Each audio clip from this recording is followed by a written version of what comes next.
don't you forget it. Vibe blowing at the J, got the loud jumping at the pay. Everything I'm on slack. Everything I do is got the Benz jumping at the bay. Vibe blowing at my J, got the loud jumping at the pay. Everything I'm on slack. We've been with the Brazilians. This would be the first. They wild, I think. I'm innocent. Bro, you hear that guy?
Better boss up, nigga.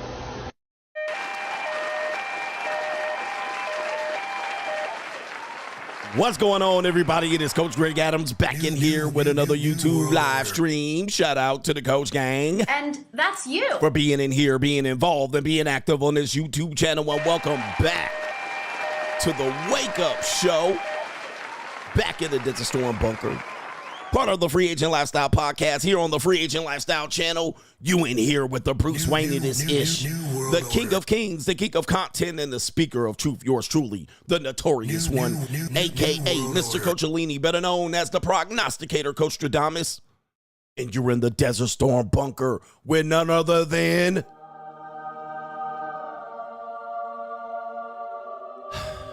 EWF. That is every woman's fantasy and the whole fucking show. I'm the CEO Nigero of Fix His Binds LLC, the unbinder, the undebatable, the undisputed best entertainment here on YouTube. You can call me Senor Gregorio Graybeard. The ladies at the JUCO call me Mr. Third Leg Greg. Third leg was just also phenomenal. The man with no one trabajo. That is the Mitch Slapper, the anointed one. Acknowledge me. The founding father of the After Pill, the junior college sociologist, the Morpheus of the Matey Matrix, the chocolate Confucius, the Black Moses, the deliverer, also known as the man that walks in the spirit of Elijah. I'm the man with more nicknames than anyone in the game, but in case you forget those names, just call me CGA, see God, Allah. And I be the 14-time Monetized champion of YouTube. Boy, we are back in the Desert Storm Bunker right now. Shout out to you. We're back in here for this week and next week in the Desert Storm Bunker, but we got a great show for you today. Today, we're going to talk about a rumor or a report that says Mariah Carey is broke. Let you get it through your thick skull that I'm broke. dead, flat, stony, broke. I've got $3.85 now, in whether my purse. whether we know if she's broke or not, we'll talk about that later. But apparently, the fact that she's broke. Let you get it through your thick skull that I'm broke. Okay, we got it. All right. Apparently, allegedly, she's targeting Nick Cannon for some child support money, some back child support. Some back child support. The baby daddy factory himself. Nick Cannon apparently hasn't been paying his bills to Mariah Carey. We'll break down whether this is a true story or not, but why is it important to you? It tells you that the system is built in to no matter what woman, all right, no matter what woman you're dealing with, can take you to child support court. Yes, she can. She can take your ass to child support court. No matter if she has money today. She has money today. She's like, I don't need his money. She doesn't have money tomorrow. She taking your ass right down to the courthouse, all right, and the court of public opinion. 100%. All right. Nick Cannon gonna have to pony up on some money. I got money. All right, Nick Cannon child support issues potentially coming up. We're gonna talk about that and maybe related to you. Also, we have Doom and Gloom CGA and Russia propaganda. We're gonna talk about that coming up here. We have Good Egg Greg with Andrew Bustamante and one Jalen Rose, former Fab Five freshman Jalen Rose. We also have Straggle and Sniggle Theater, and we have It's an Evil World We Live In with a one gordita. All right, we got a gordita. I call her a gordita, but she's just a thick Mexican. All right, she's just a thick Mexican. All right, yes, this gordita's gonna talk about all men pay and all women are hoes. All right, she's gonna say all women are hoes. All right, and all men pay. Oh boy, CGA ahead of the game again. But to contribute to today's show, $ the Notorious CGA on the Cash App, Venmo, Coach Greg Adams TV. PayPal is paypal.me/Coach Greg Adams. And that is near the top of the description box on the Free Agent Lifestyle channel.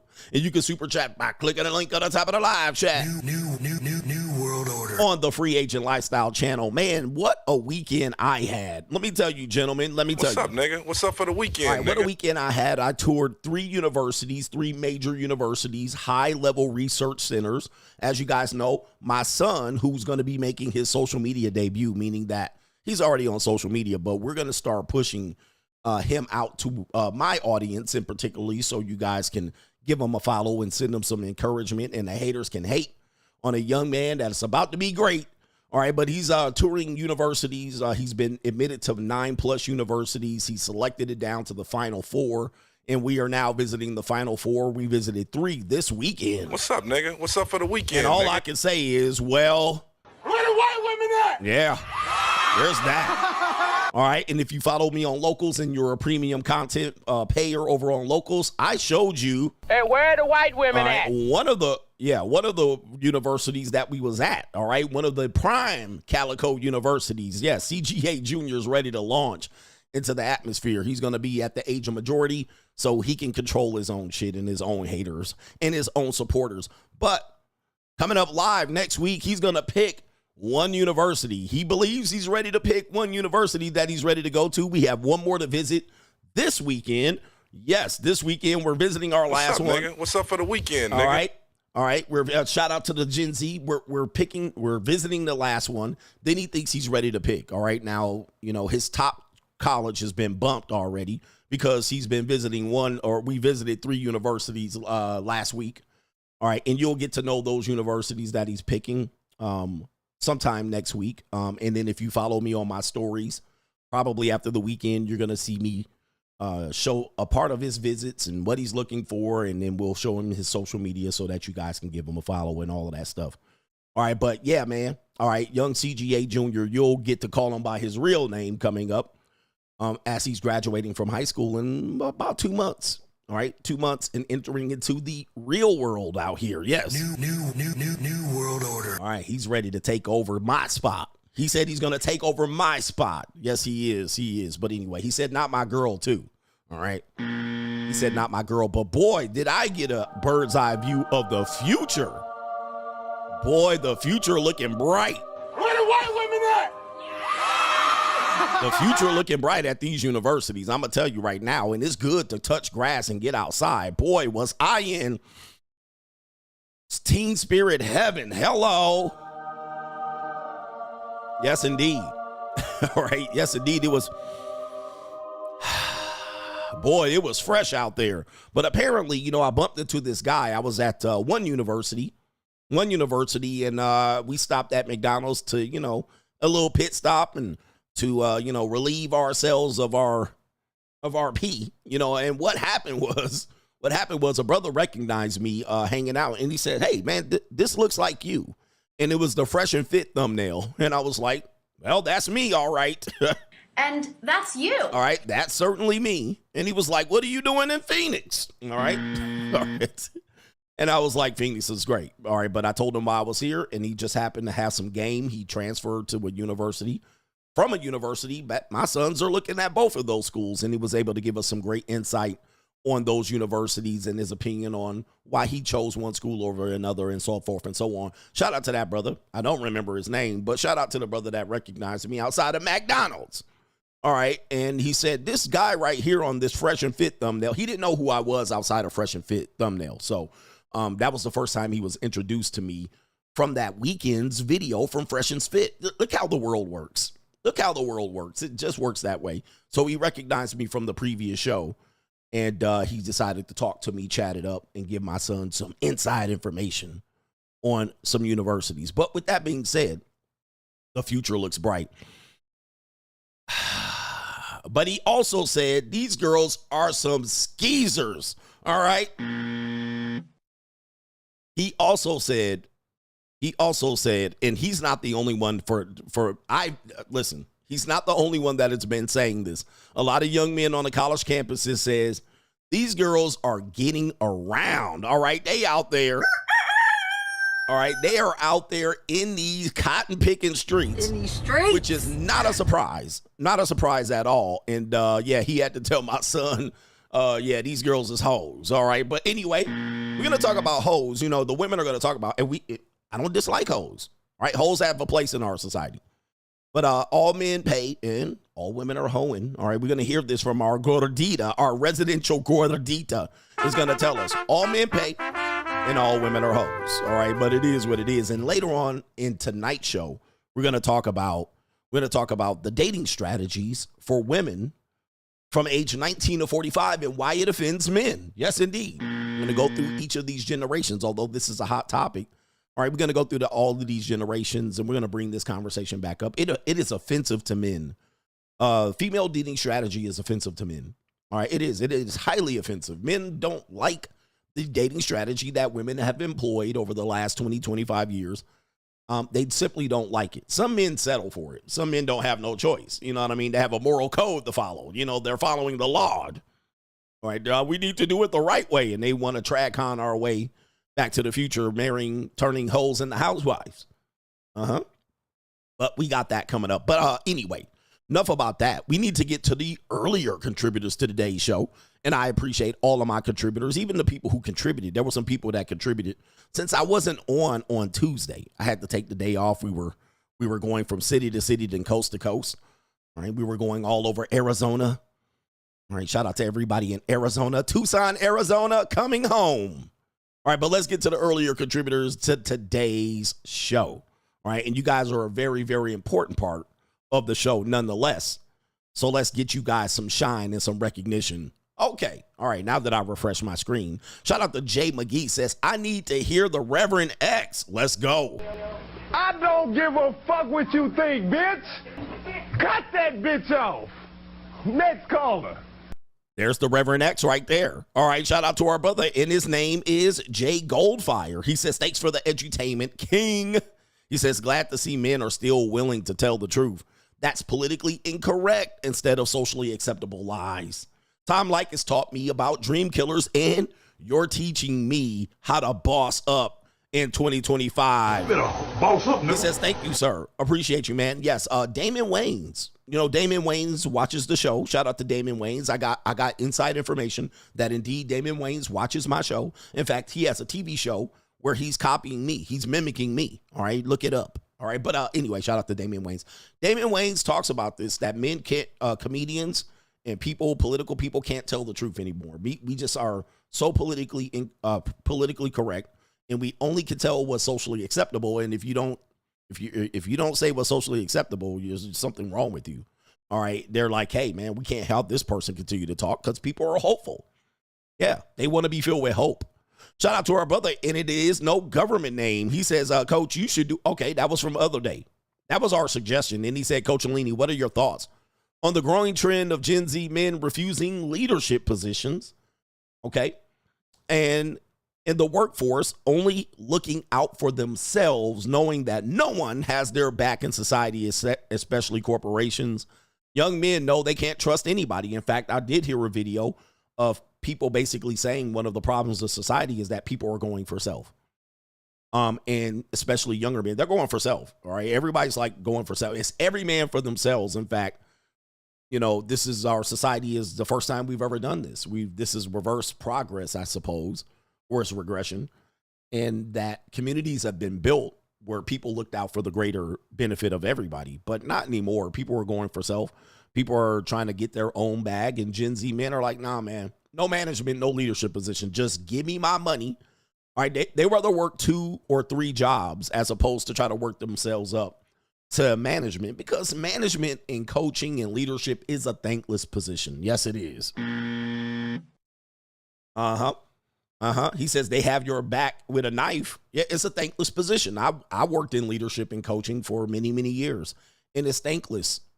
Unfortunately, they will have a knife in your back. People will perform mutinies on you, especially Gen Z and millennial people and women. They don't want to be led. They want somebody to blame for their own careless chaos and downfall. All right, because they're lazy pieces of shit, right? Or they've been sold a dream that you just have to come in and clock out and you're going to get promoted up, right? So they do the bare minimum, and then they don't get where they need to be, or you don't hand them a win on a silver platter, and all of a sudden you're the problem.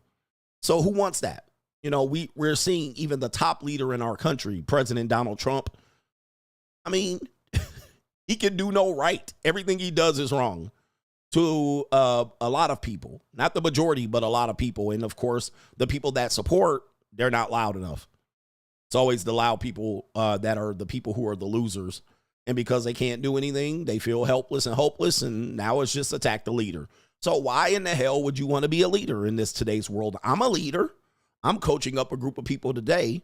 But of course, we got to, a loud minority of people who don't want to be led. And you can't save them, Can't save everybody.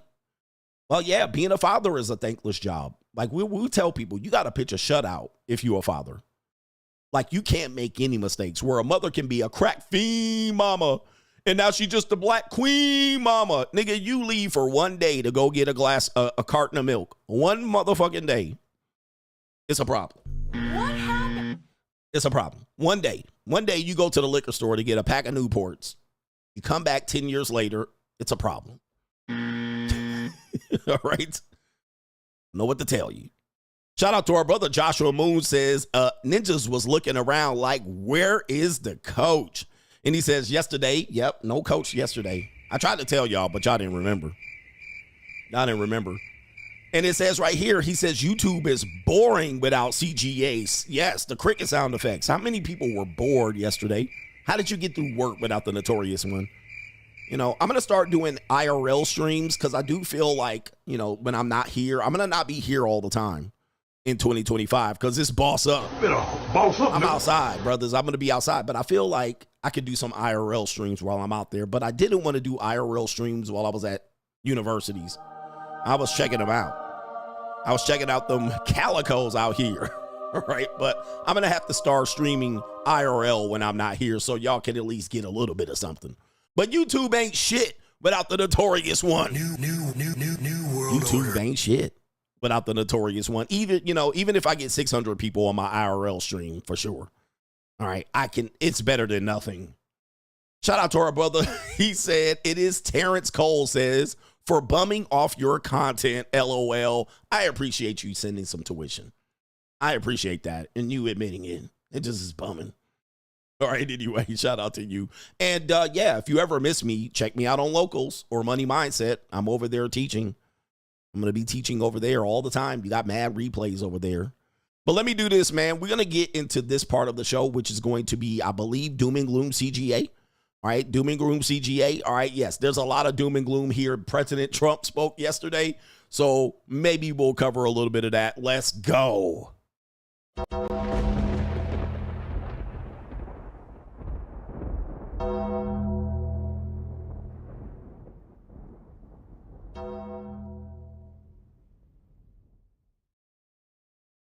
Doom and Gloom CGA. All right.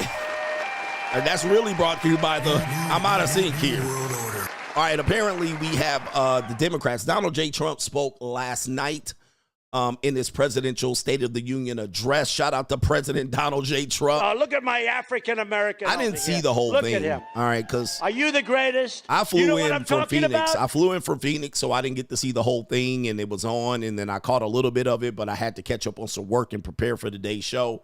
So I saw about 35, 40 minutes of it. And right at the beginning, we had the Democrats crashing out completely. All right.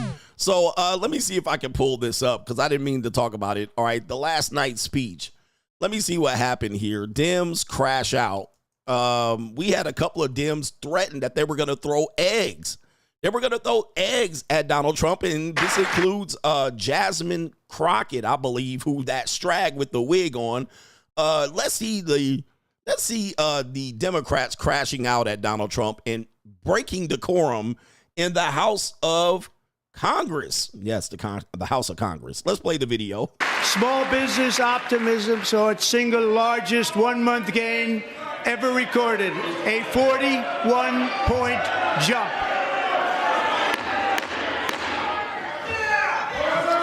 Members are directed to uphold and maintain decorum in the House and to cease any further disruptions. That's your warning.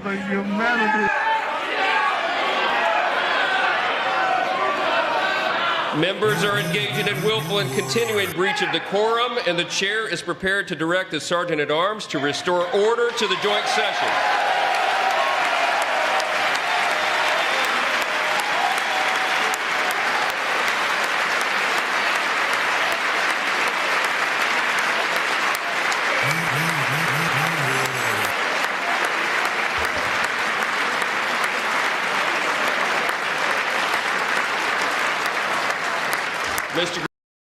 All right, let me add some information here. Look how divided our country is. Obviously, you can see on the right, all right, the political right. That means, that's where the right and left comes from. It's the aisles that these people sit on, right? The Republicans or the people who are conservative typically sit on the right, and the left, that's where the people who are the Democrats or the liberals tend to sit. So that's why you get the right and the left. So obviously the people on the right who are standing up, they're in support of their president, Donald J. Trump, and the people on the left are not in support at all. They're sitting down. In fact, several of them are standing up and protesting Donald J. Trump. Look at my African American. This is terrible. Look at him. Are you the greatest? You know what I'm talking about? Right down the middle, obviously, and you had these losers out here breaking decorum right at the beginning of the speech. It was like maybe 5 to 10 minutes in, and Donald J. Trump was celebrating himself, and you have these jackholes out here acting an ass. All right? We can't even make progress without these people showing their whole ass. In fact, Jasmine Crockett said, we plan to throw eggs at Donald Trump. Eggs. That would have been an old shit show. And they might have done it because I didn't see the entire speech. But I want to show you this real quick. And then we'll get to this congressman here that showed his ass. Take a look at J.D. Vance. It was pretty much planned. So they already knew some shit was up. And you know what I mean? And Donald Trump already had 1, 2, 3, 4 assassination attempts. And they could ill afford that to happen. And there it is, goofy ass ninja right here. He is not Donald Trump's favorite African American. Okay? All right. All right. He is not Donald Trump's favorite African American. And look at all the minorities out here in support of. There's Adam Shifty Schiff down here.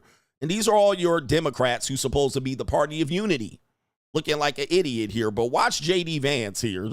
J.D. Vance seen the shit was up right here, and he saw maybe this is a heel turn like John Cena. And J.D. Vance said, might as well sit my ass down. All right, let's go ahead and show you here. Continuing breach of decorum, and the chair is prepared to direct the Sergeant at Arms to restore order to the joint session.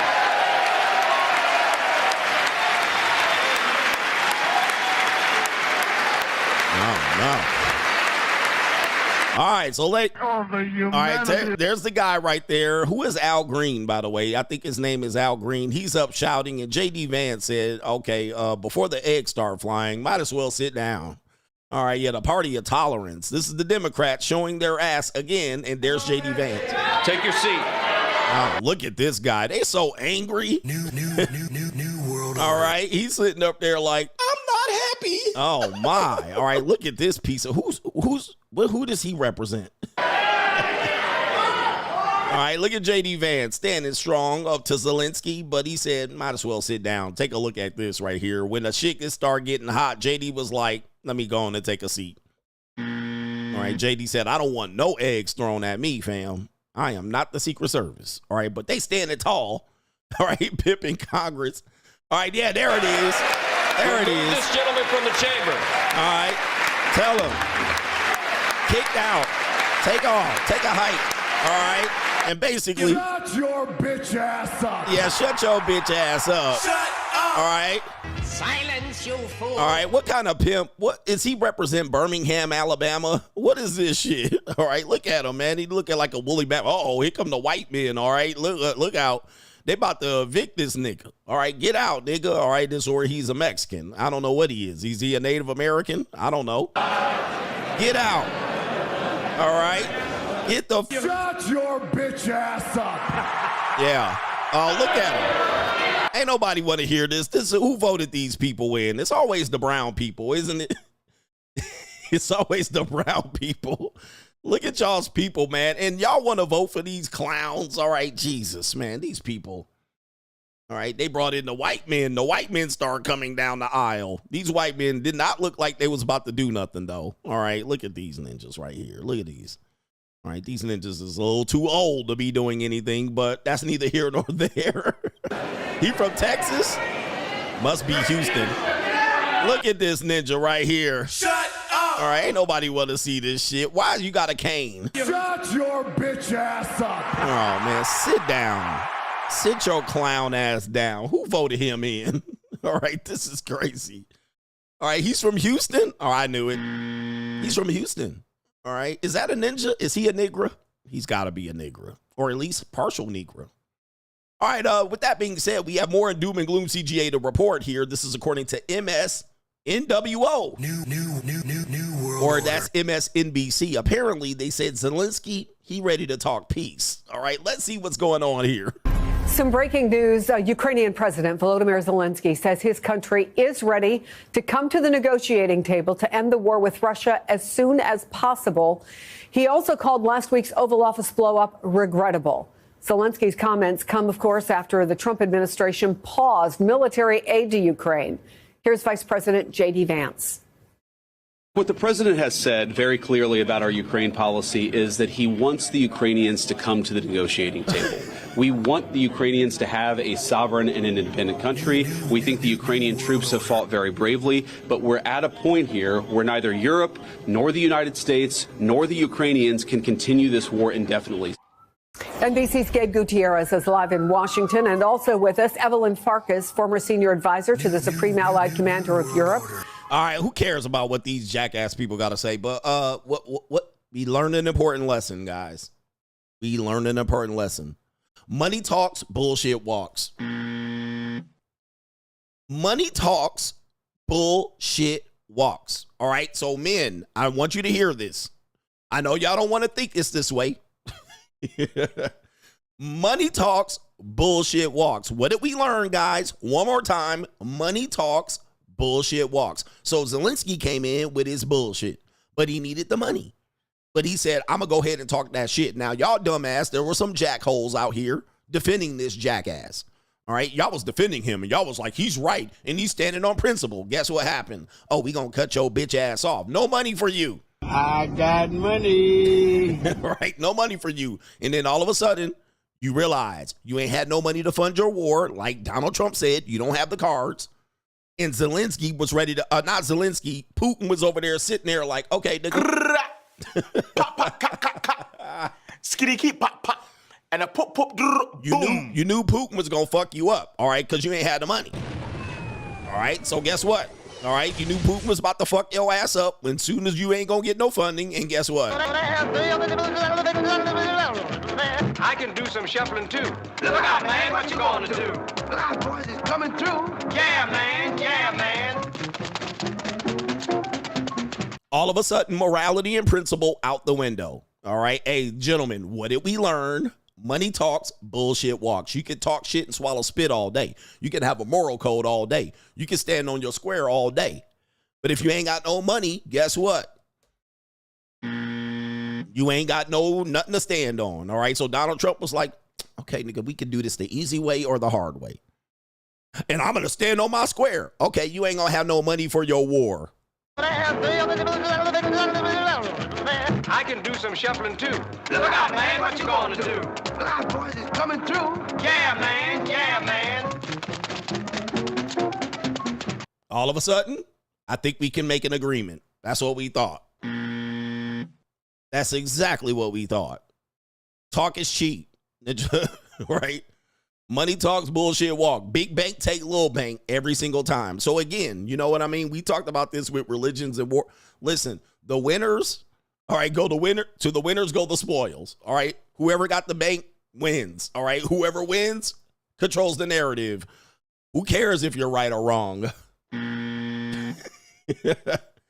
Where the money at? All right. All of a sudden, he was looking like this. All right. He was like, well, I think we can agree on something. Let you get it through your thick skull. That's what I thought. Goof ass nigga. Dead, flat, stony, right. broke. I've got $3.85 in my purse. All right. All that shit you was standing on, all that shit you was talking. Now, all of a sudden, can I has hug? Yes, you can has hug, nigga. You can has hug.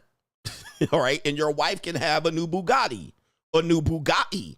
All right, as a matter of fact, all right, or a new necklace here. Apparently, this is supposedly Russian propaganda that the wife is out here spending money. And look at that old scanning, well, that Russian, well, she's not Russian, Ukrainian flatback. She's an old flatback. She used to probably be fine as hell. Uh-oh, she's stumbling out. All right, but money talks, bullshit walks. All right, there it is right there. Anyway, let's see. Do I have more doom and gloom? Nope, that's it. I sorry. All right.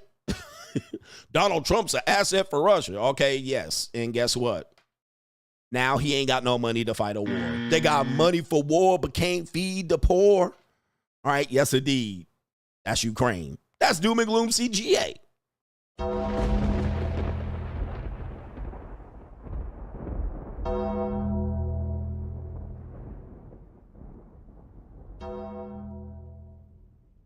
I need me a Russian Natasha. I need me a Natasha out here, man. You know, shout out to those Russian Natashkas, man. They make for good-looking flatbacks, all right? But, you know, you can't trust them, all right? I dated some women from that area of the world. They have some very trustworthy eyes, all right? They look very stone cold, if you will. All right, we got Good Egg Greg. I mean, yeah, this wasn't very doom and gloomy, was it? All right, but we got Good Egg Greg coming up here because this is an important message, especially for the viewers, my greater viewers of my show. This is important. Here we have the former CIA, Andrew Bustamante, who I figured his YouTube channel would be bigger than this because him and Lex Friedman and a whole bunch of people who are assets of the YouTube. New world. All right, they've been pushing these guys very hardcore. He's only sitting at 395,000 subs. Figured he'd have 1 million by there, but you've seen him before. He says he's a former CIA agent who, you know, he's telling all the goods of CIA and the whole thing, what CIA does. But listen, I don't know who he is, but he has a better message, and we're going to separate the message from the messenger. But I want you to hear this message here, and I had to really adopt this over the last few years. All right, despite the fact that I put in great work, all right, and I've tried to help men, and I've given men information, and you guys watch me, and then you say, this guy's tripping, but only to figure out that life is hard out here as a young man, and you realize what I'm telling you is the truth. I'm just telling you the truth. I'm not out here telling you lies. Like, I'm not trying to entertain you with lies. I'm hitting you with the hardcore truth. And I had to realize over the last few years that Yes, I had a lot of dissenters, although I have the majority of you guys supporting me. But this is what I had to realize. You know, you need to be making content to help men.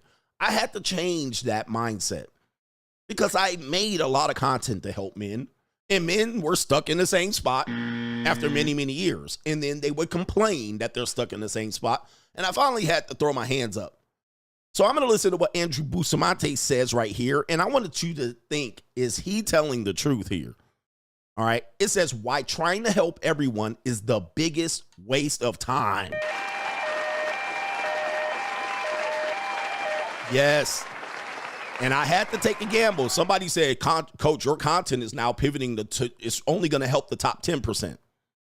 And this was a guy that said this in the Money Mindset. And I finally had to say, you know, yes, you're right. Okay, you're right. My content at this point is only trying to get you the top 10%. The rest of y'all gonna have to sink or motherfucking swim. This is the truth.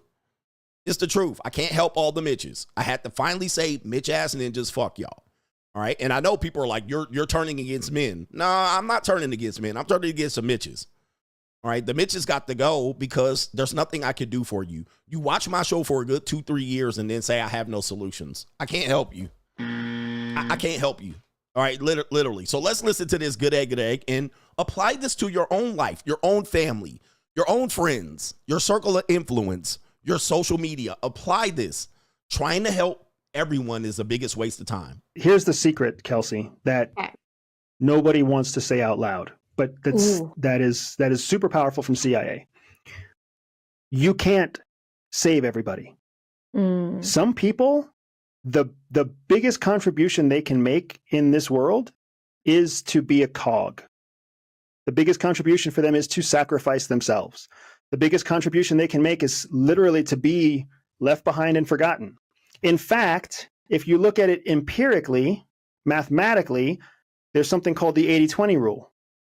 According to the 80-20 rule, 80% of the impact is going to be created by 20% of the people. So what does that mean for the other 80% of the people? It means they will never do anything of any significance. Let's go. Listen. We can sit up here and try to say this, the 80-20 rule works against men and men need help, the loneliness epidemic. Hey, I've been saying this for a long time. You a Spacely Sprocket. You a cog, you an NPC, you a bot.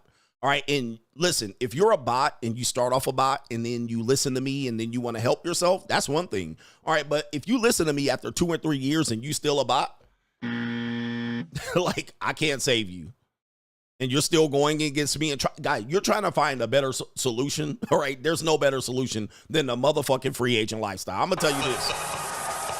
All right, there's no better solution out here. You can search for it. I'm very confident there's no better solution that I've heard in the so-called red pill space in the manosphere. There's none. I've heard them all. Run games, spin plates, pimp hoes, build together. I've heard them all. Believe me, I've heard them all. Okay, get confidence. I've heard all of the so-called solutions. Okay, I've heard them. There's nothing better than the free agent lifestyle. Passport, bro. All right, I've heard all of the things that men have said. I've been in this space for more than 10 years. I've heard it. Guys, the free agent lifestyle is it. That's it. It's the final solution. And then we're even graduating to the after pill and bossing up. We're taking free agent lifestyle and going 2.0. All right. There's no better solution. I mean, you know, you could go over somewhere where the women cost $35, all right, but you're going to be amongst the land of losers. I mean, how about that? I mean, what type of man do you want to be? I mean, are you just going to be the king of the losers? All right, so you're over somewhere where motherfuckers don't make more than $1,500 a month. All right, and you're going to live like a king over there. Okay, I mean, listen, that's going to be good for about 3 years. All right, 3 years, and you're going to be scrambling motherfucking back here. The problem is you won't be able to afford living here anymore. You can't afford to live in America no more, neither any first world nation. So you're stuck. You're stuck over there. All right, listen, that's why people are over there. They're stuck. If they could get over here, they could. So it is what it is. The free agent lifestyle is the solution, and you have to come to the understanding that, and I had to. And it's a tough decision because I would love to continue to help everybody, but everybody can't be helped. All right. And you can only help yourself if you want to help. If you can only get help if you want to help yourself. So you have to meet me halfway, and halfway for me, unfortunately, is support, right? I can't keep giving you the best lessons on YouTube, and then you continue to be like, I just don't like any. Do you have any more options? I don't have any more options. This is the best one. Have you got my book yet? No, I haven't got the book. Okay, nigga, how long have you watched me? 3 years? I can't help you if you can't spit $12.99. You can't afford $12.99. I can't help you, bro. You ain't even trying to help yourself. You're just sitting here trying to go to YouTube University, which has the highest dropout rate of any university in the history of time. Well, YouTube is free, and it has a high dropout level, all right, because we got a lot of dropouts going absolutely nowhere. But, yeah, most of you guys are going to be a cog, a spacely sprocket. That's all you're going to be, and if you're happy being that, trust me, go ahead, but you're not going to try to defeat this particular system because the system is designed to defeat you. It's designed to defeat you. It's designed to make you a slave. It's designed to make you a cog. And you're more beneficial to the system as a cog or a sprocket than you are with your own mindset going into the world. So, yeah, man, what he's saying is absolute fact. And if the shoe fits you, then you need to wear it. If you don't think the shoe fits you, then you shouldn't be offended. But, niggas, you just going to be a spacely sprocket at this particular point. So why bother investing in that 80%? That is how the government thinks. And we need to understand that because that is not flawed thinking. That's how CGA thinks too. New world. All right. Hey, I tried. Guys, I tried. I really tried to help everybody. But at some particular point, I got to help myself. And he said it's not flawed thinking. If 80% of the people that listen to me ain't going to do shit, all right, well, what the fuck would I start making content for you for? That is empirically, mathematically sound thinking. 80% of the population will do nothing of significance. Nothing. Their entire existence really is going to be born. And what else? Work your ass off, fail over and over again, pay your taxes, and die as quickly as possible so you're not a drain on the system. Damn, Jesus. All right, this should have been Doom and Gloom CGA. All right, absolutely. And I've made these same comparisons. You're a parasite. Potentially, you're a consumer. You consume more than you produce. This is most people. Brian Tracy, 80% of people are lazy. Tim Grover, same thing. All right, Dan Pena, same thing.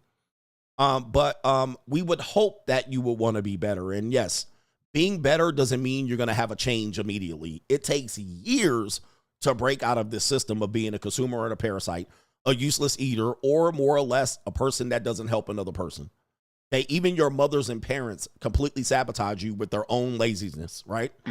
For instance, I'm taking my son all the way around the country, or at least the West Coast, to visit schools. How many of your parents did that for you? Just think. How many of your parents did that for you? Right? Oh, I can't afford that. All right. Well, so what did they do? They basically put a cap on you and said, you know what? Why don't you just go to community college? Or why don't you go to no school at all? Or college is a scam. And the reason they said that is because they were poor. They were broke. All right. They didn't have another option, or they didn't have knowledge. And they completely put a cap on you when you had the potential to be able to go up to the next level. So your parents started to put a cap on you, and it made you a cog and a useless eater. Why don't you just work and bag groceries at the goddamn Circle K? Oh, all right. Why? Because that's all they knew. So it really takes you to help yourself. Even amongst you're a young person and you have parents, you got to start thinking past your parents. Okay? You got to start thinking about what they're capable of, because if you see where they are, do you want to be where your parents are? You want to be where your mama's at? She's nowhere. She's a cog. She's a sprocket. So you have another opportunity to actually go elevate above that. Okay? Okay, 100%. They put a cap on you. So it starts even when you're younger. And then they start to say, well, just go here and go there. And then listen, there's some benefits of going to community college. I went to community college too. But you got to realize, they basically said, well, you figure it out on yourself. I struggled when I was younger. You struggled when you were younger too, and you figure it out. You know, this is what most people do. And it's all really relatively over a small amount of money. In comparison to the money you'll earn, all of us will earn $1 million at least in our working life. Almost all of us listening will earn $1 million. And I want to tell you, your parents made life choices that didn't serve you for little less than $2,000. I want you to listen to this. Your parents made life choices about your life and put cap on your potential for a little less than $2,000. Now, again, not a lot of people got $2,000, so I completely understand. Well, $2,000 is a lot of money. Not in comparison to what you'll earn in your lifetime. Not in comparison to what you could have done for your kids with that $2,000. Think about that. But you have purses and vacations, or you got purses at least. All right, you got purses and shoes and dresses. Priorities are all fucked up. And I'm going to tell you, 80% of the people's problems right now are less than $10,000. Your problems right now, all of the bills that you have in your life, all of the creditors, all of the stuff, the stress that comes from your life right now, that you look at your life. My life is hard, coach. I guarantee you $10,000 could solve it. $10,000 or less. That could get the monkey off your back, the pressure. That could relieve your stress right now. That could get the pressure off your shoulders. 10 grand. 10 grand. Now, in the course of your life, 10 grand will be earned relatively in a short period of time. A month, 2 months, 3 months, 4 months. But you've worked for 45 years and 10 grand is crippling you. Now, that doesn't mean that would pay off all of your debts, but most of your problems right now can be solved right now with 10 grand. Doesn't mean it's going to solve your debt problem, but it could relieve some stress. 10 grand. And I want you to think about this. You guys can actually think about this and apply it to your life. It ain't paying off your whole debt, but it actually can give you a little bit of breathing room in order to get to the next step. Okay, so be careful here. I'm giving you guys a lot of life-changing advice.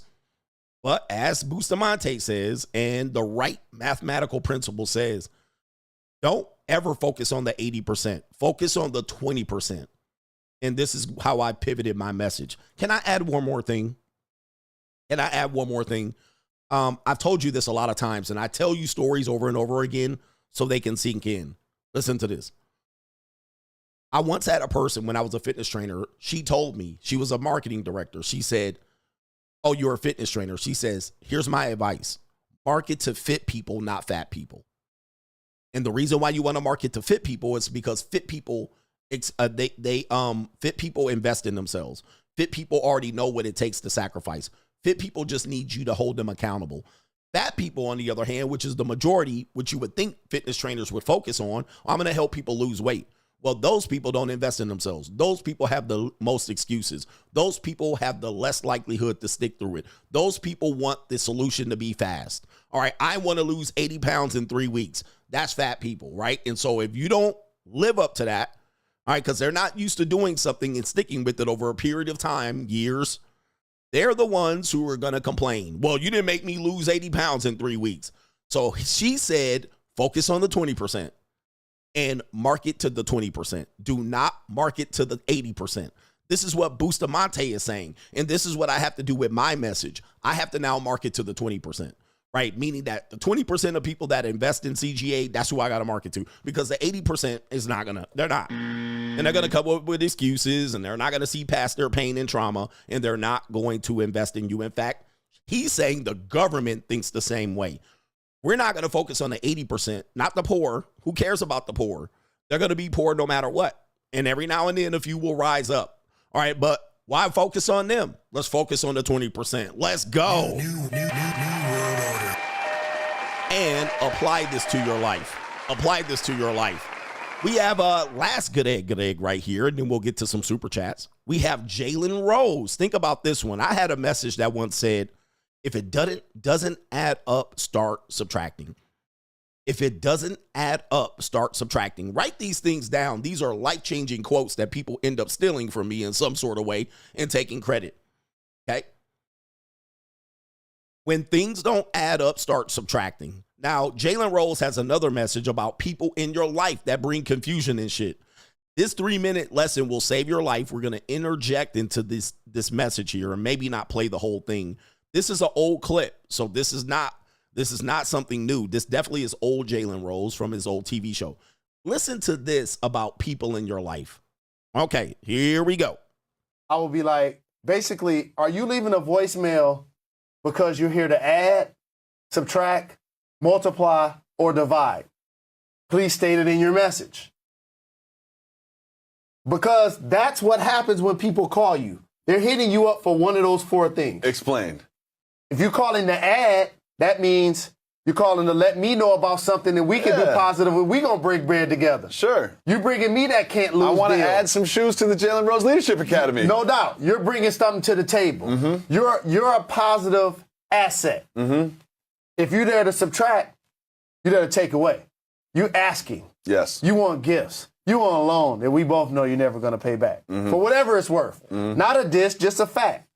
God puts people in positions a lot of times that he feels like they can handle. So if he gave you that leadership in your family where you become the breadwinner, there is a responsibility to come with that. I burned up my knees for years asking for that responsibility. Sure. So I have to be man enough to accept the good and the bad that comes with it. Are you here to multiply? I like this one. I don't even know what it means. I mean, it's one thing if you want to add something. It's another thing if you're trying to multiply. If you're bringing some deals, you're bringing me some low-hanging fruit. If you're showing me some ways that I can go meet somebody or put me in a situation to now take what we're trying to get accomplished, what I'm trying to get accomplished to the next level, cool. And or if you're trying to divide, you're calling me to gossip. You're calling me to talk about other people. So-and-so said this about you. Yep. If you get jammed up, don't mention my name. Don't mention my name. I just don't like that at all. So what I used to do, and I still do this, so if you have my number, you're in one of these 4 categories when I hear your message. And if you're there to divide or subtract, 95% of the time, I'll press 7 and don't even listen to your. Wow. So shout out to this one right here. And let me tell you, dude, Red Pill guys used to do this. Like people, I will have a show, and in the comment section, they don't pay for this. They basically are in there, hey, this content creator said something about you. And what do I used to say? I don't give a fuck. I don't care. All right, this content creator made a video about you. I don't care. All right, so what is that? They're trying to divide. They're trying to take my attention for something important to put it on something that benefits them. All right, now you want drama, and now you want some beef between me and a dumbass content creator, which means nothing to me. Who cares? That does nothing for me, okay? And you should debate him. Nothing, 0. Okay, most people contact me to somewhat subtract. All right, can you help me? All right, well, this is how you help me so I can help you. Oh, I can't afford that. Well, I can't help you, okay? Because my time is limited. I'd rather do something that would help me than to help you and help everybody else as a result. I can't continue to do that because that is subtracting from me and giving me nothing back, right? It's begging, it's taking away but not replenishing. So you want people to add and multiply. In fact, this morning, Fresh from Fresh Prince CEO from Fresh and Fit, he's one of the best marketers that you will ever seen. And if you never hung around with him, you don't realize how many people he know and everywhere he knows them.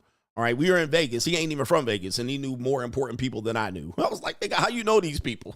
Like, how you know these people? Well, because he's always marketing. And then he hit me up out of the blue. Hey, you good, coach? Just this morning. Then he said he's hanging out with somebody very important at the time that he decided to hit me up. So these are the things that you have to understand. Like he's one that always is trying to add. He's trying to add. And as a result, it affects him positively. And he's a very important person to the whole Fresh and Fit podcast. Without him, there's no networking. There's no guests. There's no celebrities and all of that stuff. That's what he does. All right. And he just reaches out in the blue and just was like, hey, you good? Just wanted to see if you good, brother. All right, so these are the things that you want. These are the people you want in your life. Not people complaining, not people you bring in you gossip and drama.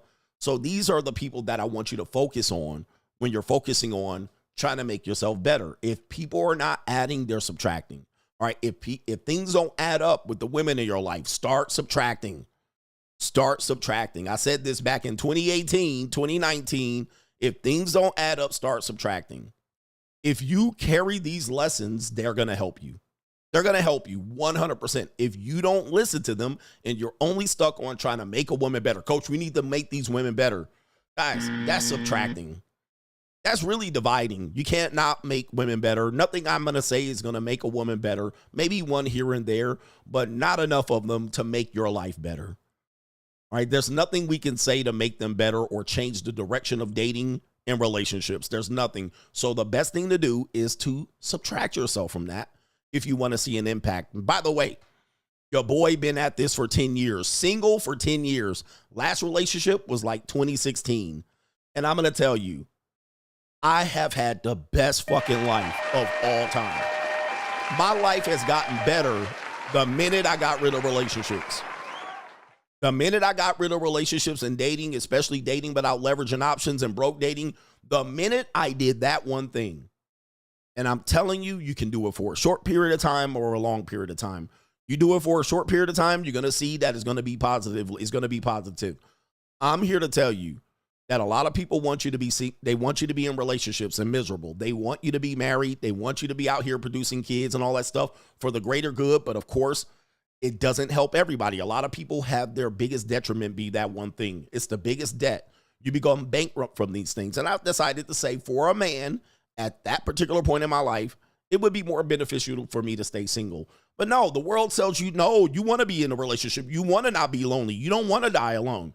And I said, nah, I'm going to double down, triple down, quadruple down. Last official relationship I had was 2016. All right. And it wasn't a very long one, but it was a beautiful Lithuanian girl. All right. But don't tell me about another race of woman would have been better. Guys, no woman was the best fucking deal I could make. No relationship. I don't care if they black, white, Puerto Rican, or Asian. I don't give a fuck who they were. All right. It matters that I needed the space and the clarity to focus on getting where I need to be in life. I was broke as a joke dating in 2016. Broke ass backwards. Right. Now, all of a sudden, I finally said, you know what? Let me relieve myself of this. And guess what? Guess what? I'm rich, bitch. Just like that. All right. And it might take you 5 years, 3 years, 4 years, 10 years. All right. But nobody going to tell me that there's women out here that could benefit me at this point. Could a woman have gotten me here at where I'm at today? She could not. There's no woman on the face of the earth that could have gotten me here. Zero. And I believe that. I 100% believe that. You don't have to believe it, but I believe it. And I achieved it.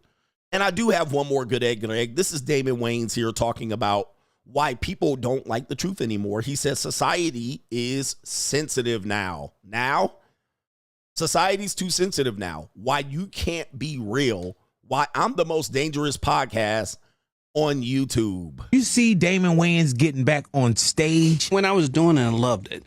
It's just the audience is too dumb right now. My stand-up ain't fodder for someone to pick apart. Right. It's like, here's the joke. You don't like it, don't laugh, keep it moving. People weren't analyzing Richard Pryor's material. It's funny or it wasn't funny. Yeah, it's totally different now, man. The cancel culture, everybody's super offended. Right. Well, they're being programmed to be offended because they're really not. When I was doing stand-up and I was in the clubs, people were laughing. Right. It's just now it's different. You have to have a conversation. You can't make a proclamation. There's no such thing as a shock comic anymore. Because if you go on stage and go, man, I hate. As soon as you say hate, everybody's their hairs bristle up and they're ready to boo. Right. But if you go, man, I don't understand.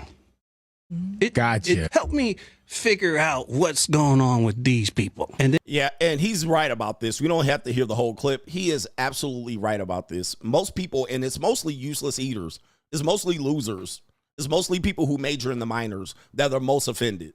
All right. But they're only offended because society programmed them. You can't say that about these certain people. And you're like, yes, we can. Everybody's able to be criticized. Everybody's able to be criticized and everybody's able to get this work. But of course, the useless eaters will try to cancel you. All right. They'll tell you, you can't talk about them. So you got to come in here and say things like you got to play the middle ground. Well, what's going on in modern dating? Instead of declaring modern dating is monetized. You see how both of those exist? You see how both of those exist, but one is wrong and one is right? I declare that modern dating is nothing but prostitution. Okay, that's a declaration. That's offensive. But if you say, well, I just don't get it. Do you guys experience this? Is this weird thing happening? That's more sellable. You can sell that. All right, you can sell that and nobody will be offended. People can then go in there and make their comment. So it's hard to declare things. And people said, they admitted when they watched me initially, I was making so many declarations that it was offensive to them. And they were like, I don't know if I want to listen to this guy. But my declarations end up being true, as opposed to the people who took 5 years to wonder what happened. I wonder what's happening here. Now you'll see 5 years later, guess what? Everybody's making the declaration that I made. Modern dating is prostitution. It's clear. It's clear. And we have even a woman that's going to even declare that to be true as well. All right, not only modern dating, but marriage. We're going to get to that, but that's good egg, good egg. Do me a favor, man. Hit the motherfucking like button. Let's go. Okay? Let's go. All right? The guys that make these declarative statements, they're going to be kept underground. All right? And so to the point where people are suggesting, watch this person. Are they mainstream? We're talking about mainstream. We're not talking about people that you might know and nobody else knows about. He needs to watch them. Guys, they're not mainstream. He's talking about mainstream world, not underground world. CGA is underground. All right? Some of these other comments are underground. Dave Chappelle had fuck you money, so he was able to overcome it. All right? But the majority of people who are declarative and controversial are underground. Okay? To the point where they're not Richard Pryor. They're not Damon Wayans. And not only that, Damon Wayans he has a bag and he has what? He has bills to pay. So he can't be declarative anymore. He has to somewhat tiptoe around it. We're talking about the mainstream. While I will never be mainstream because I'm one of these guys that don't care about offending people. All right, but we need to go back to the old school where all right, we need to go back to the old school where we can have real people stand on shit and be mainstream. Yeah, mainstream is where we're talking about. And that's what Damon Wayans is talking about.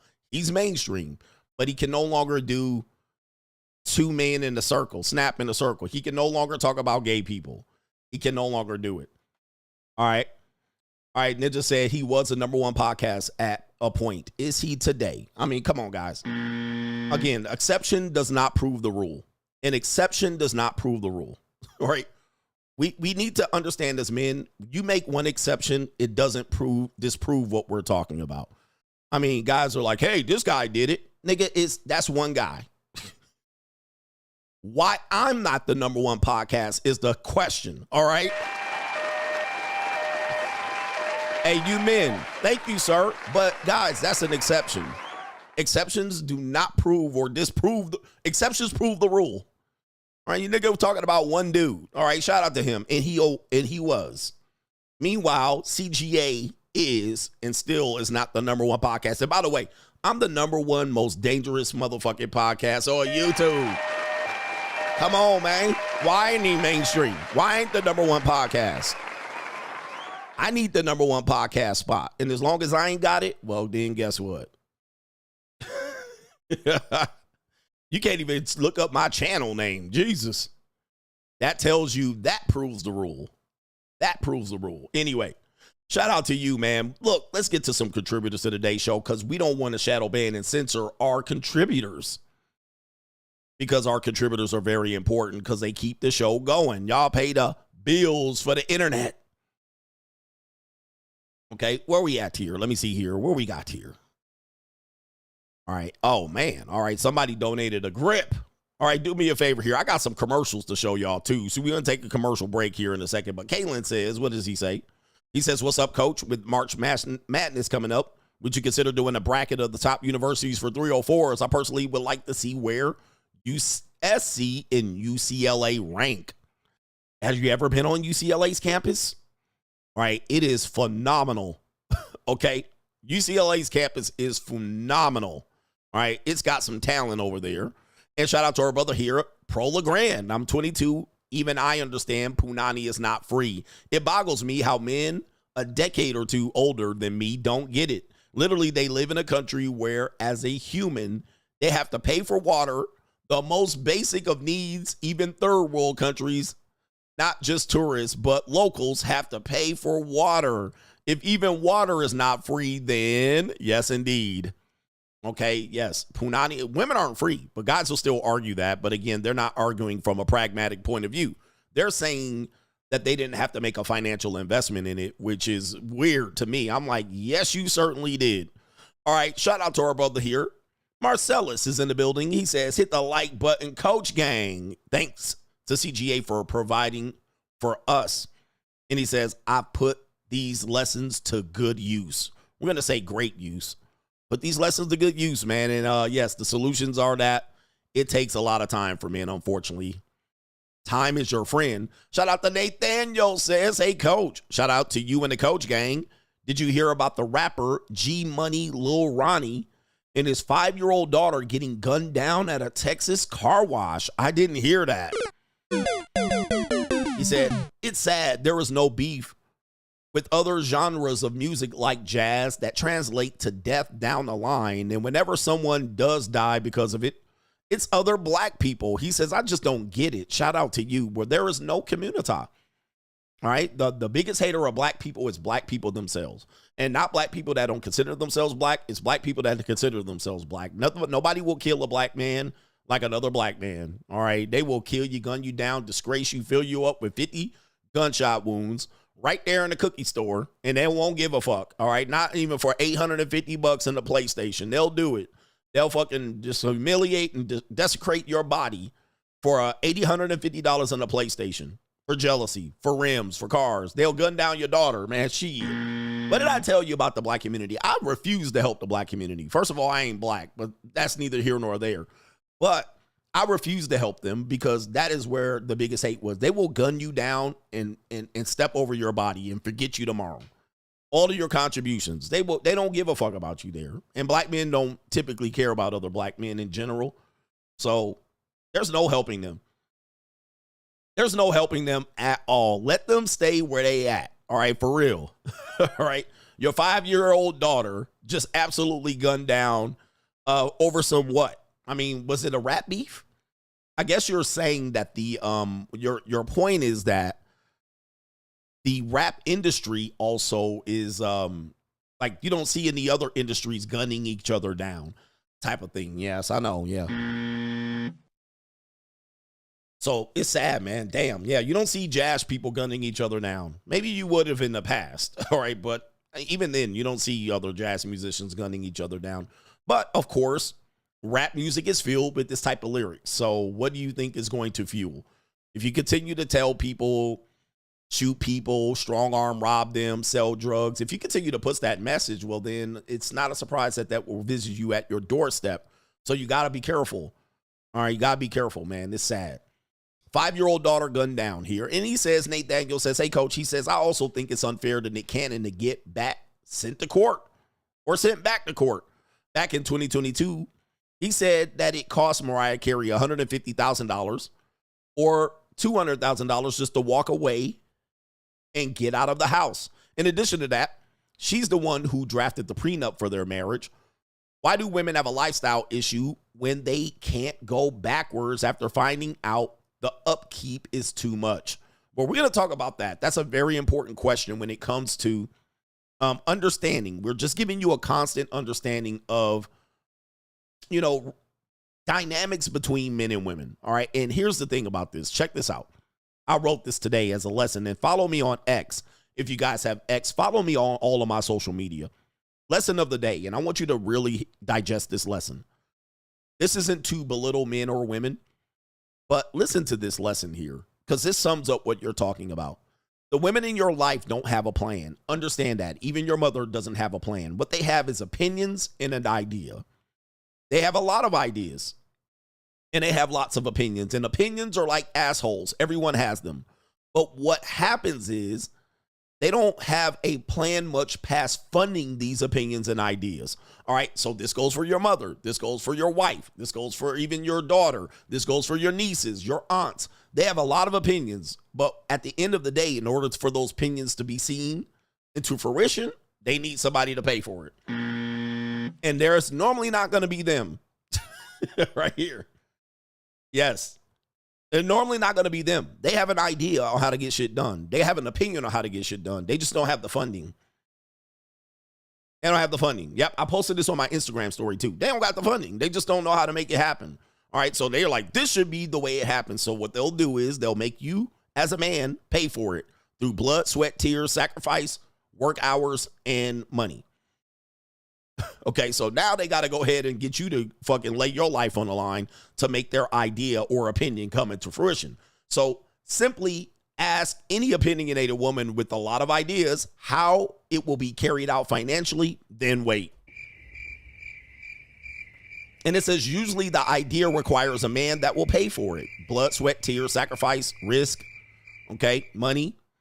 Thus, the lesson is men lead, we never follow. So at the end of the day, if you can't make it happen through blood, sweat, tears, sacrifice, all right, elbow grease, money, if they can't do it, well, then you should be the one to call the shots. We learned this earlier with the guy in Ukraine. Even men have this mindset. Well, we should do this. College should be free. Okay, who's going to pay for it if it's free? There's no such thing as free. All right, the Zelenskyy guy. All right, I'm going to do what I want to do until you don't have the money to do it. Now, guess what? Money talks, bullshit walks. So as a man, even with Mariah Carey walked away. It was all gravy until she didn't have the money.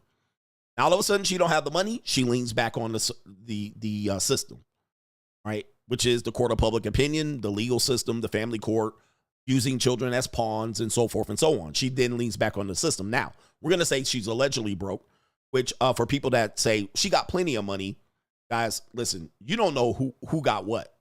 Just because they were famous and sold records a long time ago, like what records she sold in the last 15 years, right? Shout out to my uncle guy who thinks you could just live off money. What do I tell you? You're going to always need income. You're going to always need income. I don't care how much money you have. And I'm pretty sure she has an income issue. Yeah, she has residuals, but she ain't made a lot of great records in the last 15 years. Like, bruh, like you go 15 years without making a lot of great records, you're going to be fucked up. And yes, that Christmas song really got knocked down for her. I don't know if you remember. She had some issues with that Christmas song. So that Christmas song was her biggest moneymaker. She ran into some issues a few years ago and had to fight for that, which you're going to have lawyers and you have that. Guys, when your expenses outpace your income, I don't care how much money you got, you're going to go broke. Okay. Okay.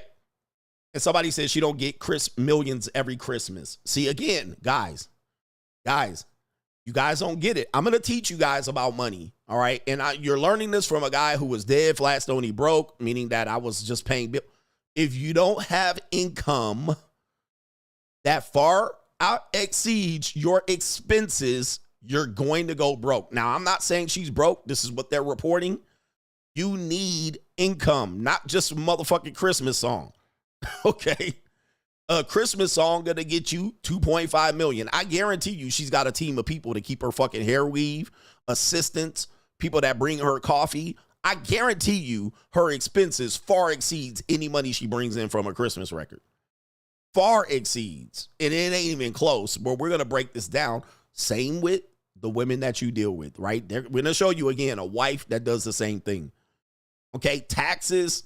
Dude, you'll get eaten up if you don't have income. You always need income. One song ain't gonna cut it. One song ain't gonna cut it. Just her hair bill is gonna cost that $2.5 million, all right, in 1 year. All right, so listen, not saying that she's broke. We're gonna use her as an example to understand that income is always needed. Income is always needed. I don't care how much money you made 25 years ago. I don't care if you make a lot of money in one fell swoop and you get a lump sum.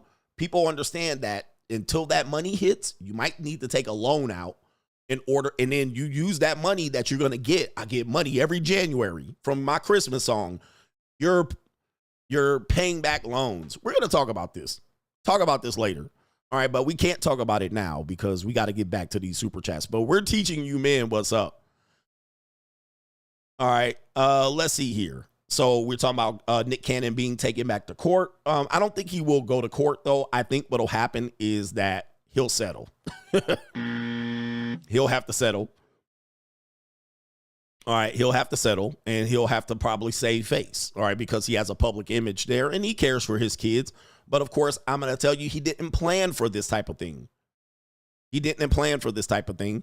And let's see here. We got some other supporters here that I need to go back on Ko-Fi, but we're going to get them all. That's what he said. Shout out to Daniel says, what's up, coach? The commercial diver here. I'm trying to do what? To go out to Costa Rica this weekend. All right. It seems like the message was cut off, but he's trying to go out to Costa Rica this weekend. Enjoy it. All right. Start in San Jose. Shout out to our brother Gerald.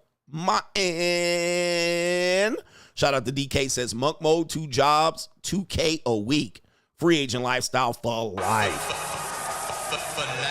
Let's get to the bag here. Let's get to the bag. We got no government name, says. He says, what are your thoughts on Trump revealing the Epstein list by inviting everyone into one big room with him reading out the names, live streaming it to the American people and announcing no more financial aid to our greatest ally? It would be his biggest power move. It could be, unless he's on the list. All right. He could be on the list, and he would have to thoroughly explain why he was on the list. Okay, because something tells me he's on the list. Right? Even though everybody likes your boy Trump, something tells me that nigga is on the list. All right, so anyway, and how do I know that, Coach? Well, oh, yeah, that's why. Fortunately here. Yeah. Unfortunately, something tells me he could be on the list. You made the list. Now, I don't know if he's on the list, but that's hella close. You know what I mean? That's too close for comfort. All right, anyway. New world order. I mean, let's just say he's not on the list. Well, that's hella close right there. You know what I mean? That's as close as you could be on the list. You know, because look, I don't got a photo of me with Epstein. Gotcha, bitch. All right. He said he's going to skip over his name. All right. So that's why I wouldn't read off the list, because maybe, yeah, I don't know. I'm not on the fucking list, though. New. He going to skip his name? Yeah, bruh. I'm not going to read out a fucking list. All right. All right. So I'm going to be like, hey, yep. Because they're going to get to my name and I'm going to be like, well, all right. I don't know. Look at my African American over here. Look at him. Are you the greatest? You know what I'm talking about? Again, I'm not saying he's on the list, but that's pretty close. You know what I mean? Gotcha, bitch. How much more closer can you get than not being on the list, but this? You know what I mean? Like, yeah, I knew the nigga, but yeah. I never been to his house, though. You know, he been to my house, and he was hitting on young waitresses, but I never visited the fucking island there. You know what I mean? Just new world order. All right, anyway. So, yeah, that's why I wouldn't read the list. All right, I will pass. Ixnay on the list A. NGN says, what are your thoughts on the immature behavior of the Democrats during the Trump's joint address? As a Gen Z has amplified my mistrust of the elders 10 times, and I already have zero trust of 99% of older people, already knowing the damage done to the younger generation. Yeah, these old people got to go, except for me. All right, except for me. I think I could stick around for a second. And we have our brother here. Daniel Mack says, pass my ground school and written FAA exam. Now I can finally start my private pilot's license training. Oh, and YouTube, Sunny-ish. Without CGA, what's Sunny-ish? All right, but shout out to you. Congratulations, man. Keep doing that. And shout out to Mo Martin says, salute CGA, knock down the free agent lifestyle, next de-evolution. And it'll be here by mail tomorrow. I'm going to read, pray, exercise, and work my way through my divorce. Happy I came across you. You are a blessing. Free agent lifestyle for life. Do me a favor, man. Hit that like button. Just give me the likes.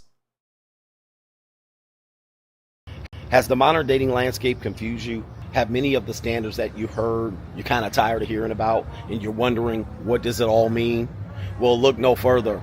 Join us talking about the monetized dating marketplace right now on Locals, and it is CoachGregAdams.locals.com. You can create a free account to join the conversation between the Coach Gang members, but also on Sunday, we do a live stream demonstrating all aspects of the monetized dating marketplace. And coming soon in 2025, you're going to have access to a sample of the monetized dating marketplace course where you can get information related to how to participate in the monetized dating marketplace and or how to understand it, so you're not out here spinning your wheels trying to figure out how you're going to best deal with the monetized dating marketplace. Listen, Everything and every aspect of dating is monetized. We just want to relieve the frustration that you might have about it. So the best way to do it is make a free account right there on Locals, CoachGregAdams.locals.com. You can get access to those live streams, but create a free account. Just join the conversation. I am the only one covering this conversation from this point of view. And yes, I am ahead of my time. Get ahead of the information before you're priced out.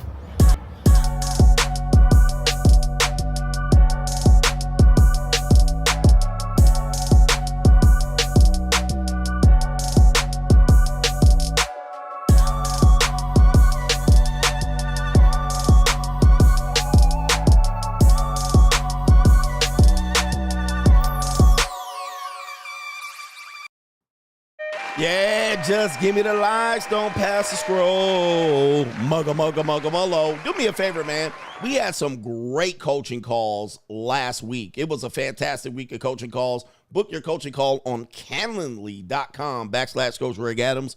And you can put 30 minutes or 60 minutes, and we're going to be on video. Press a 1 in the chat if you took a coaching call last week. We had some great coaching call members. In fact, Daniel is in here. He contributed to today's show, and he had a wonderful coaching call last week, and we're solving some problems. And we're talking about entrepreneurship, YouTube content creation, also issues with your dating, relationship, divorce, all of those things, fitness as well. As you guys know, I'm a nationally certified strength and conditioning specialist, and I hold a bachelor and master's degree in sports science and kinesiology, so I can help you with that. Also, planning out your day, time blocking, budget management, all of that stuff. It's been a great week for that. And if you want to get to the monetized dating marketplace and have fun with us on Sunday mornings, you got to join CoachGregAdams.locals.com. In fact, you can create a free account. Gaudio had a great coaching call as well. All right, so there he is in the 1 in the chat. And shout out to everybody on Locals. We talk about the monetized dating marketplace. And guys, we're going to actually have a segment that shows you dating is completely monetized right now. If you missed a fresh and fit episode, even they acknowledge that dating is monetized, and really it always has been, but now it's overtly monetized, and women are never going to change their mind related to this. So do me a favor, man. Click those links. You can create a free account on Locals, all right, to just talk to the Coach Gang. You can share videos. Some of these videos I feature on my show, all right, and you can be a contributor to today's show by giving us video content that fits our message and our talking points. Right? Right. It's Straggle and Sniggle Theater. Like, ride with me if you ride with me. You can slide with me if you feel like 550 on the 5 sticky. Come get high with me. That's a deal, right? Ride. Straggle and Sniggle Theater. Anybody else confused by all of these genders? Shout out to Donald Trump for making it only 2 genders. It's men or women. I don't think we are really equipped to deal with the multiple levels of genders out here. Okay. Even to this point of gender dysphoria here, we got some women that are going to say, well, they're trans, but they're gay. All right. Listen. Okay. Yes, indeed. And shout out to the colleges and universities there. Take a look at this. She's dressed like Axe and or Smash from Demolition. Let's see what she says. Trying to understand femme presenting gay men. All right. Oh, the humanity. Okay, here we go. I just think she's overweight. All right. That's her. Yes, the friend of the friendless here. Okay. The femme presenting gay men. All right. So here we go. Let's go for it. Trans gay men. Yeah, but we're femme presenting, so we were just shouting it. We were shouting that we were trans gay men because we are. Trans gay men! What is a trans gay man? Biologically female, but we're trans men and we're gay. We like guys. Do you have gender dysphoria? Yes, heavily. But you're still femme presenting? Yeah, I still femme present. I find it comfortable, but at the same time, it does get hard. Wait a minute. All right. Who are you? All right. I just think you're lame. You're goofy. All right. You're a loser, and you got to find some way to just complicate it. So you're a trans man, but you like gay men. What is this shit? I'm just spinning like. What that mean? Okay. When I can't look mask. So do you identify as gay or queer?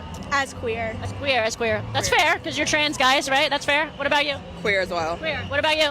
I am not a trans gay man. I identify as a pansexual. Yay! That's it? Yeah, that's it. Oh my goodness, man. Look. New world order. Hey, man. These are the Gen Z, the 20% of Gen Z right here. What are we talking about? Like, look, I got to get up with this one. Hey, yo, chill, son. Hey, yo. All right. I'm confused, but apparently they understand there. All right. Maybe they're just queer. They're queer and they're here. And these are your daughters. Okay, that's pretty boring if you ask. I'm just kidding. I'm just kidding. I mean, it's pretty boring to be just. This a Lily Lint liquor, too. This 100% a Lily Lint liquor. All right, I can recognize one 10 miles away. All right. It's a basic lesbian right now. Yep, there you go. I can't find other lesbians out there, so. Right here, girl. What I tell you? I told you. I told you, dude. Listen, I know you think I watch all of these clips. I told you.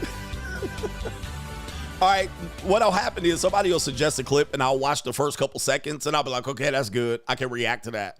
I told you. So I didn't watch the whole clip. I told you that's a Lily Lit liquor.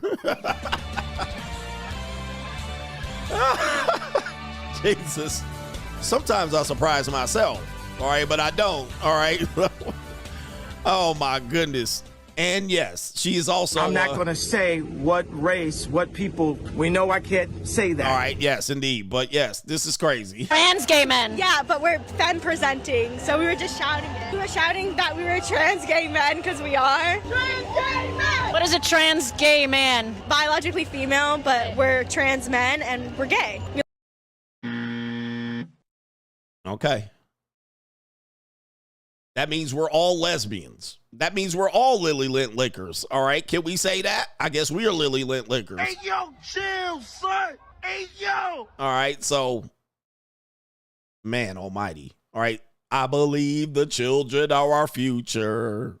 All right. We have one girl says she's a nasty girl. Check out right here. She says, I am a nasty woman. all right. And always trust the eyes, Chico. This woman wants to get dominated. All right, here we go. Don't joke about beating me up and pinning me down and doing that stuff. I like that.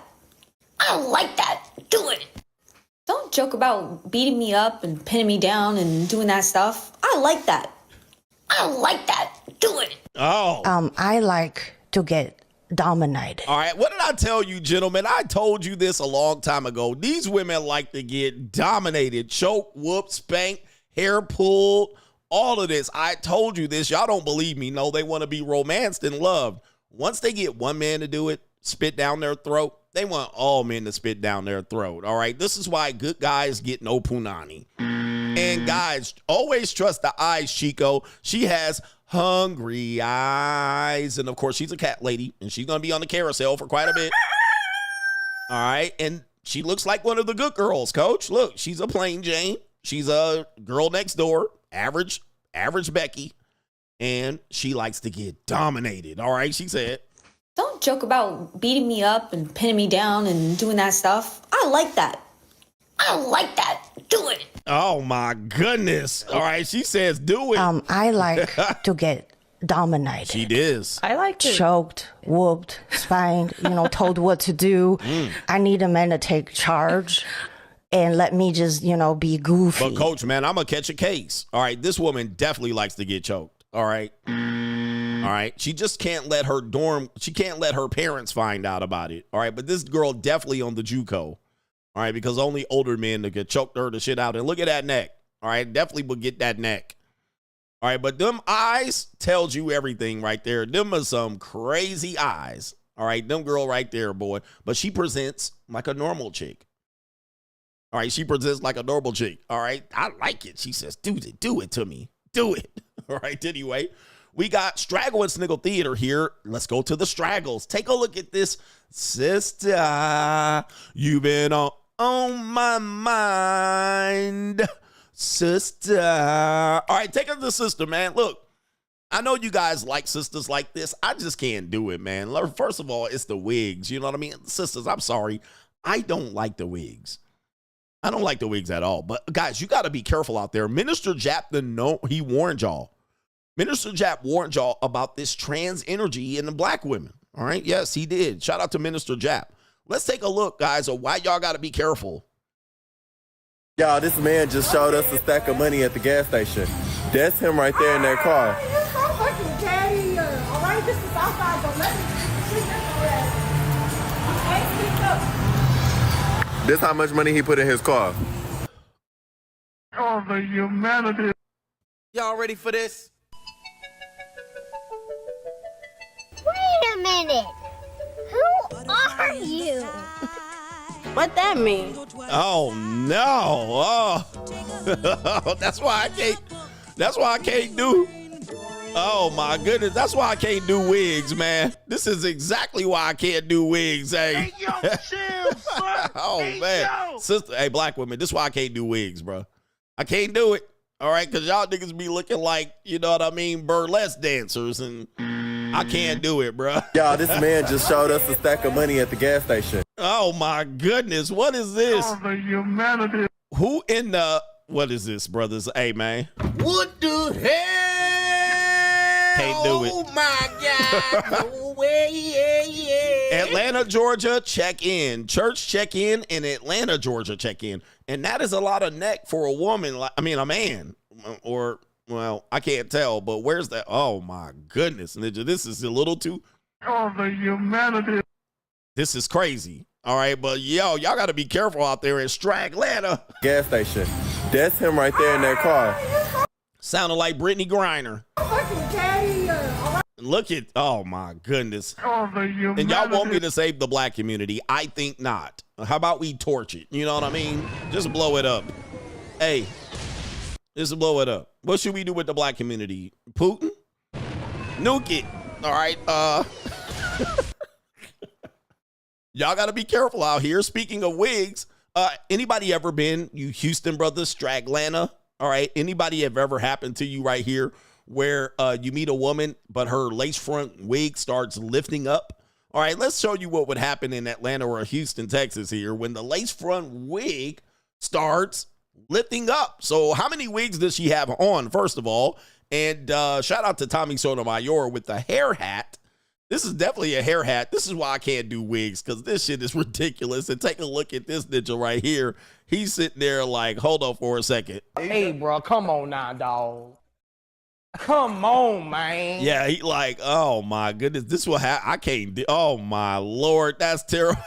Look at the look on his face. Oh my goodness, look at this shit. He looking at her like, ma'am. Oh my goodness.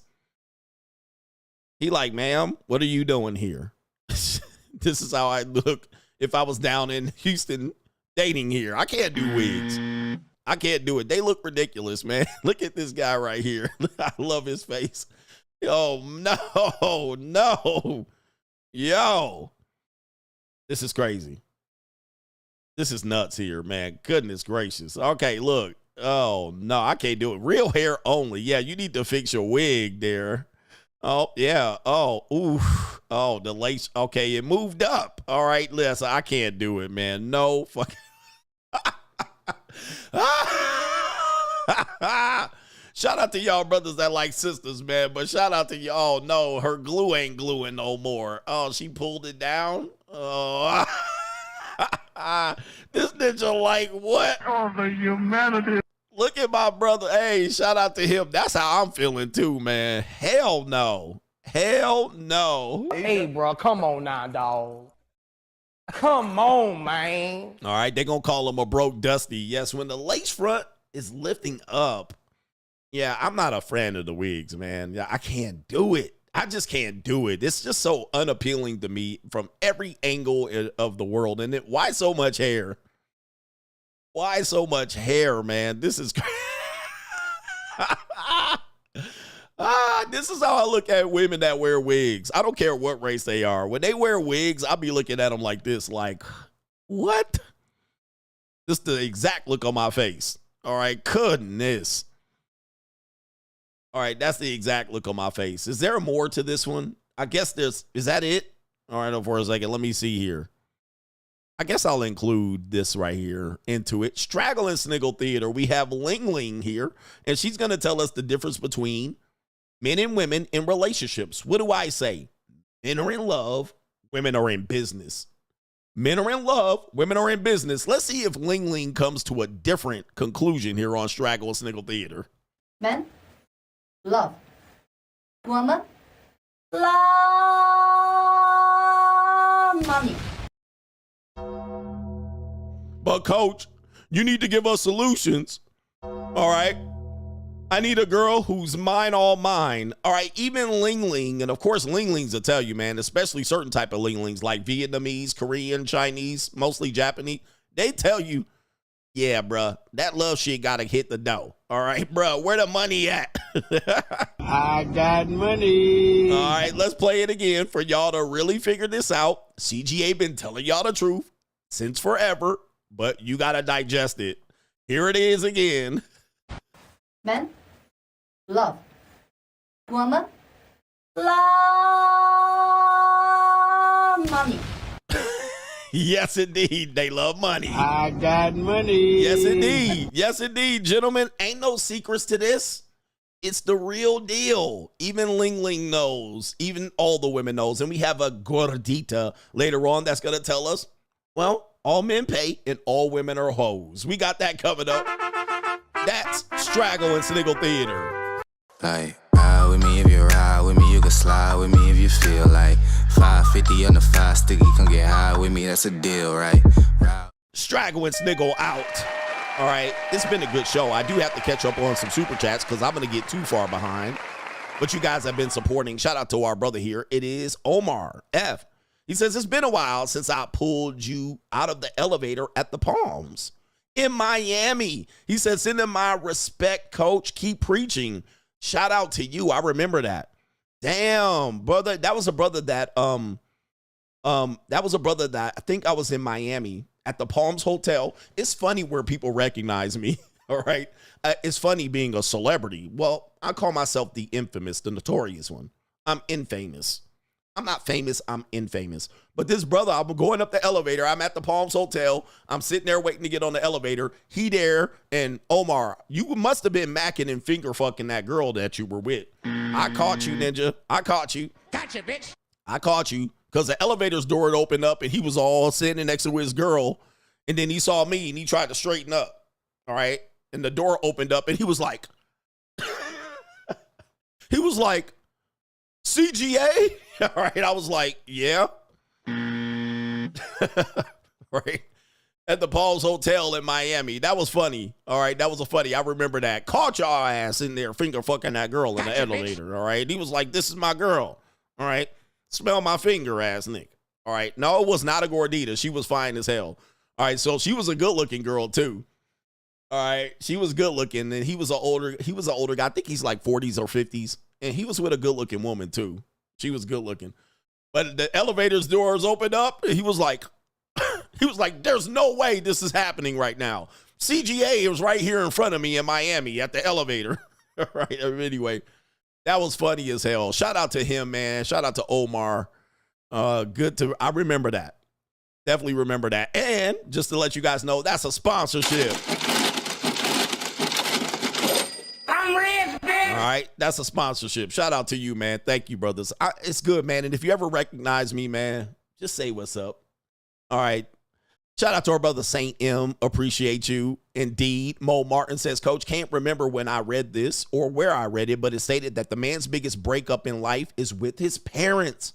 And he says, and it must happen if he is to reach maturity.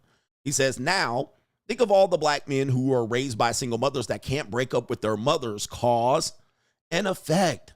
Yeah, that's a 100% truth. It's important that you guys have to leave your mothers. You have to fly away. Okay. You have to leave your mothers.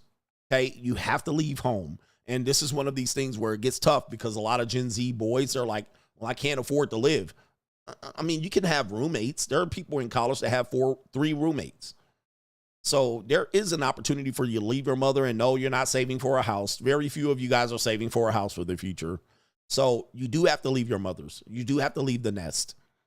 Okay. You can't have your mom, always on you and knowing what you're doing.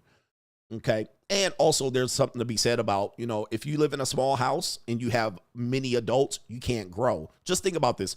Think of if flowers can grow in a small space. yeah, they can grow only so much and their potential is going to be stunted. So if you want to grow, you got to be able to leave that small space and create your space of your own to be able to grow and thrive and branch out, right? Branch out. All right. But if you restrict yourself to a small space, yeah, it's going to be tough for you to grow, mature, and leave your parents. So I believe you got to leave your parents. I know. Oh, well, how can I do it? Nigga, boss up. I mean, what do you want me to tell you? Nigga, I can't hold your hand. You better boss up, nigga. I can't hold your hand. I can give you only a few ideas, but it's going to time for you to boss up. The only way you learn is you got to hit your head out here to an extent. So your 20s aren't supposed to be easy. Yeah, you're going to miss some bills and you're not going to save money at your parents' house. People who say, no, it's better to stay at your parents, you're going to save money. No, the fuck you're not. All right, let's just get this straight. That's just normie talk. You ain't going to save a goddamn thing.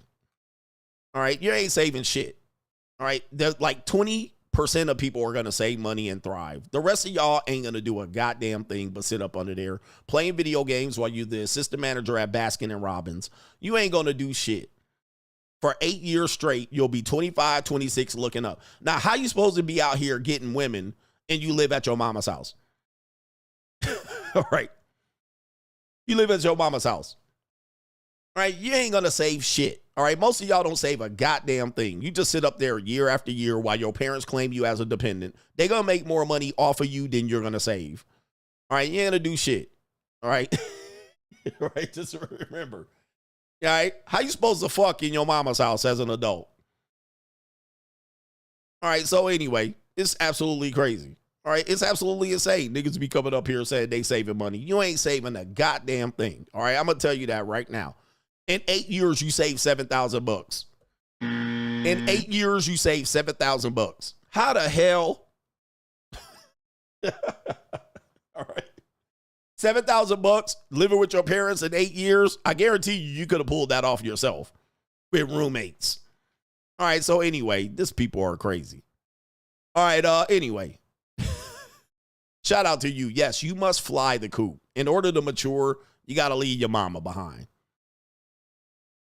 All right, shout out to No Government Name Coach. You should do a show on how parents screw over their kids, ranging from how they grow up in a bad environment around Bamas and losers or telling them you don't need all of that, thinking that rich people are evil.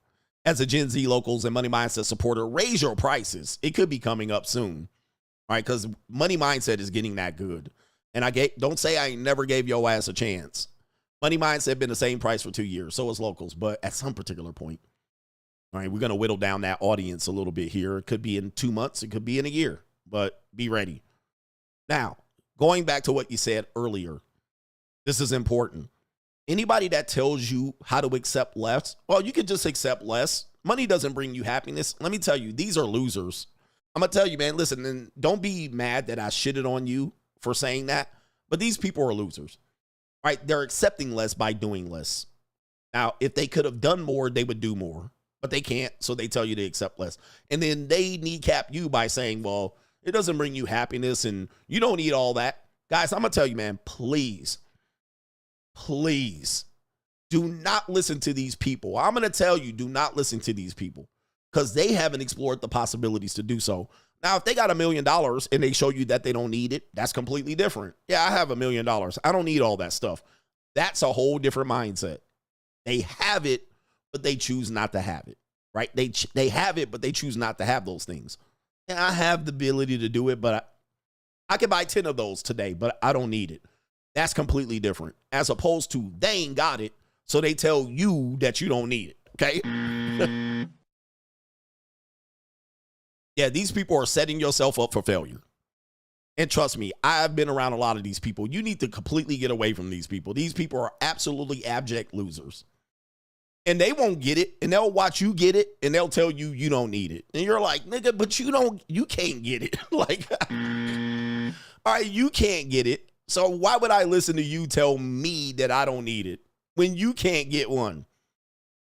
And you ain't even close to being get one. Like, so what are you talking about? Please realize that most people think like losers.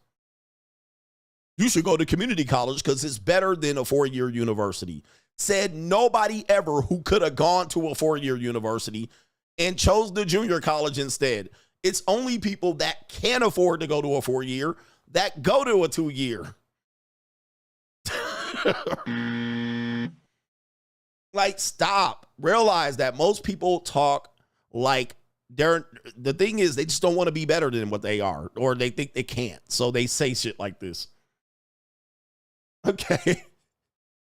I've never heard somebody go, I could have gone to Harvard, but I chose to go to Pima Community College. Like, no, you didn't. You went to Pima because you could not afford to go to Harvard. That's why you went to Pima. Okay, it's okay. I went to community college too. Why? Because I couldn't afford to go to a 4-year. And I didn't have information, please. I didn't have information. You know, my mother kind of left it up to me. And guess what? When you leave it up to a kid that's 17, they're probably not going to do much groundwork unless they're completely motivated to do so. All right. And by the time you're 17, you're behind the 8 ball in the admissions process. Okay. So anyway. All right.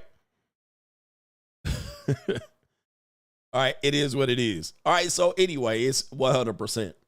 100% the thing there. My man said, I learned the same thing they taught at Harvard. Yeah, I mean, listen, not saying they're going to teach you better at Harvard. Nobody says that. But guarantee you your student life was shitty when you went to a community college and you lived at your mama's house, as opposed to enjoying the life of what you would enjoy as a college student. Football games, parties, atmosphere, women, tutoring, networking opportunities. All right, there's that. But most people end up going to these places because they can't afford it. Remember, there was a thing that says, where there's a will, there's a way. When there's a will, there's a way. People will justify doing less all day long.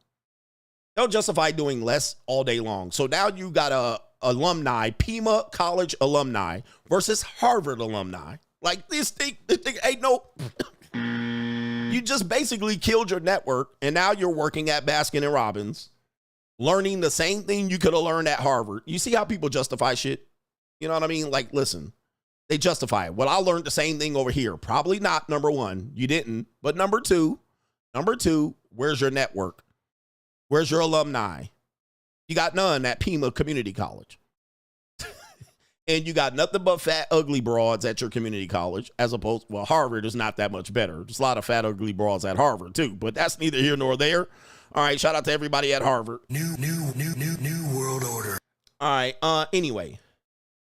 College is a scam, by the way, when you can't afford it. All right, when you can't afford it. And trust me, I've worked at colleges and universities, so please, I've seen all the colleges. I've worked at, 5 different colleges? I've visited and seen hundreds of colleges. It's a scam if you can't afford it. All right. So if you go there on student loan debt, it's going to be a scam.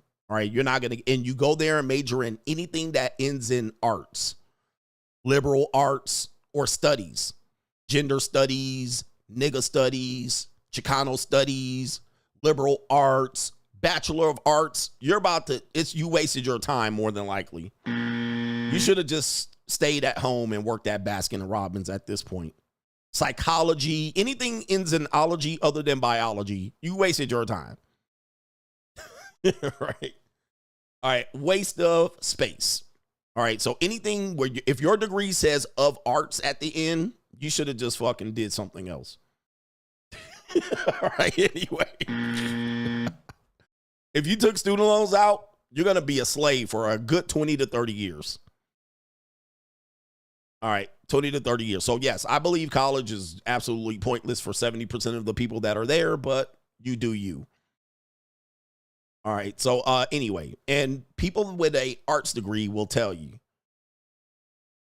If you disagree, show me your student loan debt right now. I guarantee you with your bachelor's of arts comes at least minimum $30,000 of revolving student loan debt. And up to $80,000 of anything with a Bachelor of Arts degree. Anything. All right, but I'm telling you the real, and don't tell me about an exception, because exceptions prove that the rule is real. All right. Most of y'all working for the government at this point. I guess we all are. All right, anyway. Shout out to JJ Frost supporting my favorite African-American cuz ain't nothing moving on YouTube when you're away. Who agrees with that? Look at my African-American Who agrees with over that? here. Look at him. Are you the greatest? All right. You know what I'm talking YouTube about? can be definitely boring without CGA. I feel guilty taking a day off. I'm like, damn, what these people gonna do today for work? I got to get y'all through work. People tell me y'all listening to me at work, sniggling. All right. Karen's like, who's that man right there? Talking milk dud head ass nigga. Like, y'all, you don't want to listen to him. He's the coach. Oh, what does he coach? What sports does he coach? Is he a motivational coach? I want to listen. All right. And then they listen to me. They're like, all right. They get all mad and triggered. He's not a coach. Coaches are positive. Okay. I'm going to take you somewhere here. I'm going to take you somewhere. Coaches are positive. All right. Coaches are positive. I can name 5 football coaches. Ain't nan one of them positive. I can name 5 historically known, the greatest coaches of all time. 0 of them are positive coaches. Zip. They known for being stern, real, snatching collars, yelling, right? Screaming, telling the kids they ain't shit if they don't do X, Y, and Z. Where are coaches supposed to be positive at? I can name you the 5 best known college basketball coaches. 0 of them are positive. Like, you can do it, guys. 0. All right. They throwing chairs, cussing out referees, stomping their feet, clapping, trying to cheerlead, calling the kids. All of the coaches are straight up in your face grilling you. And then at some point, they'll try to pick you up. All right, kid, you can do it. But they certainly going to break your ass down first. AKA, I'm the motherfucking greatest coach on YouTube right now. Yep, all the positive coaches in history got losing records, bro. I can tell you that for a fact. All right, most coaches are not known for their positivity. Right? 0, very few coaches are known for their positivity. So anyway, you can say that all you want. All right, I'm the realest coach here. Where are we at? All right, well, you should be more positive. I am. I'm positively the truth. New world order. All right, anyway. Let's get to this part of the show here. It's an evil world we live in. Oh, man, we're already here? It's an evil world we live in. All right, here we go right here. It's an evil world we live in. We have this woman out here. It says, when your husband, POV, we have a flatback wife, all right? A wife. We call them a white wife over here, all right? Because these are the women that kind of like are the image of wife, all right, for America, all right? And so we got a flatback, skinny, long-necked ass wife. These white women be having some long-ass necks, all right? Let me get that neck. All right, come on. I like to get dominated. All right, I'll get that neck. All right, but let's see what this woman has to say. It says, POV, your husband finds out how much the Disney trip actually costs. All right, so this goes into all men pay. All men pay. All right, marriage is just legalized prostitution, and or we do have this hidden thing where your wife will start to justify spending because family is involved. Right? So she will find a way to make you spend money. And it will be like, well, the kids needed it, or I needed it, or the family needed it. And so you're thinking you're going to be able to control the spending, but she's going to find a way to spend that money. All right. And so this is going to lead to possibly later on, if you can't afford this, or this leads you up to debt into your eyeballs, divorce. Divorce. All right. Divorce is on the way. This is the marriage wheel 101. If you guys don't know here, I got to put this up because I'm teaching you today. You think women are free, just get married and you'll find out. This is the marriage wheel. So this is the investment phase. You see this right here? Phase number 2. What you're going to hear is phase number 2 of the marriage wheel. So let's go ahead and take you to it right here. On this skit, your husband finds out the real truth about how much the Disney trip actually costs. Hey? Yeah? Can you come here, please? Yeah, what's up? What is this $15,000 charge in our bank statement right now? Because I'm very confused.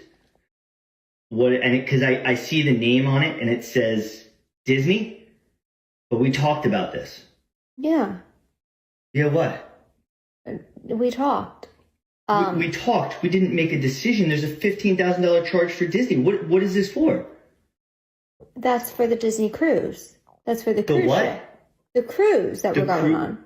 $15,000 for Disney cruise? Yeah, everything's included. Once you get, I know. That's every cruise ship. What do you mean? So it's $15,000 for us to go on the cruise? Yeah.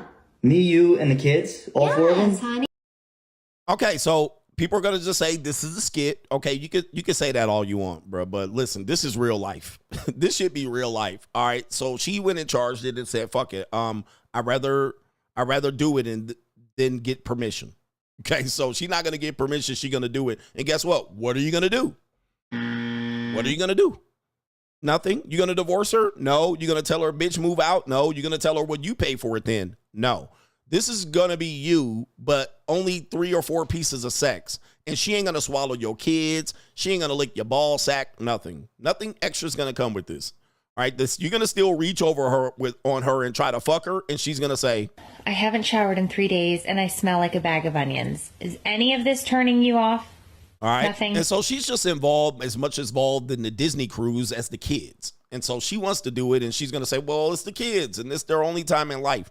But she's not going to warn you of this type of stuff. Or it could happen to other person. The dad's not going to warn the mom it's going to go like this.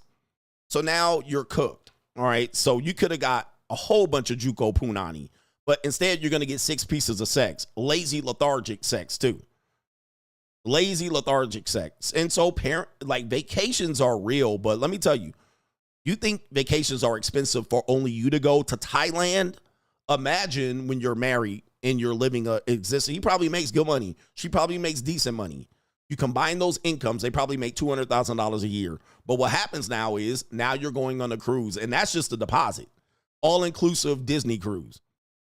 Okay? That's just a deposit. It's going to cost way more than there. If you've never been on a cruise, bruh, I'm going to just tell you, if you've never been on a cruise, whatever you pay for that cruise, just say double by the time the cruise is over. Because you're going to plunk your card down and they're going to be like, oh, just in case you want to get other things. And you're going to get a lot of other things, right?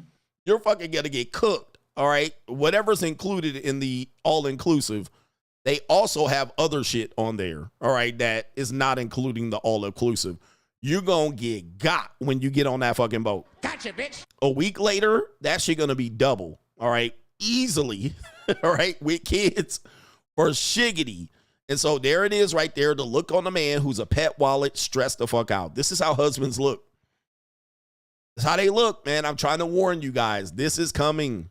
It is, right? This is going to hit you like a brick fucking wall. Why? Because the marriage wheel is undefeated. Okay? This is the investment phase. Now, here's the deal. Remember when I told you, imagine you saying, no, we can't go. No, I'm not going to pay for that. What happens, guys? You still on a marriage wheel. Now you got bait and switch. Now you got bait and switch. Now you got disengagement. So this is where he knows he's screwed. He's damned if he does, damned if he doesn't. He's damned. That's the look on his face. Damned if I do, damned if I don't. So he can pull her card, but that don't mean she's going to be like, well, you made the right decision, honey. She's going to be like, okay. You gonna do me that? All right. Well, guess what? She gonna hit you with the, I'm not happy. Yeah, man. It's not cheap, man. It's not cheap. And man, most of you guys you can't even afford to take yourself on vacation. And I'm gonna tell you, you don't need a girlfriend. If you are worried about your expenses and your vacations, and you're gonna tell me, well, vacations aren't important, you definitely don't need a girl, let alone a wife. Because this is what comes with it. And yes, she can make her own money, but I'm going to tell you, this is going to be your money. Even if she makes her own money. Okay, now you on the internet looking like this. Yeah, see?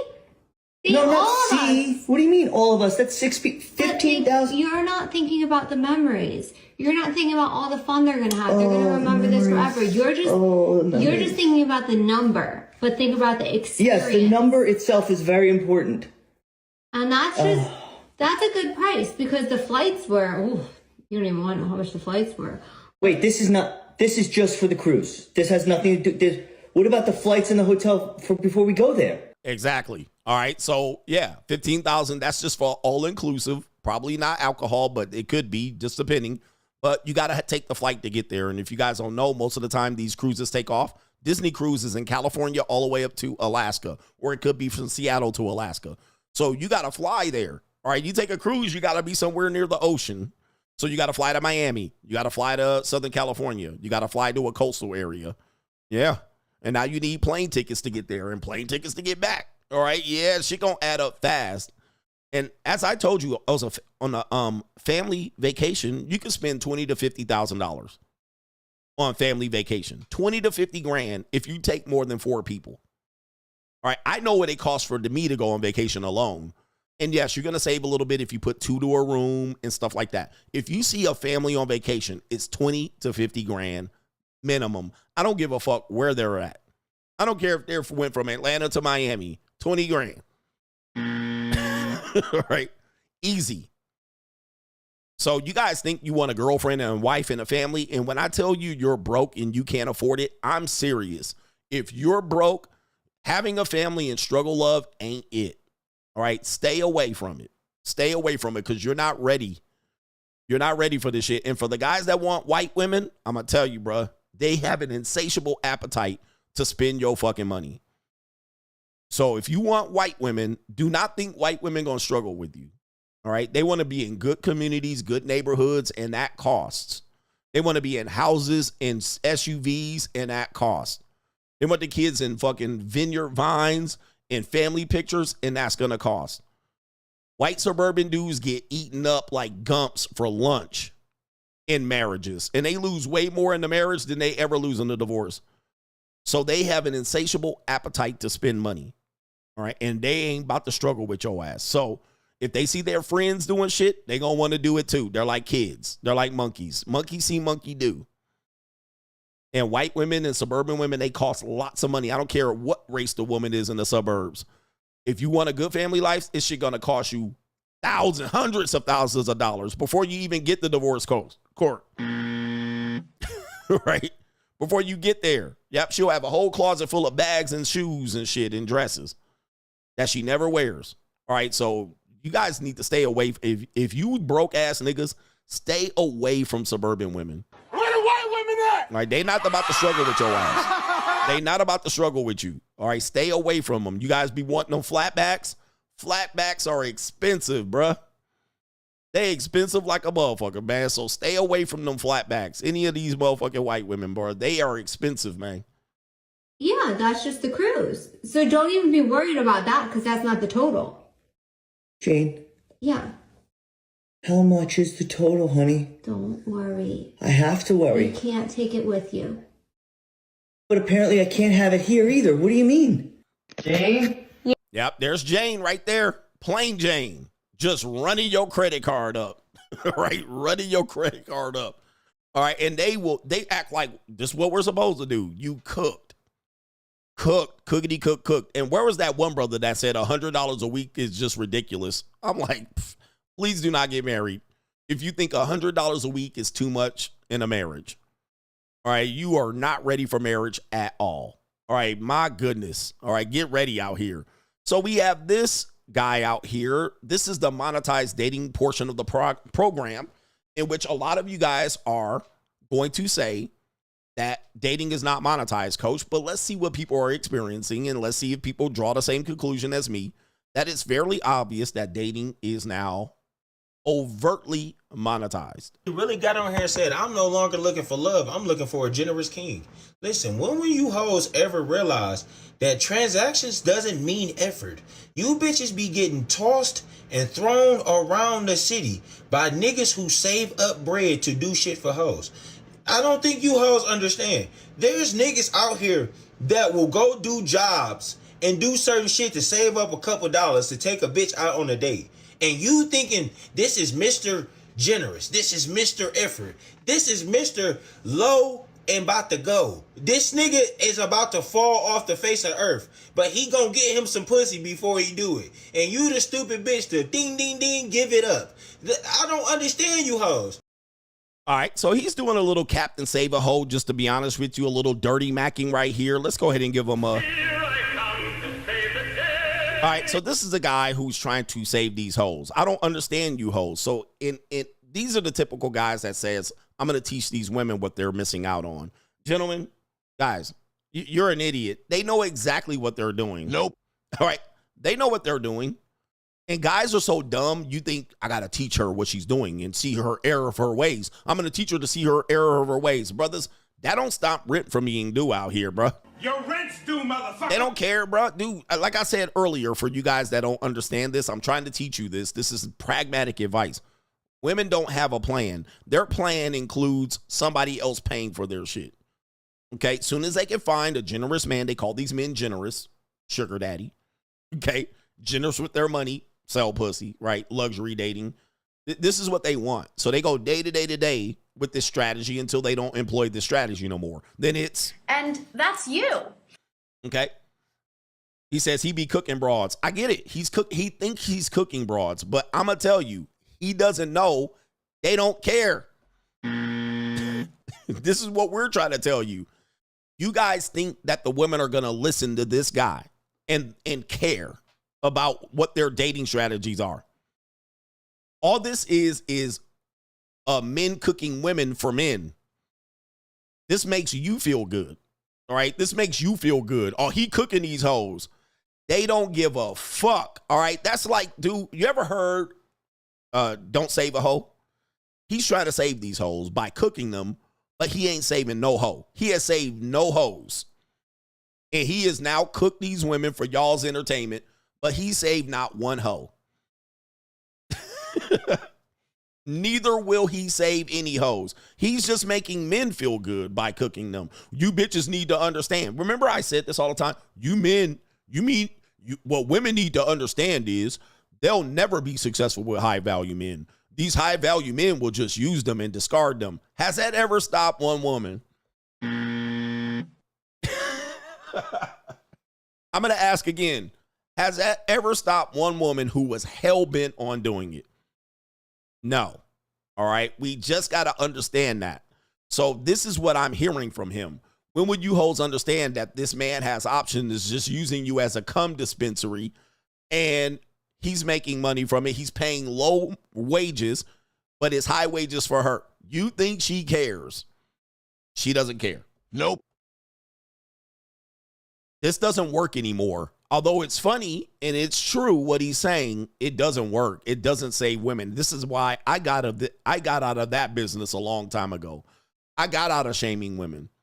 I actually turned and pivoted the other way. I pivoted to the point where I had to say, okay, we need hoes. Right here. And in fact, we all like hoes. That's how I changed my mindset on it, because ain't no saving them. All right, so I think he's trying to, somebody called it shame, blame, and explain. Shout out to Thai City. And there's another brother here. Somebody mentioned his name. These guys have been phrasing the shame, blame, and explain for a long time. And they've been critical of the manosphere using the shame, blame, SBE tactics. And they were correct. They were correct in that, is that we feel comfortable shaming and blaming them and then trying to explain why they're going to lose. And then guess what? How did that help you? How did that help you? And in reality, Ramil and Thai City, those have been the guys that have been talking about that shame, blame, explain, SBE. And so this is just seems like it's SBE. It's like, okay, y'all hoes are going to hoe, and then y'all going to be out here with funky cocks. But guess what? They still going to be out here doing it. And that's you. He ain't gonna stop one woman from doing this. All right, zero. Here we go. Like, y'all get mad at niggas who lead with their money. A nigga that get around the hoes and ask for change for $3,000. But you hoes idolize money. Yeah. How is this gonna stop them from doing it? How you no longer looking for love? You looking for a generous king. But bitch, don't you know that generosity come from love? You bitches be wanting material kings. Ask for a trick next time, you Yeah. stupid bitch. All right, there you go right there. There it is right there. So there you go right there. And listen, he's not wrong, just so you know here. And let me say his name here. Baller Belly Sean. Baller Belly Sean. So, yeah, you stupid bitch. Y'all some hoes. Y'all dumb. Y'all looking for a generous king, but y'all want a trick. Gentlemen, what did I tell you? This is not going to, all this titling of things is not going to help. It ain't going to change one woman's behavior. But it does prove that men are experiencing women being monetized, right? So they're telling me the dating marketplace is not monetized, but guess what their experience is? They're dealing with this reality, and what they're trying to find is the women that aren't monetized, right? They're trying to find that woman, which I'm here to tell you, she don't exist. How do we know she's not, she doesn't exist? Well, let's take you to our gordita today. This woman's going to say something that I've said, and so I'm just using these people to kind of back up some of my talking points. You guys recognize this woman. I call her a gordita, but she's, I guess, an in-shape gordita. There she is right here. She's going to say all women are hoes. Now, this isn't to disparage the women. We like hoes over here. Let's be honest. Hoes are useful, and hoes got to eat too. But she's going to talk about this idea that people are going to say, well, this woman's selling sex and these men are tricks and I'm not a trick and I would never sell pussy. But at the end of the day, she's going to say we're all doing the same thing no matter what. Now, let me go back and review. The Ling said the same thing. This guy, Sean, said the same thing. And you know else who said the same thing? This woman right here in the marriage, Jane. The husband said the same thing. So people will say this is debauchery, this is cope, but this is real. All men pay and all women sell sex. All right, so let's go to it. We're going to go to Rebecca, and she's going to say this right here. I get a lot of negative comments about what I do for a living, and a lot of people don't even realize that they do it too. So today I'd like to break down hoeing. So what is hoeing? Well, hoeing is when you use your body for money. So here's some common hoeing categories. Strippers, OnlyFans, bartenders. Yes, if you're a bartender, you're hoeing too. Let me stop her right there because she about to cook.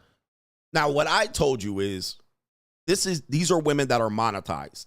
And then you think a woman that is monetized sells sex. But all women that sell their body or their looks or beauty are monetized. That includes bottle service girls, waitresses, bartenders. These are all Hooters girls, Twin Peak girls. These are all women that are selling the imagery of sex and beauty. Even a woman that's a legal secretary and she dresses up in a pencil skirt. This woman's monetized. Okay, so you will think, well, she's not monetized. She doesn't sell her body. She doesn't sell sex, but she certainly sells the possibility of sex, the image of sex. They have tip shirts. Women that are bartenders are straight up monetized. All right, and they deal with men who flirt with them, who openly proposition them, who drool over them, who try to have sex with them and give them tips in order to possibly get a better chance at sex.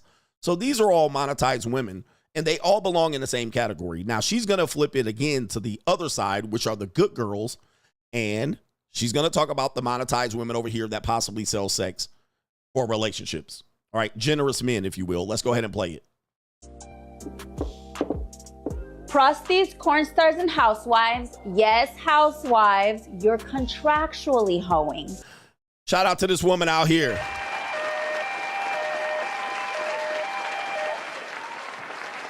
Housewives are contractually hoeing. What do they call it? Marriage is legal prostitution. In fact, sometimes the woman cannot have sex with you, but you still got to pay.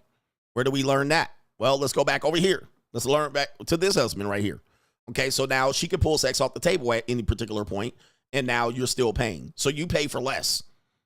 Okay, contractually hoeing. So it's all a form of, if you will, pay for play, or if you will, it's monetized. The woman, the relationship is monetized. So that it's just a different way to position it and proposition it. Some people can position around, well, if religion's involved, then it's okay. Or if the law's involved, they're not involved, it's okay or not okay. So then that's how you distinguish it. But literally, it's availability of sex. So as soon as you make sex availability or a possibility of you paying into the sex, it's monetized, if you will. It's an act of her selling her availability or her access or exclusive access to you. And guess what? All right, MERP. I know people don't want to deal with this, but it is what it is. I mean, without the pussy, none of these deals are possible. So if the husband was going to get married and she could never sleep with her, there's no marriage. None. Or if the man wants to exclusively have that woman all to himself and then he wants to marry her and then she says, but I'm not going to be exclusively available to you. I'm going to be available to all men. There's no marriage. Are we true? Is this honest right here? So Rebecca is saying we all doing pimping and hoeing and tricking and hoeing at this point. All right. Relationships all are monetized. The Ling says so. I say so.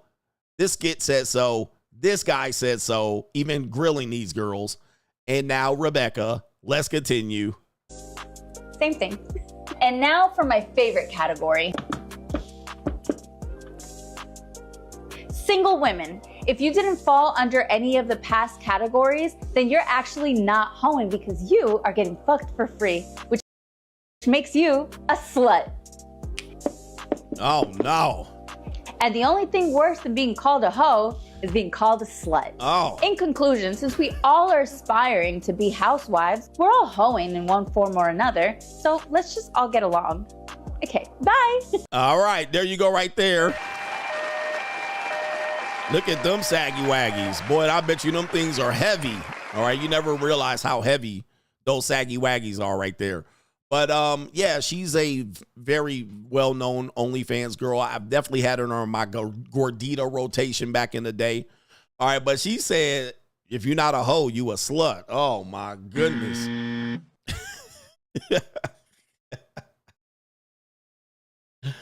Yikes. Well, here's the problem here. This guy is saying the same thing right here. So he doesn't want women to benefit, a.k.a. hoe. He wants them to slut. Right? This is what I'm saying right here. So look, let me just get this straight. You don't want women to find generous men. You want them to find men that man gets the benefit of her for free.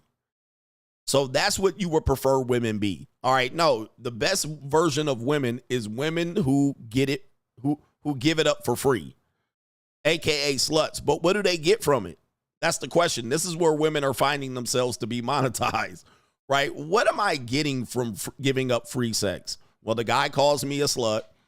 He tells everybody he got it from me for free. I did not benefit from it on any imagination right here. So why keep doing it? So then you find this right here, right? There it is right there. Right, there he is right there. So this guy right here is the type of guy that says, oh, that woman's a slut because she gave it up for free. But she's also a hoe for getting paid from it. All right, so let's go back here. And it's interesting. It's an evil world. I know, guys. A lot of guys are simply not going to agree with this, but I don't care. All right, I really don't care at the end of the day. And they're going to say I'm justifying my trickness or my debaucherous behavior. But anything to make yourself feel good and better. Let me go through this list here because she had a list of single women who have hookup sex. All right, so here we go right here. We got these are the monetized women right here. Let's take a look. Whole categories: OnlyFans, stripper, bartender, prosty, corn star, housewife, maid. My maids are coming today. Bottle service girl, side chick, nurse, teacher, escort, hostess. Yeah, dude, hostess are definitely monetized. Real estate, Uber Eats, assistant. Yep. Executive assistant, personal assistant. These are all hoes. These are all hoes. They're hoeing for somebody in the company. Long-term relationship are hoes. All right. All right. Housewife and long-term relationships are hoes. I've been telling you too, this right here. All right. I've been telling you too. Haven't I been telling you this? It's just contractual. It's just like a comfortable hoe. It's like a church ordained hoe. All right, so there it is right there, man. Interesting. It's getting evil out here, but the truth is being told, isn't it? I don't know. It's an evil world we live in. We got more of this type of behavior here. And then is the main event coming up? The main event is coming up. We got more of this debaucherous behavior here. We got this. Okay, we got this woman out here. We got two sisters. Niggas always gotta show they teeth. Wrong sound effect. We got these sisters out here. He thought it was just a date. Then she asked for $1,000. Uh-oh. The man thought it was just a date. Then the woman asked for money. All right, not a surprise in this economy at all. Let's hear the video. A lady, we went on a date. She decided to invite me up for a nightcap, you know, and he was like, that wasn't even my plan. I'm dropping her off at her home. I'm about to go my separate way. She was like, well, do you want to come up? And he was like, well, I didn't plan on, you know, that. So, I mean, whatever you're comfortable with. He's like, well, yeah, let's, you know, she's like, let's just go up. We could chat or whatever. So they start talking. He said, she started undressing. He said, he's like, I'm like, whoa. And she said, I already know what you want. It's just going to be $1,000. Mm-hmm. And he said, first of all, I thought we were trying to get to know each other. Second of all, I'm not paying. I didn't come here for this. Right. This is the and hold on, y'all. This was like 3 years ago. This was like 3 years ago. So this was a date. And date. And so they went upstairs. She took her clothes off and told him it was going to be $1,000. Aquila, a lady, we went on a date. She decided to invite. Right. So this is a person she knows. This isn't her charging this. So this is again where the guy thought, let's just be frank here. It obviously was a man. She was interested in this man, not romantically.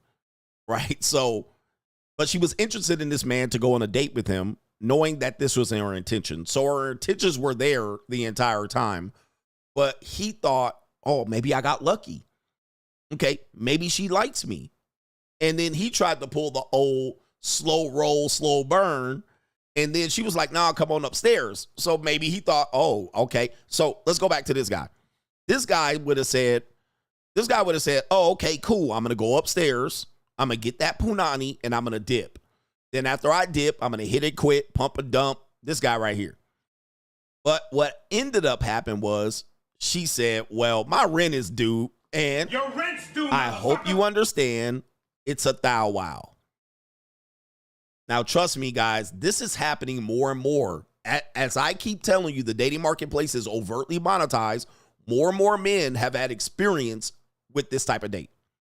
Now, you might not have had experience with it, but even this guy is saying he has experience with it, where the woman will say, well, you know, if you just got a quick 500, you want my number, I could come hang out. Now, you thought she was interested. You thought you were running game on her. Well, then the woman then pivoted.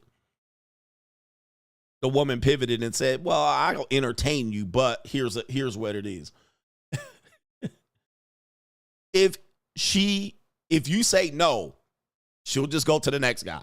And the next guy, and the next guy, and the next guy. This is more women not being ashamed of this type of behavior to overtly advertise themselves as this and roll the dice. Why? We have an economy that's crushing everybody. And this is how they figure they can patch it up. So if they're interested in you, remember I told you, getting the phone number means nothing nowadays. If they're interested in you, then they might have an ulterior motive. Right? I told you this a long time ago. I've been trying to harp this on you. Women used to say, I'm not interested. All right, and completely dismiss you. Or she was interested, and then she played around with you. Now they have an intermediate part where they're like, I'm not really interested in him, but I will give him access. Now, how many women are doing this? I can't tell you. We know that 47% of women admit in surveys that they openly embrace hypergamy. It is nothing to be ashamed about. This is what we have.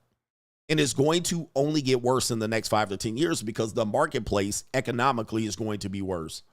In fact, I did have a person that told me he went to a high-end nightclub and he talked to a girl and she was open to him, but then said $500. It'll be $500. Yeah, I'll go back home with you. It'll be 500. So this is where we're at no matter what. Even if you're not paying, that doesn't mean you're not going to deal with it. You're dealing with it. So you'll think, oh, this attractive woman wants me. She'll give you the phone number and then you'll call her up and she'll be like, that'll be 500. And then you'll be like, fuck you, bitch. Like you're going to do this right here.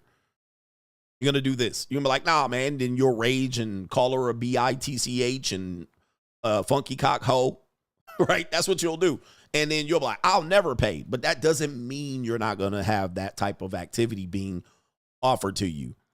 It's what it is, man. It is what it is. This is overtly. This means the average regular person is engaging in this. And listen, I don't see anything wrong with it. It's just the state of the world we're living in right now. It's the highest bidder. And if you don't want to bid, that's a decision you're making. I'm not telling you to bid at all. But we're seeing more and more people even acknowledge this existence. Right. So it's almost incapable. You're almost incapable of hiding from it because there's no hiding from it at this point. Even this guy right here. Well, the guy she's describing. All right. So what do we got here? We have how many more videos we got here? Because I got to get on with this here. We have this woman explaining Straggle Daggle. She has 2 videos. So I don't remember what she's explaining in each, but I'll go ahead and talk about it. Nigga left a doodle streak on my white sheets on my bed. Oh God, he came over. I didn't want to do nothing. This week was going your first one. I didn't want to do nothing. He was like, you give me some head, I'll pay you. I'm all right, cool. You know what I'm saying? We did this a lot of times, whatever. Fuck it. I give him head. I smell doodle. I'm like, you gotta go like wash up. Like, I'm not trying to be rude because we already didn't like. I was trying to give him a pass because we already did so much nasty shit with each other, and this is the first time ever stinking. So I'm like, you gotta go ahead and get in the shower. This nigga slid off my bed, and when he got up, it was a shit stain, long ass streak on my white sheet. I said, hey, you don't see this? He get the grabbing his shit, he leaving. Come quick, put my shit in the water. Where the fuck is you going? He left. He left. Quick as fuck, too. Nigga. Okay. All right. Apparently, she's done this before, and they've done stuff for money. But, of course, he didn't watch his Duke shoot. All right. And so left Dookie stands. This is a woman. She talks about weird scenarios like this. So we don't know if she's being completely honest, but I definitely wanted to play it. All right. I definitely wanted to play it just so you can see the stuff she comes up with. And, boy, does she look slow. And look at that hairline. I mean, look at this woman's forehead. I mean, this is absolutely crazy. All right, that her forehead is that pushed back, or her hairline is that pushed back. That is incredible. All right, but yeah, she definitely has dropped that neck for a couple dollars. It's barbecue in there. All right, and yeah, some of y'all ninjas are nasty. So is this a stretch of the imagination? Nah, some of y'all dudes are nasty. In fact, there's a clip talking about the amount of nasty women out here. I might go ahead and play that. In between this clip right here, this woman's going to talk about the amount of nasty women that are out here. I guess she does some sort of intimate waxing. And this woman out here is going to talk about it. No more dookie butts, please. All right, I don't want no one to feel no type of way of what I'm about to say, but let's start taking care of that personal hygiene before you lay on my bed for a wax. There is no reason why you have cottage cheese built up in the front and balls in the back. Okay, Dookie butt, go to the bathroom, start washing your before you come in for your appointment, because at this point it is highly unexcusable. Y'all are 20 plus years old. There's no reason why I'm seeing these things when I'm trying to remove hair.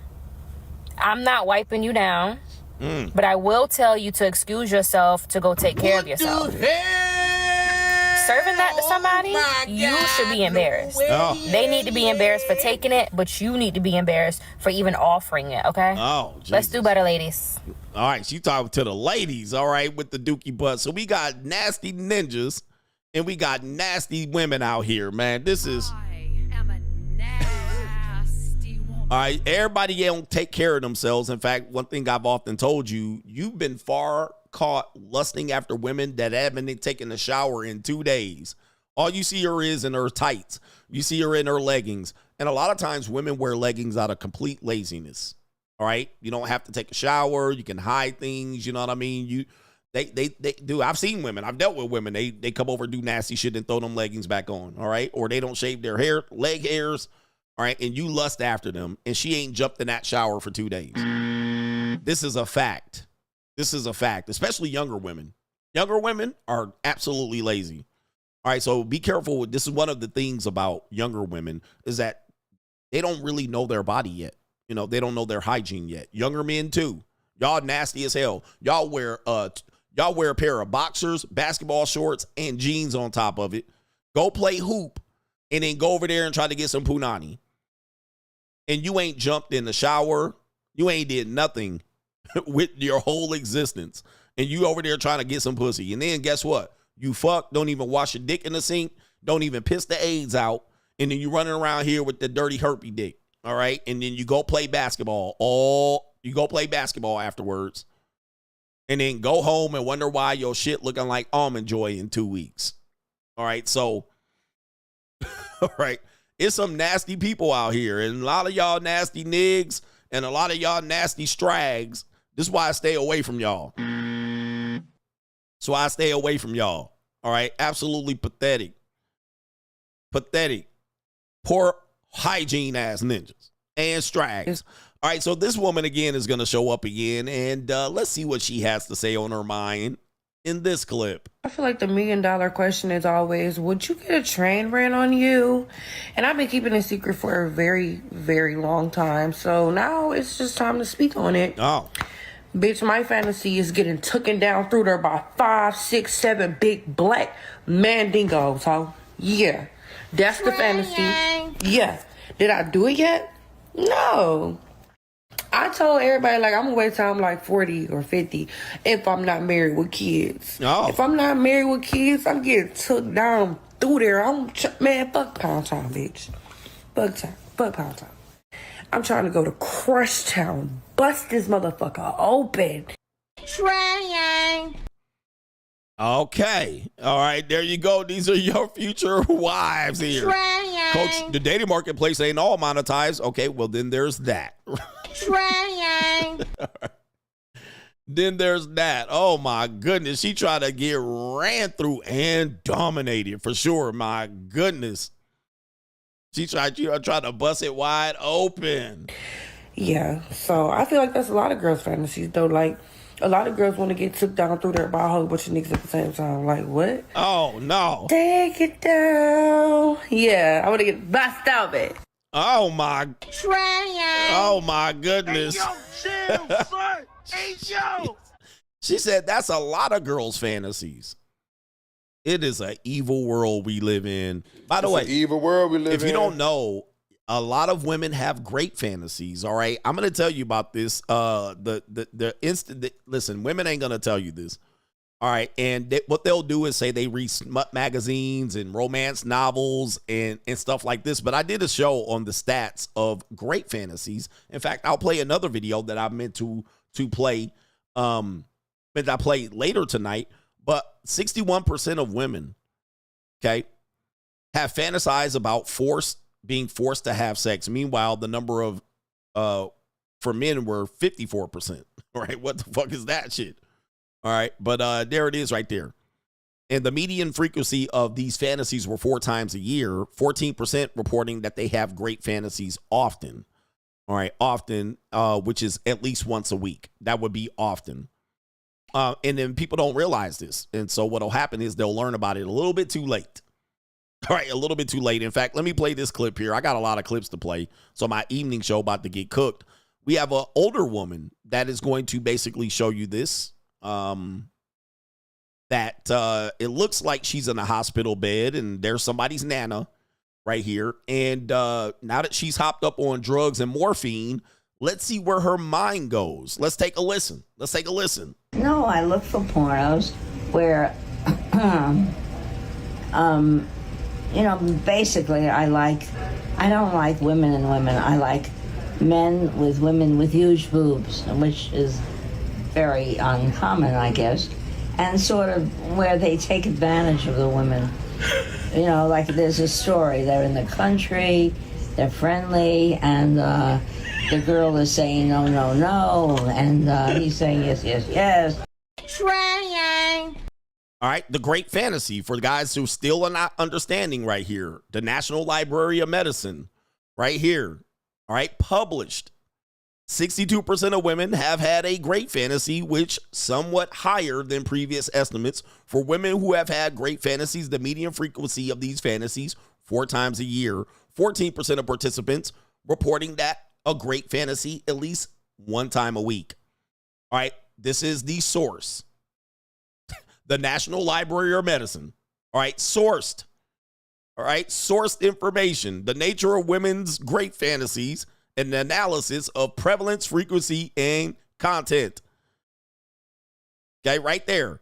All right, great fantasies were either entirely adverse or entirely erotic. Great fantasies were found to exist on an erotic adversive continuum, with 9% completely aversive, 45% completely erotic, and 46% erotic and aversive. So, guys, this is a real thing. This is a real thing. Even this old granny at this age, her fantasy is a guy with a woman with big boobs. She's saying no, no, no. He's saying yes, yes, yes. All right, so here it is right here. And he turns her on. That's all.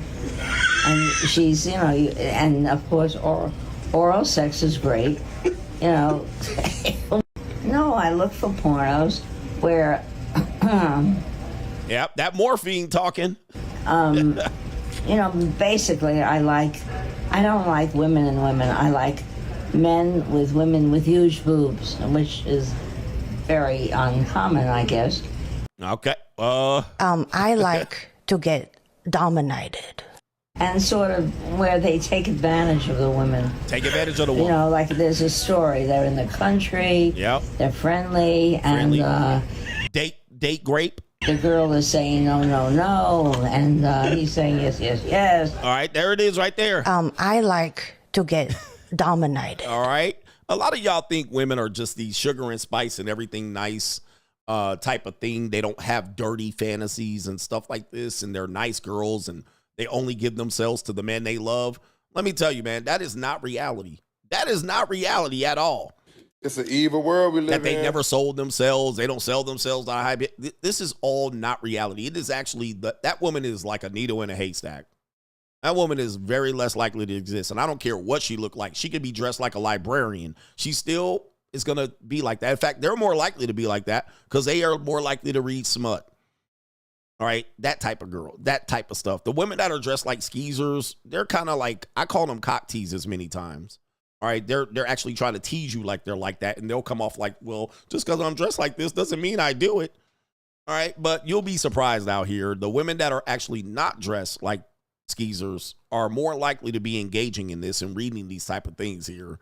Yo, even the older women and grannies, just because she a granny doesn't mean she ain't nasty out here. All right, there's a lot of nasty ass Grammys that will drop that they'll drop that damn neck on you with their gummies. It's barbecue in there. Housewives, woman dressed like a whole housewife. Get her drunk off of 2 glasses of wine. She gonna be over there trying to kiss on your neck. Housewife ass bitch.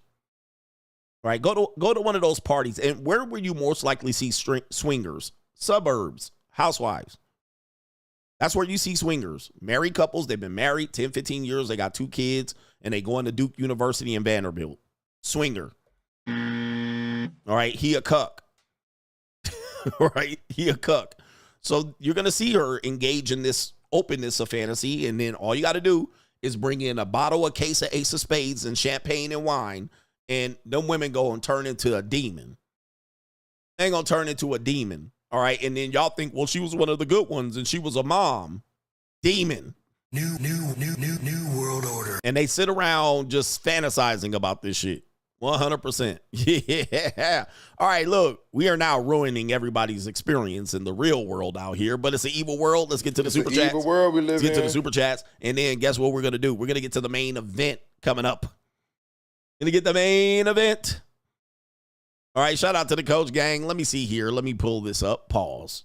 Shout out to the Dark Side Foundation. He says something for the collection plate, coach. Funny how all the people in my life complaining about Elon are broke and are completely unaware of the biggest crypto bull run that they are on. That's on the horizon. I'm just buying low and building up my bags. They are going to miss out because they think it's a scam. 10 years down the line, we'll tell you the difference. All right, we're going to see it. because it's going to be unattainable. Just like housing. We're just going to wait for it to crash. That's more cope and hope, right? You missed out on the investment, so you hope it crashes so you can afford it. All right, the housing market going to crash. Like I think the housing market is going to crash. You still ain't going to be able to afford it, though. It ain't going to crash so you can just gobble up 5 houses. It's going to it'll crash like, you know, like it's in there, but you still ain't going to be able to get none.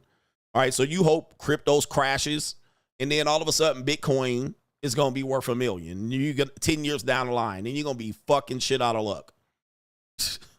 Housing market is going to double. And you're going to say, no, it's not going to double. And I'm going to say, why do you think it's going to double?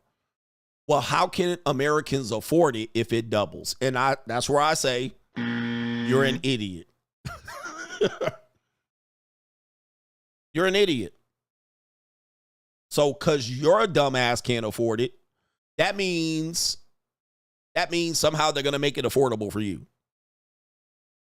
That's what you think. They're just going to make it affordable for you.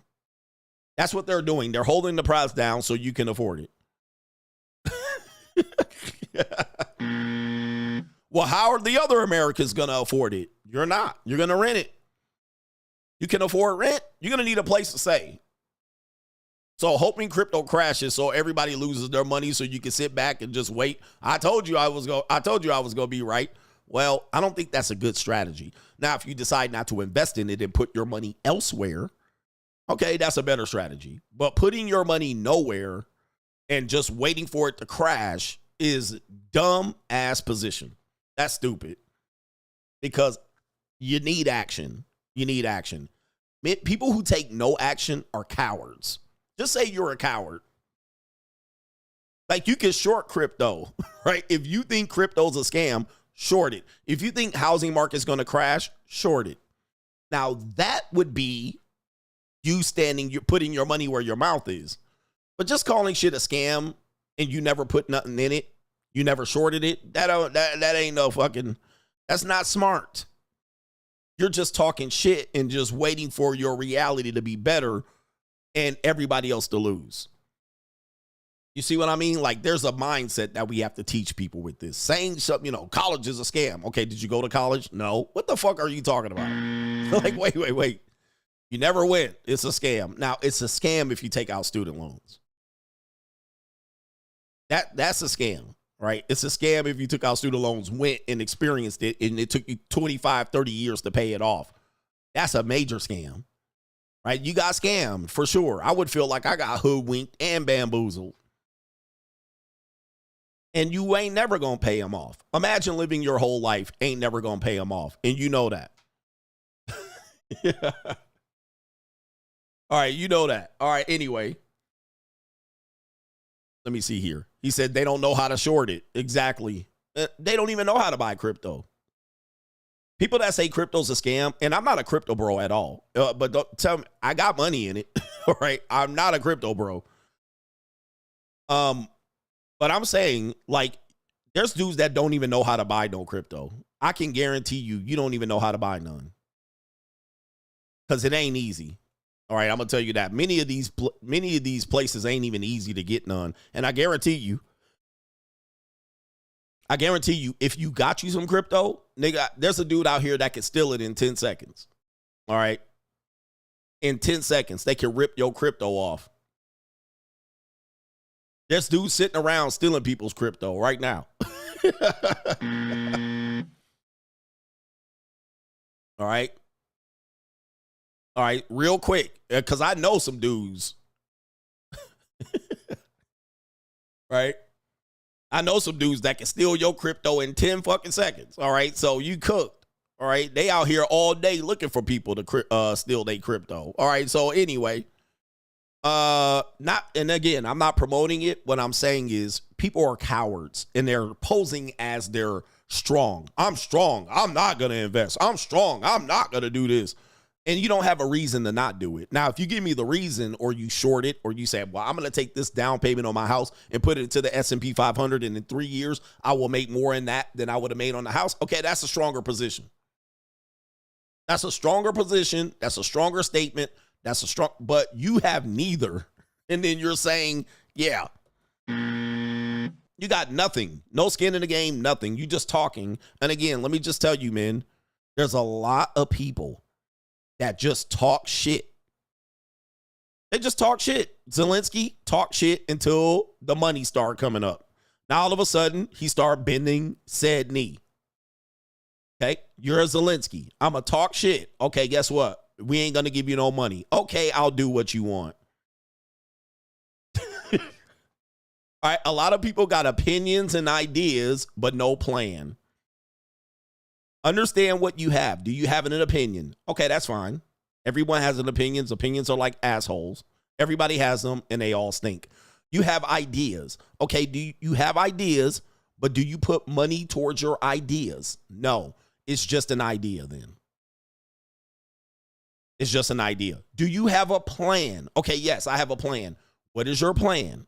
Normally a plan requires somebody that knows there's an investment. I have a plan, and in this plan, I invest skin, money, sacrifice, blood, sweat, tears, elbow grease. That's a plan. Most people don't have a plan. They just have opinions and ideas. And therefore, these people are cowards because they never put any skin in the game with their opinions and ideas. Normally, their opinions and ideas require somebody else's money to finance them. I'm trying to teach you here. I'm trying to teach men. Your mama had ideas and opinions. Ain't put nan money on none of that shit. And now here you sit with your single mama raised ass looking stupid, stuck on stupid. A lot of your girlfriends and wives got opinions and ideas. But when it's time to pay, they look to you. Okay. And that's you. To benefit, to actually follow their opinion, because they would be rich as a motherfucker if women invested in their ideas, in their opinions. They would be rich with all the shit that they know. But guess what? They'll never put no money to it. So it's never a plan. Right? It's never a plan. It's just an opinion. All right? Put some money on it. Okay? You ain't putting no money on it? Shut your bitch ass up. All right. A lot of people got ideas. I got ideas about the housing marketplace. Until I put money on it, it's just an idea. That's it. It's just an idea that I have. Now, for me to say I'm going to short the housing market, now that's a fucking plan. I'm going to short the housing market so y'all all get bankrupt, and I'm going to swoop in and buy all your motherfucking property at wholesale and distribute it amongst X, Y, and Z and make rental property. That's a plan. That beats the idea, or at least shows you got balls and you're just not a coward here. All right, let's talk about what's real out here. Shout out to William. Evans says, I just split with the wife and she's already grilling me for money while wanting to work things out. Her retirement plan has failed. I'm rich, bitch. All right, so there's an idea again. All right, divorce is often a woman has an idea. She has an objective. She has an opinion about where the marriage goes. Soon as they get the divorce, I'm going to leave. Guess what happens? She needs the money at the end of the day. So women will break up with you, but then use the system to extort money from you and extract money. So she had no plan. And this is like 80% of divorces. The woman has no plan. She's just going to leave and go be happy. As soon as she jump her ass out there, guess what? She needs some money. And so then what does she do? She started using the courts and trying to extract money, extort you, hiring lawyers, winding up toy soldiers. She had no plan. Equally, she has no plan when the kids turn age of majority. You will find that she has nothing else left to grasp. Nothing. And her original plan would have worked if she would have stuck to it and just shut her fucking mouth and been a dutiful wife. Instead, she had an opinion and ideas, and she went and took a leap of faith and found out big bank take little bank. She found out money talks, bullshit walks. Hey, he who holds the cards holds the keys. So all your opinions and ideas mean nothing without money. Same thing as women in relationships. Ladies, you can have a whole bunch of opinions and ideas on how this relationship works. If you ain't got no fucking money, it don't move the needle. None. So then you go out there, divorce, break up, and go out there on your own, and now you're working 14 hours a day with child support, with your kids stuck in daycare. How's that working out? It works out shitty, right? You fucking fool. You ruined everybody with your big ass mouth. DGC, more blessings, coach. Please keep hammering the message. Every man needs an emergency fund to mitigate loss of employment. Stop helping broke friends and family patch their ways through. They are leeches, and often they leapt on a bad idea, all right, with no ways to fund it. So we're telling you guys, I know you hear this every day. Coach, man, you know, there's about 10 men in here. This is the same shit every day. It's the same shit every day. Obviously, you weren't an athlete. In the athletics, we call this fundamentals. Every day in practice, every team practices fundamentals for a good 35 minutes to 45 minutes. Every practice. Basketball, they work on a jump stop. They work on a two-hand pass. They do the three-man weave. They do layups. I don't care how many three-pointers you can hit. Every basketball team does layups right at the beginning of the practice. Every day, without fail. Coach starts the 45 minutes of practice, dribbling drills. Keep your head up, right? Switch hands. Back the man down. They go 1-to-1 full court. You need to practice the same shit every day. See, what you guys want to do is you guys want to major in the majors, and you a jackass. You ain't even got the fundamentals down. And all of a sudden, you get distracted by the minors. All right, but every day, you need to be, you know, whether you're a pro, college, high school, junior high, nobody opens up shooting three-pointers. Everybody starts with them layups. Right hand dribble layup. Right hand dribble layup. Jump off the left foot, drive the right knee up, right hand layup. Then you go to the left. Dribble with your left hand. Don't dribble with your right hand. Jump off the right foot, drive the left leg up, left hand layup. Every day till you master that shit, and you master the little shit, then you become a legend. But you think I'm supposed to reinvent the wheel every day for your entertainment. We're building fundamental. We're building a base. Once you guys understand that, then you will become better. I don't have to come up with a new message every day. We just hammer down these fundamentals. And every now and then, at the end of practice, I'll give you a new play. All right, here's a new play. Consider this. Have you ever considered that? So at the end of the practice, we work on, let me draw up this play. Did you guys know this? This is important. Did you guys know that when a basketball player does a behind-the-back pass or a spectacular pass, it isn't improv? It's not improv. It's not improv. Like, guys will see this. A guy will come down the court, and he'll do that behind-the-back pass. Or he'll do a pass. And like, how did he know he was there? They practice that shit. Okay? They do that fast break. Two players fill a lane right at the wing. They either flare out for a three or they motherfucking cut down and they hit the block. The player knows he's going to be there.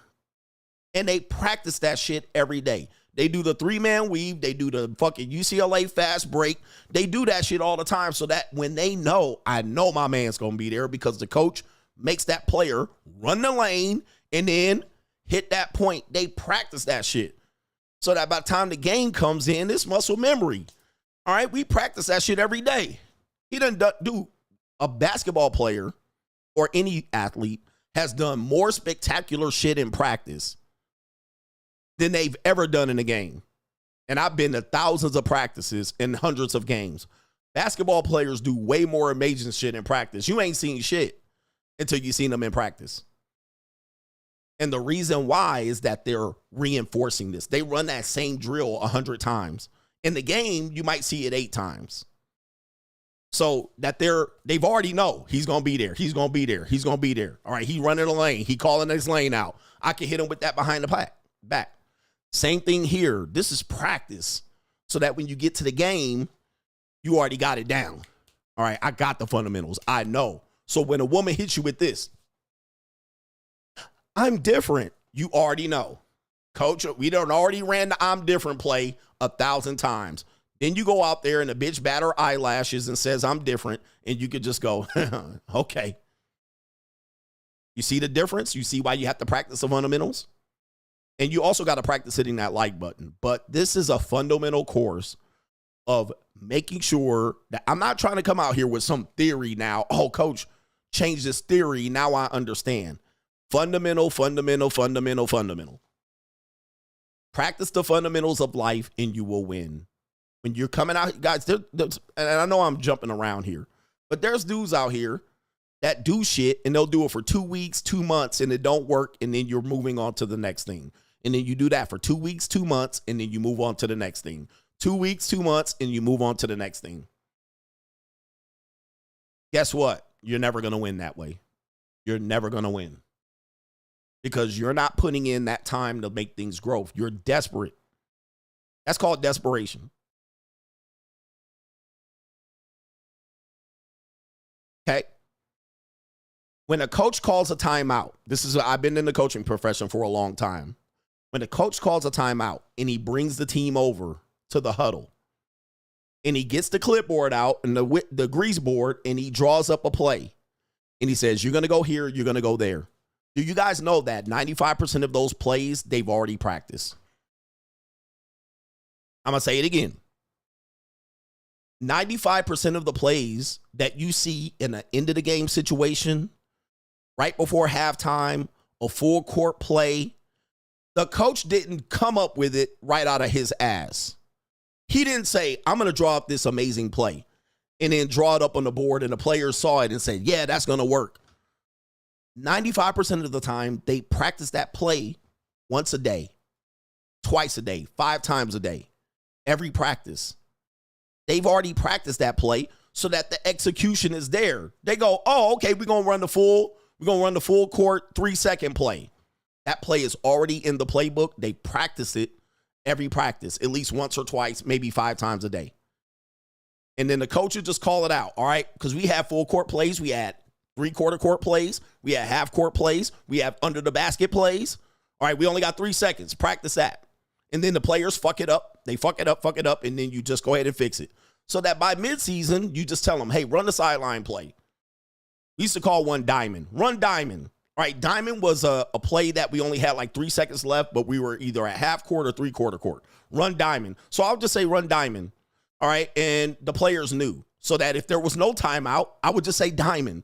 And they could go into diamond, get the play, and then in 3 seconds, we'll get a shot up. Coaches aren't coming up with these plays out of their ass. They're practicing these plays so that then when they get to the game, the players are prepared. Then when you have opportunity and preparation, you have luck. So this is when you watch the game. Oh, they got lucky. No, they didn't. They literally practiced that. So this is how you have to take this into your life. You guys are just trying to try shit and get lucky. Try shit and get lucky. And then you change up how you're dealing with women. And I'm going to deal with them like this, deal with them like that. And you never put in the understanding.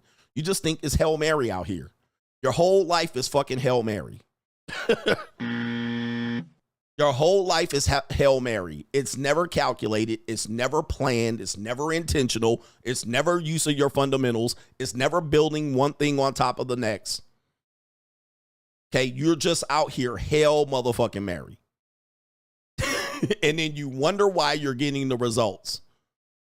And all you got is opinions and ideas, and then somebody else to fund it. Anyway, I hope you guys understand that. I got some more super chats here. I'm trying to help y'all out. I'm the coach. This is why they call me the fucking coach. Scope says, I just realized traditionalism is a fantasy too.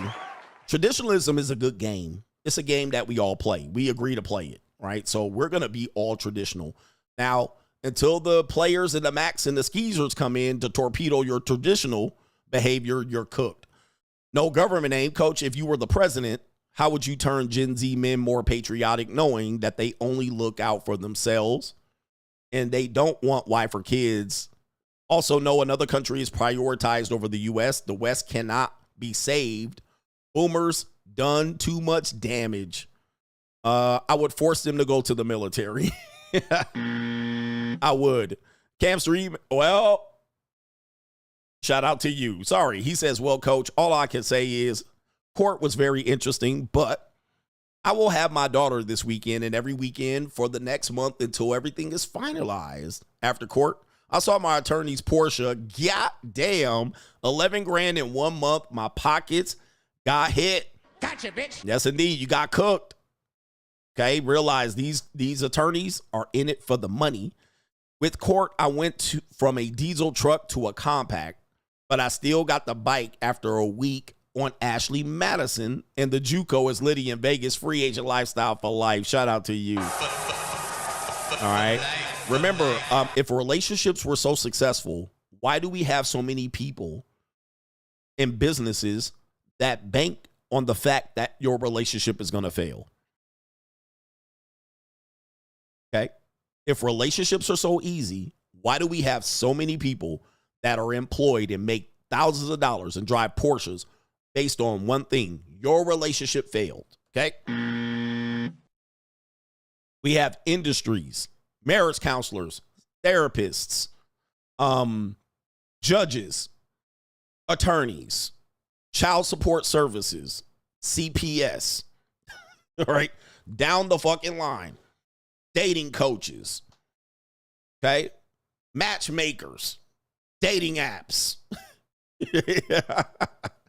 If relationships are so easy, why are all these people making all this goddamn money on failed relationships? And then you mad at me, right? You mad at me like I'm doing something wrong. And you got all these people out there making hundreds of thousands of dollars a week in a month based on your jackass and your dumbass falling in love. All right, okay. The whole government exists, marital laws, the bar association.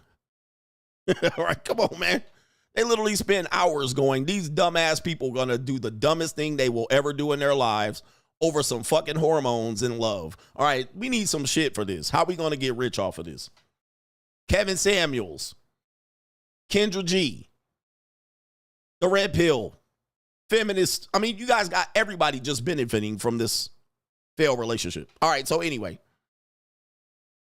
We got Miles says, Coach, I was at a wedding this past weekend, and it was so vital to have a RP lens because you see the social dynamics can be easily predicted on what's going to happen. He says to top off the wedding, one of the groom's friends and his sister banged in the restroom. Sheesh. It's an evil world we live in. So the groom's friend and his sister, the other sister, banged in the restroom. Typical wedding behavior. Typical wedding behavior. Hopefully she's not pregnant. We got Lindell says, I'm officially done with child support. Shout out to you. I've received my income tax in the mail and it's $45. The boy is 18 this month. Coach the GOAT. Thank you. Please don't give up on us, Coach. We need you. Congratulations for finishing up that child support. You are now free. We got TB says, facts, Coach. I plotted my escape from the community. At 19, I realized the government will not only pay for your college, but pay you to go. I made sure I chose a degree with a long-term growth, cloud computing. I'm lapping all of my peers, and them ninjas is low-key hating on me. And to add to that, when I say the government pays, I meant via the GI Bill. I'm 60% done with my degree, but also at least 6 figures salary. A low one. He says, once I'm done, I'll easily make $200K plus. God willing, once I get there, I'm staying humble and investing most of it. It's time to boss up, ninjas. Yes, indeed. Shout out to you. Better boss up, nigga.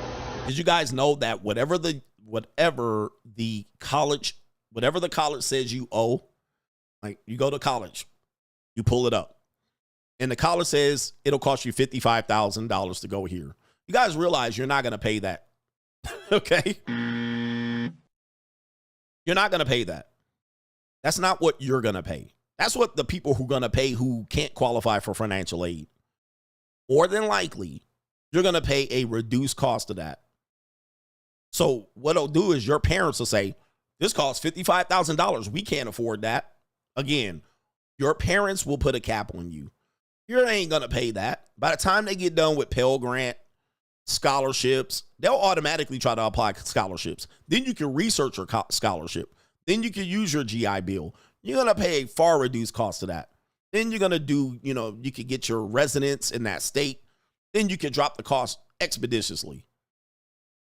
You ain't paying close to that. It says $55,000. Man, no, man, don't. Dude, you might pay $25,000 of that 55. Okay, you might pay that. It's going to be extremely reduced cost. Okay, but you know, colleges are inflating the number so they can get that money from the government. So that when you do what? You actually get the student loan debt, it's going to be at that amount.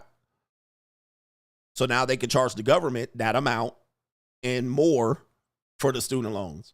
All right, but shout out to that young brother out there doing it the right way. He's got a plan and he's got money on it. Shout out to TB taking his GI Bill and working his way through the system 100%. Last thing before I get to the main event, because I have to give y'all, so much happened over the last couple of days that I haven't been with you. I don't want to give up the names here, but let's just say a young person that I know. He's a young person that I know. He is a young person that I know. He keeps me abreast of the Gen Z. All right. So I'm in the game for Gen Z. Okay. So what happens is this guy's telling me, Gen Z men are telling me it's cooked out here. It's cooked, right? Like relationships are cooked. They're just as much doom and gloom as I am. They're struggling. Young men are struggling in a relationship marketplace. And it's mainly because dating is monetized and you have social media. So they're behind the 8 ball. No matter how much y'all want to say it, and you old fogies trying to get relationships and romance together who fucked up your dating life. Guys, the young men and women, they are in a different fucking world. So this young man I know, he tells me about this girl he knows. She's 19 years old. Hello. Smells like teen spirit. He says this 19-year-old girl that he's known her for a couple of years. All right. He says, oh, this girl just sent me a message. It's a Snapchat. This Snapchat is her Snapchatting everybody that a well-known NBA All-Star is in her DMs. Now, this is often a fear of men because we talk about it and we see these examples on the internet and then we're like, oh, we talk about it. But what we don't know is that this is happening in real life. Now, a well-known NBA superstar, and I'm not going to say his name, but let me tell you, he's an all-star. He's not married. He's in her DMs. Now, she screenshotted it, put it on the Snapchat with his name, okay? And it is not a guy you will expect. It's not a guy out here that you would see tricking. All right? It ain't it. But then I said, show me a picture. Now, Maury's saying this is normal. Absolutely. I've experienced this. I'm in this field. I've been trying to tell you, but you just an old man. You don't understand. I said, show me a picture of the woman. He showed me a picture of the woman. She a solid 6. A solid 6. Okay. She is nothing spectacular, right? At all. Nothing spectacular. And he jumps in the DM. It was his account. We have the DM. And he showed it to me. And I said, damn. Now, we've talked about this social media where, women ain't giving that up because they have the ability to still advertise herself.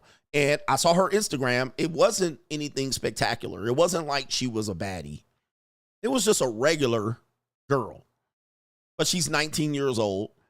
She wasn't an Instagram baddie. She had some pictures that were somewhat risque, but it wasn't like it was right off the rap. She had no eyelashes, none of this shit. None of the Instagram baddie. She looked like a good girl. Let's just say this. And I know where she's from. Technically, a lot of women you think are good girls are skeezers. But this was a current NBA All-Star. Current. He plays in the league now. Well-known. Team is making a hell of a run in the regular season right now. He's in her DMs. And I'm like, damn.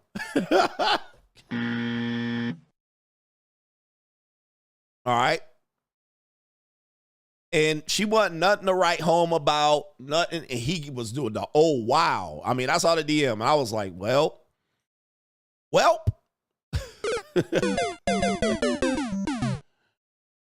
Oh man. So these guys have access to your girls, right? They have access. This is why they don't give them up. They're not going to give up social media to get the man they want. They're not going to give up social media for the man they want. You will find that 95% of women will have no parts of giving up social media for the man they want. Okay. And their women are advertising. They're saying this. I'm not giving up my social media for the man I want. So yeah, it's real out here in the field. It's real out here in the field. Let me see here. Y'all want to know the person's name? Nah, I'm not going to tell you. All right, because that's their own personal business. I'm not trying to expose people, and it was shared with me in confident. And I was like, it's real. It was real.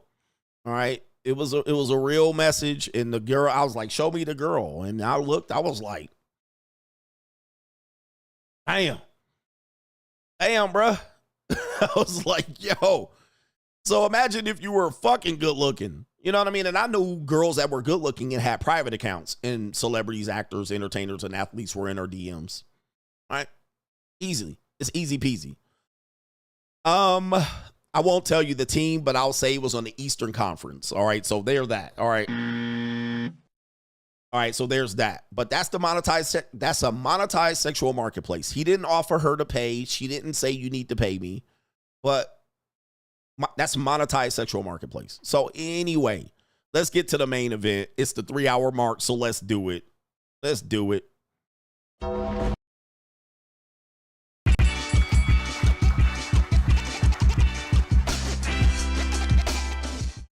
Okay. The main event. New world order.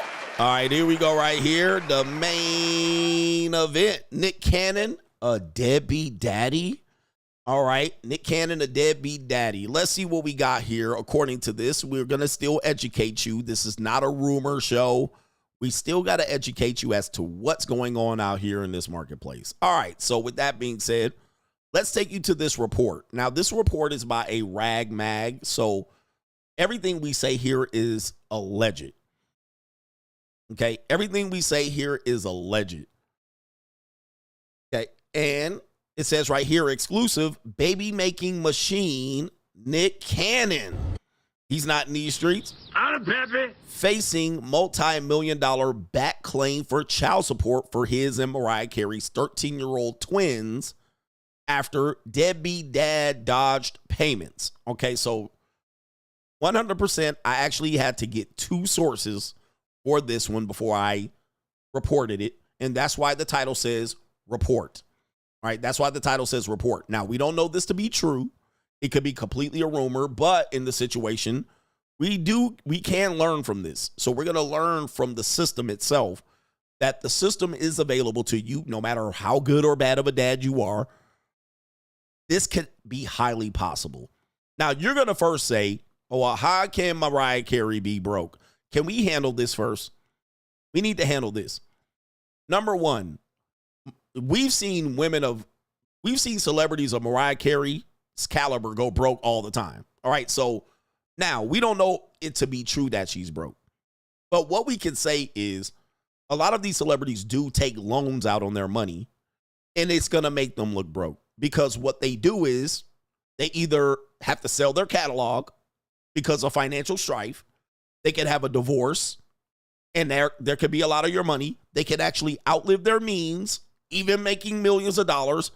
So what'll happen is they will look like their money is funny. They actually said Michael Jackson was going broke because he had a spending problem. Now, Michael Jackson ended up being worth more dead than alive. So once he died, he stopped spending and his money just stacked on top of each other. But a lot of celebrities go broke, all right, because they end up still living the same lifestyle. Security is a fast way to go broke. Personal assistants, makeup artists, hair, all of that shit. But the money doesn't come in like it doesn't come in a monthly like you guys. Like us ham and eggers, money comes in monthly. For them, it comes in sporadically. It might come in quarterly. It might come in once a year. It might come in. So it doesn't come in as you spend. Anybody's ever worked in real estate, like you make a lot of money, but it's funny how the money comes in. It doesn't come in all the time. So sometimes you have to take loans. Yep, you can't travel coach. You have to travel private jet. So you have a cook, a chef, a personal trainer. You're paying them a lot of money for the convenience of them cooking in your house. So money goes out the window. It comes out the door fast. It faster than it comes in. And so you're kind of patching your way through it. And if you don't have the income, let's say the income stream is taken away, you get canceled, you're not on Spotify, you sell your catalog, and that's all the money you're going to get from it. You're never going to get another money. You stop going to tours, concerts. Okay, so you stop doing these things, your income stops, but your expenses are similar. If you don't cut back, you're going to get cooked. Okay, you're going to get cooked. So I don't care how much money a person has, what the internet says they're worth. Even the Vanderbilt, I think it's Claudius or Conrad Vanderbilt, richest man in the world in 1886. By 1986, all the money's gone. All of it. The whole family's broke. So money goes fast. All right. And when I always tell you, you're always going to need income. I don't care who you are. I don't care if your uncle's good at making money and he doesn't have to work. You will need income at the very least. Okay. So your first problem is not income. It's going to be the first reason you go broke. No income, you go broke. Then you don't start saying, okay, I don't make $5 million a year. I make $200,000. When you made $5 million, this were your expenses. Now you make $200,000. Even if you get income, you're still going to need more income. Okay. Okay. So let's go to this story. So let me report on the income part of it as the rumor that might be causing this. It says another source revealed Carey's place at the top of the charts has been taken over by the likes of Taylor Swift and Sabrina Carpenter. She still spends money like she did when she was a pop star, reigning queen, with disastrous results. According to this source, Carey has reportedly taken out $18 million in loans against her $30 million New York City penthouse. Cornelius Vanderbilt, thank you. So there you see right there, this could be signs of distress. Michael Jackson also took out a lot of loans, but it's not uncommon that rich people take out loans. But when you see signs of distress, okay, that they may know of, and this is all alleged, I'm reading the report, this is a sign of distress. Okay, she's not a pop star right now. She hasn't had a hit in probably 15 years. All right. And so once you take out loans, that's when you can't pay them back is when you really cooked. All right. So you think your song, I think the Christmas song got sued, if I'm not mistaken. I reported on this. I can't remember the exact details of the Christmas song that she has. That's her big money maker. At some particular point, they didn't put it. I can't remember what happened, but let's just say the Christmas song ain't hitting this year. Or a new song replaces the Christmas song. Now we're listening to Michael Bublé instead of Mariah Carey. Or we listen to it less. You know, they used to play I've Been Dreaming of a White Christmas. Now we don't hear it no more. That's how fast Chime changes. She thinks this is going to be the Christmas song forever. It will be, but all of a sudden there'll be a new Christmas song. Okay, now your songs ain't fucking hitting. And these loans are going to be what we call loans taken out that are wholesale loans. These are loans essentially equivalent to loan sharks. All right. So these are high interest loans. These aren't loans from Wells Fargo Bank, more than likely. This is all based on what this is all alleged. These are short-term loans. These are loans you got to pay back, not in 30 years, not in 10 years, but in 18 months. 18 months. So she's hoping that there's a financial turnaround in 18 months. Okay. So these are not these loans where she could sit on it for 10 years. It could be a HELOC against your property, but it could be a 5 or 10 year HELOC. But we're talking about millions of dollars. These ain't no fucking easy loans to turn around. You're just hoping you could get your money turned around faster. And then when 18 months comes around, they call for margin calls. And they are high interest rates. So all you're doing is robbing Peter to pay Paul. You're waiting for your residual check to hit. And you take all of that money and you just move it over to the loan. Okay. You're not taking that money and living off of it, right? You're taking the money and moving over to the loan. And then what do? Take out another loan. Okay. And don't you know that these people know it's only a matter of time that she can only keep up this game of charades. It's only a matter of time. Then guess what? She got to sell her catalog. And then they'll be in there trying to get a piece of that catalog. And then she might have to. This is all alleged, by the way. Everything I'm saying is alleged. Okay, we don't know this to be true. We're just looking at some sources. And it says she is also said to spend more than $1 million a month on frills, including $100,000 on flowers and $10,000 per session for hair and makeup. Okay? I mean, this is how you fucking spend all of your money up. I mean, real quick, where's the income? This is how you start performing at Las Vegas every day. This is how you're doing shows at Vegas every day until you're 90, like Elvis. All right, real quick. And I'm going to tell you, this is how a celebrity is worth more dead than alive. All right, so we're not saying this is her case. We're just saying that, yeah, it is what it is. Mariah has pretty much let Nick slide on child support all these years, but times have changed. According to an insider, Nick has been very successful with his stand-up comedy tours, and he's worth $50 million. It is at this point now where he's earning more than Mariah. Okay, real quick. And Mariah can't be seen out here with a bonnet.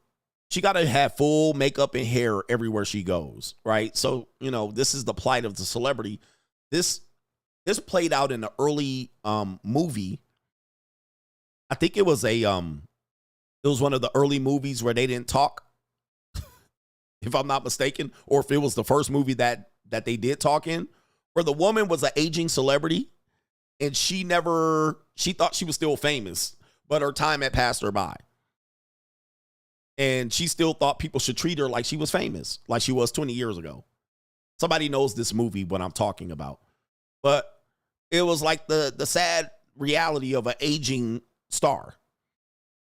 And that's what she is. She's an aging star, right? So you would think she earned $50 million, $70 million. But no, I mean, if you don't change your spending, you could get cooked.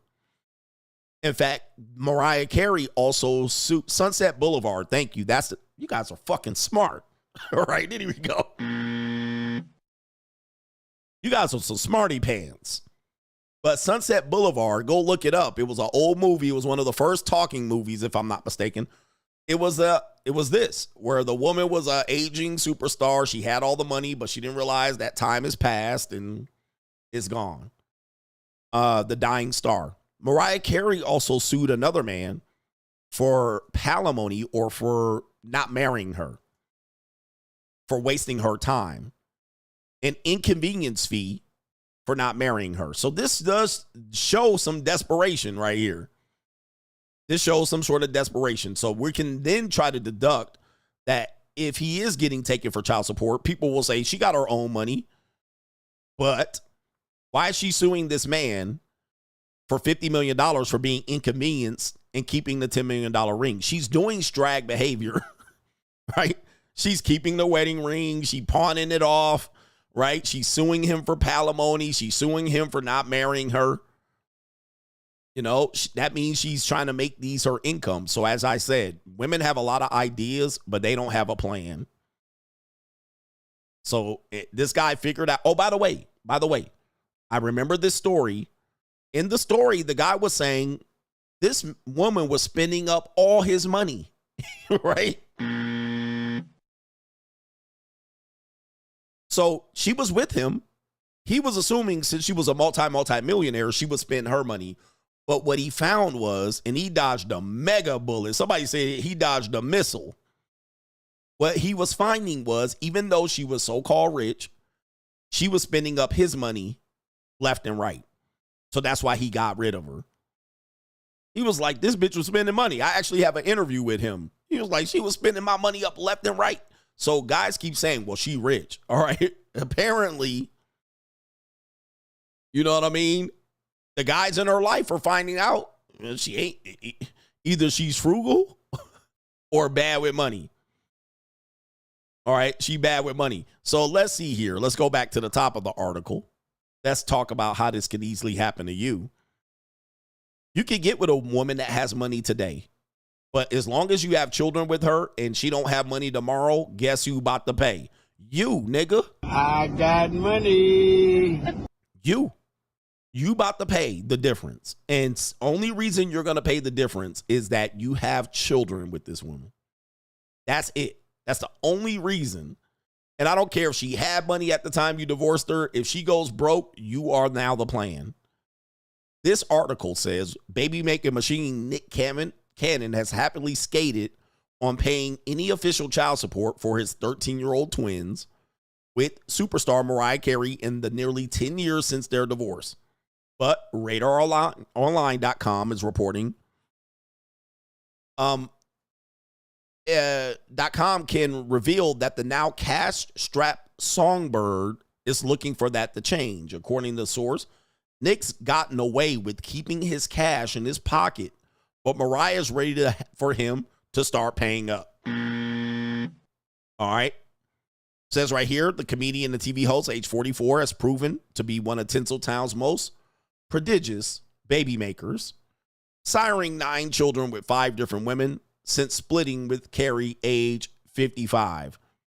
Yet he's also said he's also managed to avoid paying any court-sanctioned child support for his 11 kids, and he doesn't even dole out a monthly allowance to Carey or any of his baby mamas. Okay, so let's go back. Let's go back. They're saying he gives her no money, but she's supposed to be rich. She's supposed to not need his money. But now they're like, he ain't paid a dime, a.k.a. he a deadbeat. So now Nick Cannon, not only is he out here making babies left and right, he hasn't had to pay Mariah Carey any money because she got her own money. But of course, now in a pickle, you got loans and you got banks calling you. You ain't putting out any records. I saw Mariah Carey here in Las Vegas. She does a couple shows every now and then at, what hotel is she at? MGM Graham or Park MGM. All right. She does a couple shows and it was a decent show. But she got to come out here and go out here and do a lot of shows. She got to be out here on a motherfucking tour. And it says right here, still Cannon has said, there's never been something that one of the mothers of my children has asked for and they didn't receive. Up until now, Cannon has apparently been let off the hook by Carey for their son and daughter, in part because her earnings long dwarfed his for her 19 number 1 singles, okay? Second to only the Beatles. All right, so it says right here, he was let off the hook because she had the money, okay? She had the money, so he didn't have to pay. Now, the problem is, time will reveal. 10 years go by, he got the money. 10 years go by, she got less money. Now, all of a sudden, you got to pay. Now I need to go back. And she going to go back years, fam. Or allegedly, she could go back years. He hasn't paid since they were 3. 10 years of no child support. And anybody saying, nah, she would never do that. This woman just sued him for $10 million. $10 million. So she will sue the nigga for some money. I'm in a bind, Nate. Okay? She will sue it. She's not above suing a man for some money. She sued this dude right here for 10 mil. Wait, let's go back. For 50 mil, I think they settled on 10 mil. So people are like, man, she got her own money. She would never do that. Okay, bruh. In 2016, let me see here. Right here. It says right here. All right. I'm trying to use an article, but it says right here, after she sued X for $50 million for wasting her time and won the case. All right. So don't tell me she ain't going to sue. Don't tell me she got her own money and she don't need to sue him. All right. Anybody using that as an excuse right now, you sound like an idiot, because she definitely will take your ass to court and sue you. In fact, Mariah, everything I'm saying is motherfucking alleged. All right. There's an insane story behind Mariah Carey's $10 million engagement ring. Mariah Carey got engaged to Australian billionaire James Packer in 2016. And even though they split before the wedding happened, Packer gave her a $10 million engagement ring. She chose a 35-carat emerald cut diamond flanked by 2 tapered baguettes. And when they broke up, Mariah Carey sued James Packer for wasting her time. Not only did she get to keep the ring, she got a multi-million-dollar settlement from him. Which crazy jewelry story should I talk about?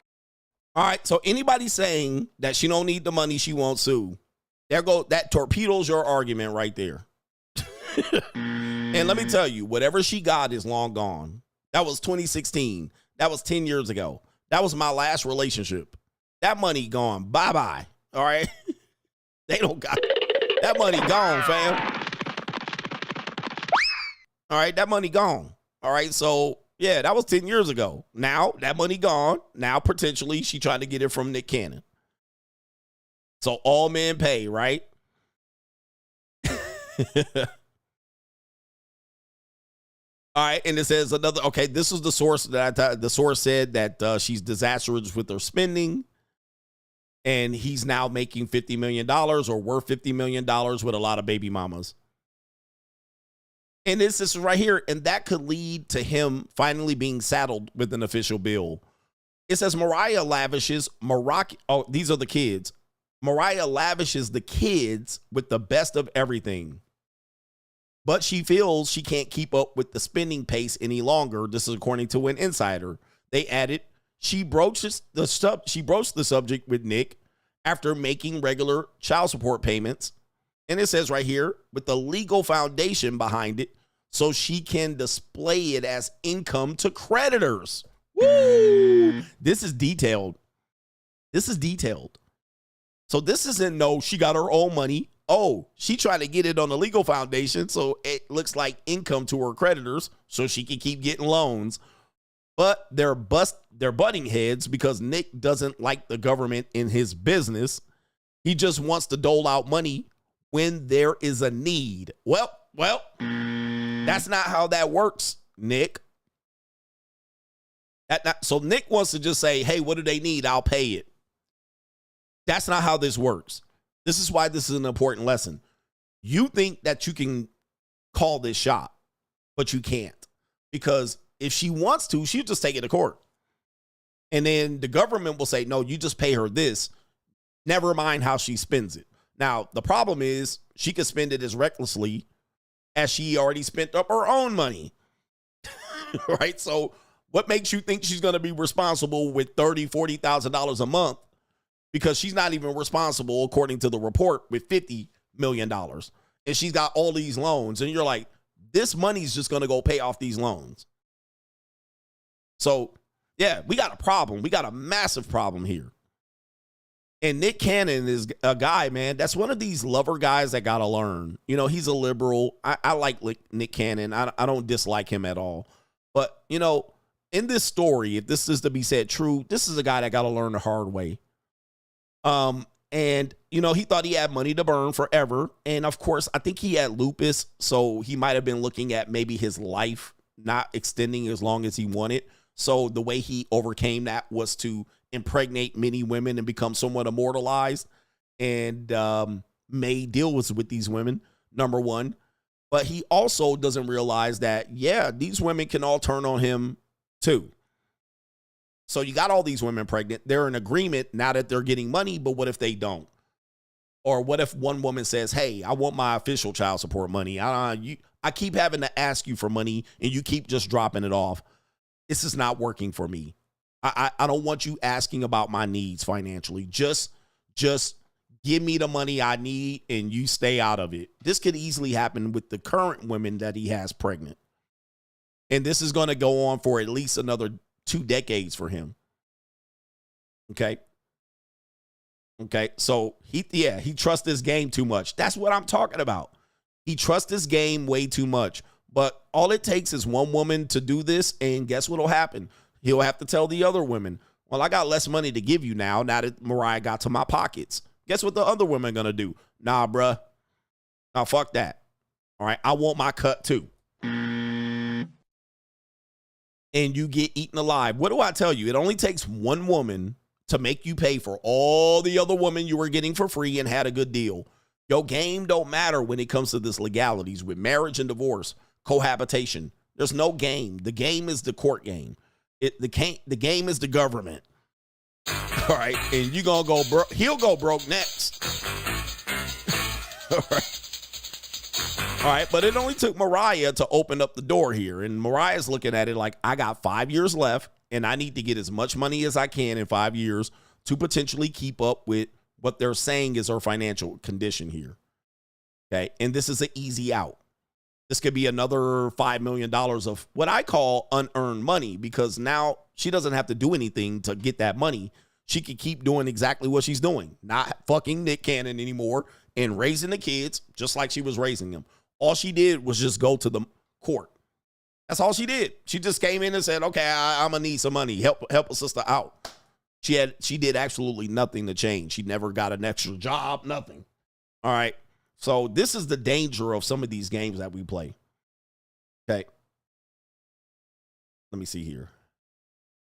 This is the dangers of these games that we play in our relationship with women. Somebody said this perfectly. You trust your game a little too much. Game don't work. Game works until it doesn't. And then all of a sudden you scrambling and scraping for shit. Pause. All right. Last part of this video is him talking about his relationship with her. And I thought I'd add this in because it provides some context to what his feelings are. This is Nick talking about what led to his divorce to Mariah.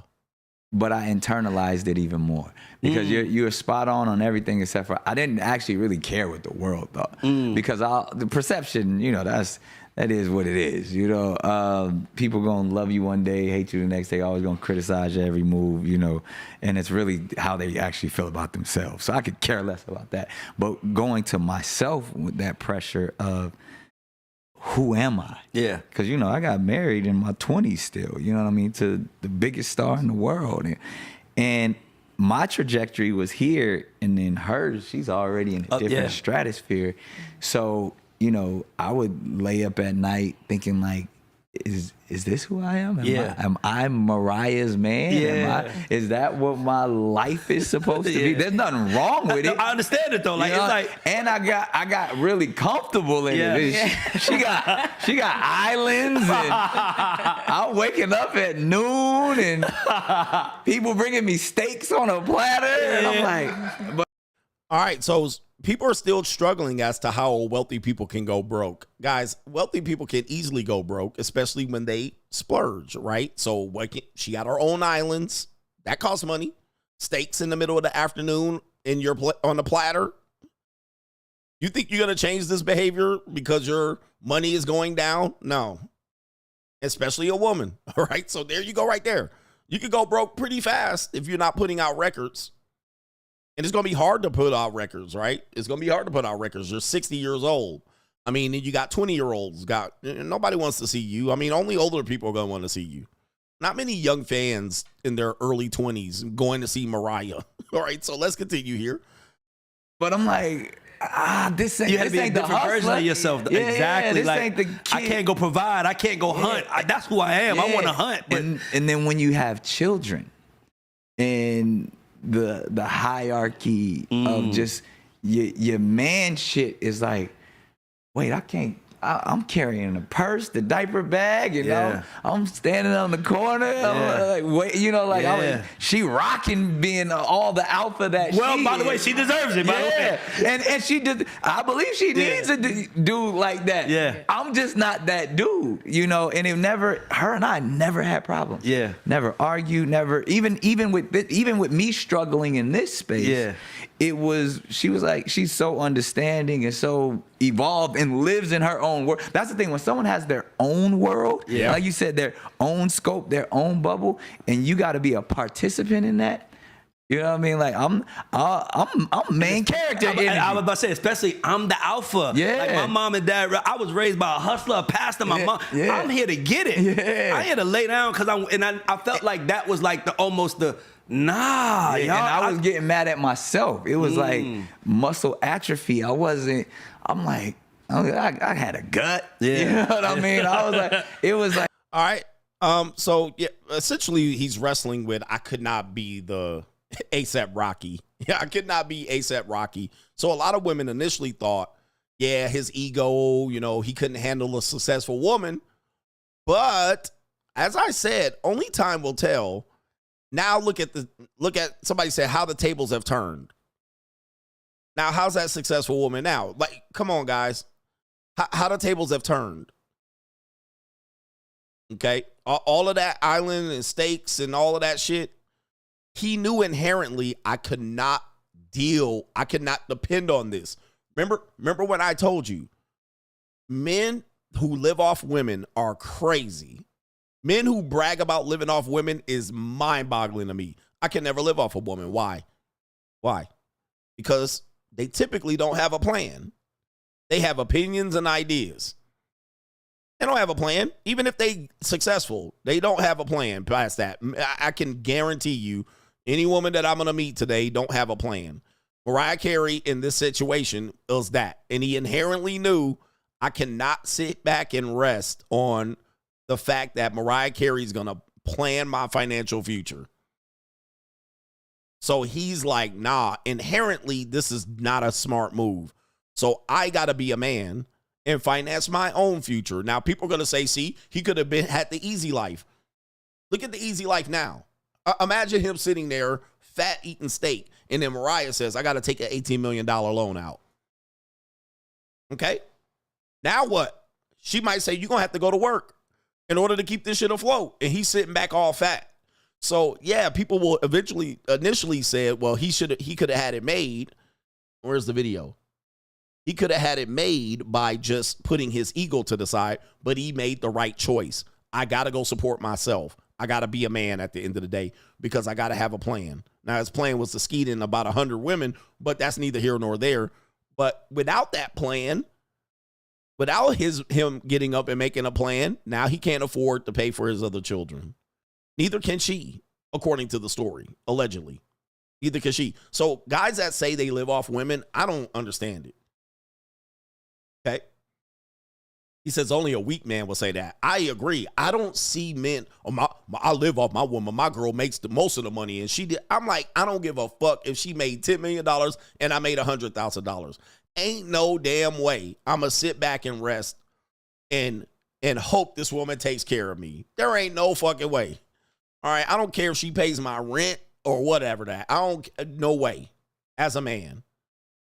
No fucking way. I'ma ever live up under a woman. I don't care how much the fucking money she makes. No way. Especially if you're young, you're in your 20s and 30s, you can guarantee by 50, you're going to be screwed. By 40, you're going to be screwed living off of a woman. No way. There's no pride in that, guys. There's no pride in that. I think only loser guys say that. My woman buys me things. I live off my woman. My woman take care of me. My woman splits the bill. That's straight up loser talk. Nigga, tell me you ain't got 2 felonies without telling me you got 2 felonies. All right, I know you got 2 felonies. Talking like that. All right, anyway. Oh, no. All right, look, you living off Mariah Carey, who's supposed to have money to the end of time. And now guess what? Now guess what? Shout out to LeBron James. The other women been waiting in the shadows, waiting on the big fish to strike first. He says they gonna put them papers on that ninja. Not all, but some. Yep, you're absolutely right. Gotcha, bitch. You're absolutely right. Guys, this is just the first shoe to drop. If Mariah Carey is successful taking him in, the other women are gonna take him in too. The other women are gonna take him in too. This is going to be a nightmare scenario for him. All I tell you guys, it only takes you one woman. All right. And I know this too. Everybody lives dangerously out here. Only one woman can ruin your kingdom. And you had them all on game. You had your wife, your concubine, and your harem. You had your strippers and escorts. You had your girls you see from time to time. And everything's fine until one of them broads show her ass.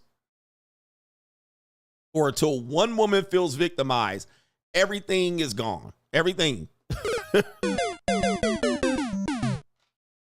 And now he has to live this reality of the next 20 years. The nigga gonna get sick again. All right. If all them women come out on him, he gonna be dead as a doorknob. Hey, man, stay with us, Nick. Stay strong. Macaroni Tony, yeah, it's not hurting, but my ninja, is it helping? CGA. He says that is the quote of 2025. It don't hurt nobody, but is it helping you? All right. Is it helping you? I brought that reality to the forefront. Shout out to CB Lamb, says now Carrie and the other baby mamas gonna dry up that well. Facts. Woo-wee. Everybody see this coming. He says now Carrie and the other baby mamas gonna dry up that well. Alton G says mom stopped talking to me after the speech death episode. Uh-oh. All right, you done pissed off your mammy. But that's our conversation all men need to have with their mothers, because, you know, your mothers do love you to an extent, and they want to see what's best for you, but they just don't have a plan for you. So they want to see themselves as providing you with the best opportunity. But unfortunately, sometimes they do hold that over your head. Well, I changed your diapers and I birthed you, and I don't give a fuck. Congratulations. You done what a lot of women have done for 80,000 years. They push babies out of their vagina. Okay, good. Did I ask to be here? Okay. You did what you were supposed to do. You want a cookie? I changed your dirty drawers. That's what you were supposed to do. Okay, but then they want you to forever celebrate them for doing this. But at the end of the day, did they really help you in the end? Not really. All right? A lot of women think they helped you. All right, I did this for you and I did that. And no matter what you do, you can do 100 things for them. They do one thing for you, they'll hold that shit over your goddamn head, okay? They pay one bill. Remember that time I paid that bill? You paid 1,000 bills. They paid the bill once, and they're going to keep telling you about it. Right here. All right, come on, bruh. Caitlin says marriage will be the best form of prostitution if wives consistently had sex with their husbands for life. Men and women wouldn't shame a wife for having a lot of sex with only their husband. In a marriage, a woman could be protected socially. Therefore, no one would look at her as a slut. That's a fact. So the fact that the woman is married, she's an honest woman, and what she's doing is no longer considered prostitution. All right, so that's essentially what you're saying. She protects her, she makes herself an honest woman by having legal sex. In fact, if you ever got married, you will realize that sex is a taboo subject unless you're married. Now, that time has changed a little bit, but yes, sex is a taboo subject. Like, if you were a girlfriend and boyfriend and you were around family members and the family started talking about sex and intimacy innocently, but you were not married, you guys realize you're inappropriate. You're not supposed to talk about this, right? But let's just say everybody's married. In the conversation, in the room, and you're amongst married people, you guys can openly talk about sex. You know, when I'm intimate with my husband, and the last time I did this with my husband and my wife, you can openly talk about intimacy because it's considered legal. It's considered moral and ethical and righteous. But yes, if you're not married, you're kind of like, you can't even talk about it. And it would be somewhat, let's just say you're around a whole bunch of single people. And all the single people start, like single couples, and all the single couples start talking about sex, it would be considered taboo, even still today. It would be like, damn, we really talking about this? Right? So, yeah. So it's an interesting dynamic there. So you're basically talking about legalization of sex. You make it not taboo anymore. You make it ethical or moral. Yeah, even sex toys. When you're amongst married women, they can openly talk about sex toys amongst each other. You know, typically with single women, openly talking about sex toys is somewhat still taboo, although it's still done. YZL says, Nick got with Mariah in his 20s and now hitting his stride. All men pay, even if the payment is deferred till later. And this is a prime example of Nick Cannon in his 20s, although he was still a celebrity. He wasn't $50 million man. It took him at least into his 40s to become the $50 million man. And he's a hustler, so I love his work ethic. MC Hamster, thank you for your support. We got our brother Hombre Lobo. Hey, coach, you're always on point. I've been in Noya for Mardi Gras since Friday, and now I'm headed back home. Good luck for men who are looking for wives. Black women were mostly mean as all outdoors. Even they were mad when you bumped into them. Cold approaching? Heck no. Your take. Okay, so I'm assuming you were downtown somewhere on Bourbon Street, right? Certainly a packed audience, but you're saying that these hyenas were out there acting a monkey.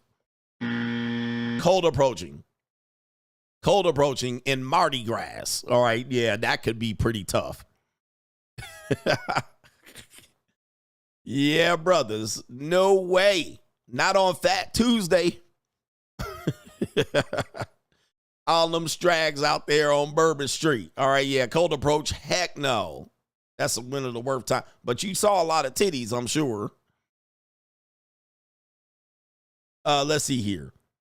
As a Gen Z in government name, as a Gen Z, it's funny hearing older guys complain about younger people not caring about them or anything they're not paid for. He says, I wonder, though, that these older men would understand and accept that everything is transactional in life, more like Gen Z men like me. Okay, so everything's transactional. Yeah, everybody want to get paid out here, bro. Everybody want to get paid. It's funny, like, when you're doing something valuable, people want it for free. Like, they don't realize, like, not all people either, but they act like you're supposed to do it out of the kindness of your heart. Because it's valuable. Now, if it was not valuable, you would be like, I wouldn't pay for it anyway. All right, but it's valuable. You're supposed to do it out of the kindness of your heart. Yeah, that time has changed. Truth says, Coach, you hear about the Chinese man whose wife filed for divorce, stayed in the same house until he left. She found out his place was a $400,000 condo, then found out that he just got a $7 million settlement. She tried to backpedal and claim he owed her $1 million of that. The court in China said, nope. Women have a plan. Women have an idea or they have an opinion, but they don't have a plan. Young men listening to me, listen to me, please. If you're with a woman and she says, she's an opinionated woman, I got an idea, I got an opinion, dude, it's worth nothing. It's worthless. It's worthless. She can't help you with none of that shit. Okay, Mariah Carey, Nick Cannon. Mariah Carey had a plan till she ran out of money. Cooked. And this is people in general, but we're talking about men and women. Women ain't got no plans, bro. None. All right, even when they date and they run into a bind, their plan is to find a goddamn husband. And that's you. Like, that's their plan. Sell pussy. You ain't got no punani to sell, and you are not going to date up. Their plan is to date up. All right, I'm out here struggling and broke, and I can't get no man. All right, or I'm only getting bums. What do? They pivot to high value men. That's their plan. That's their plan. Guys, how you going to latch yourself to that? You as a man cannot latch yourself to this shit. Let's say you were her boyfriend and you were living off her. But now she can't pay your way or her way. What is she going to do? She's going to drop you. And she's going to go try to date up until that doesn't work. Then she'll cry on the internet. Right? Come on, man. This is almost all women. This is how they live their lives. And of course, we know this to be true. Let me show you this real quick. We know this to be true. See here. Like, this is an example right here. You can't read it, but this is the woman right here. All right, she ran out of options, and it says right here, please do any men, you can see I can barely read it. It's in some white here. Any men out there wanting a wife, I don't understand, where did all the men go that wanted to be husbands and fathers? Where did they go? All right, essentially. What happened? Where did all the men go? This is it. Where did all the men go? No plan, bruh. No plan. When you just accept this as a reality, that's all they got. Cry, date, slang pussy, relationship. And they'll tell you a good relationship is when a man supports a woman. They all just pivot to that shit. All right, a man should support a woman and pay all her bills and be her sidekick, and or at least live 50-50 and let her spend her money, and you could be a gentleman and generous.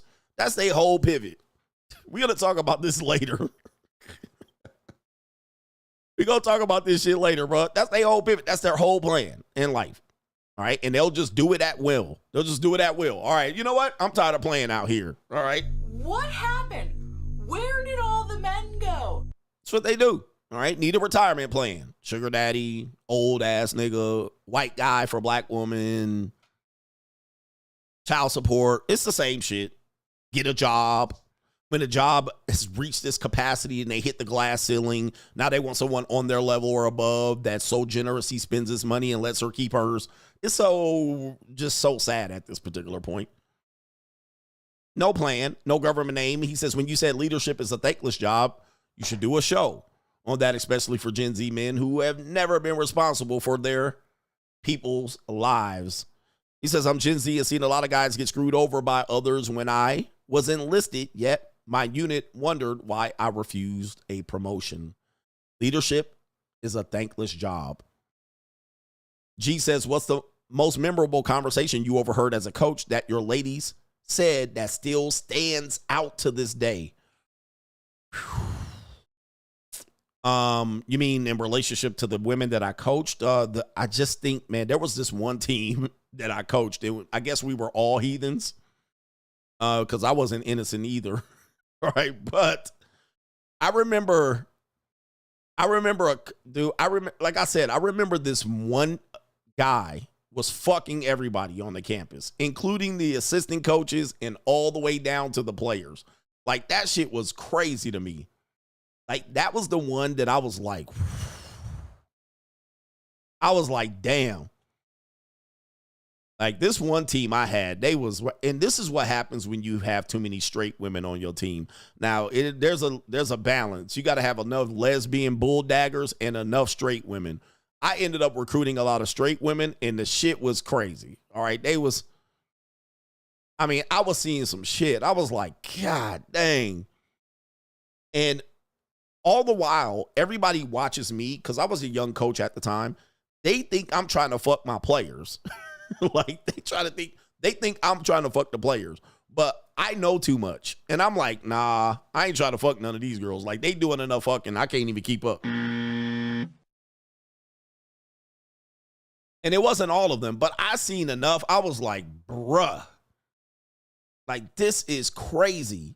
This is crazy. So, like, for people to be like, there's good women out here, man, I'd be like, dude, I've been with too many women. Like, I've been with too many women. I was married. I lived with too many women. I coached too many women.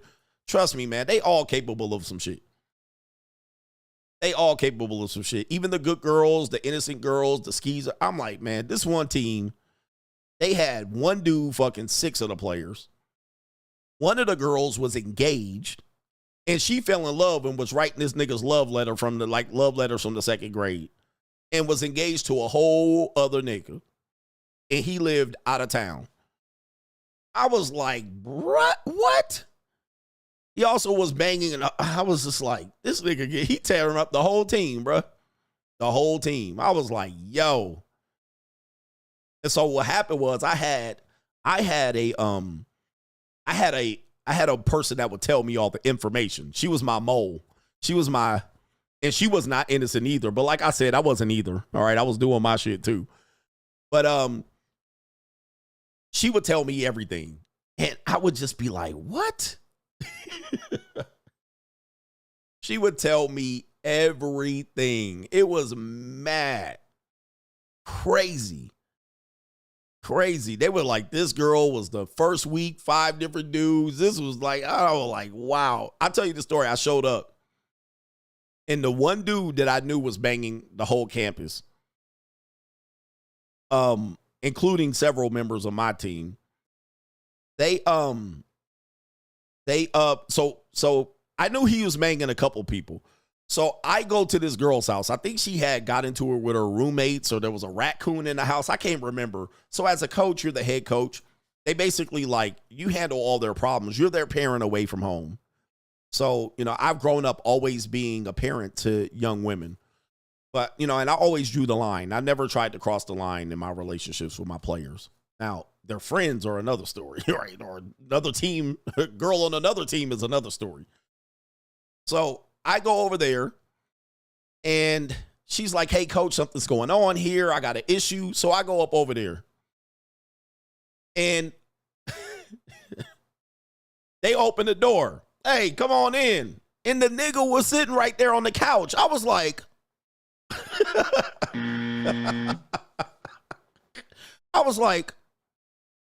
oh, I was like, what's up? And, you know, I was cool with him. Every time I would see, he was a cool dude. He was like big man on campus, linebacker going to the NFL. Right. And I opened the door and he just sitting up there like this, like just chilling. And I looked like, what? And I looked at her like, you too? I was like, fuck. And that's you. I was like, damn. I was like, my Lord, this ninja banging everything. I was like, it is, hey, I didn't say nothing. I was like, it is what it is. And none of these girls were like outstanding looking girls. Some of them were regular degulars. Some of them were cute. Some of them were regular. And let me tell you, and I'm not trying to shit on them because they could probably come on the internet and tell stories about me too. But that woman's married she married a. And that's you. She's married with children right now. And yes, he was black, she was white. So she married with children to a whole gump with, I mean, and again, we all marry skeezers and whores. You know what I mean? Like, they just all have a past. See, my problem is I seen girls have a past and then get married afterwards. And I'm like, oh my goodness. Like, wow. Like, you married that? Oh my Lord. And I'm like, I know for sure he has no clue. I know for sure she never told him. But I saw her freshman, sophomore, junior, and senior year through college. I was with her the whole time watching. Like, wow, nigga. So this whole idea about alpha fucks, beta bucks, this whole thing is true. I've seen this all through college. And again, the problem is that that's the women's prime. And then they pivot to another strategy later on. We're going to talk about that tonight. So they do this while they're 18, 19, 20, 21, 22, 23. And then they pivot to another strategy later on. And then they end up looking like this when it doesn't work. Okay.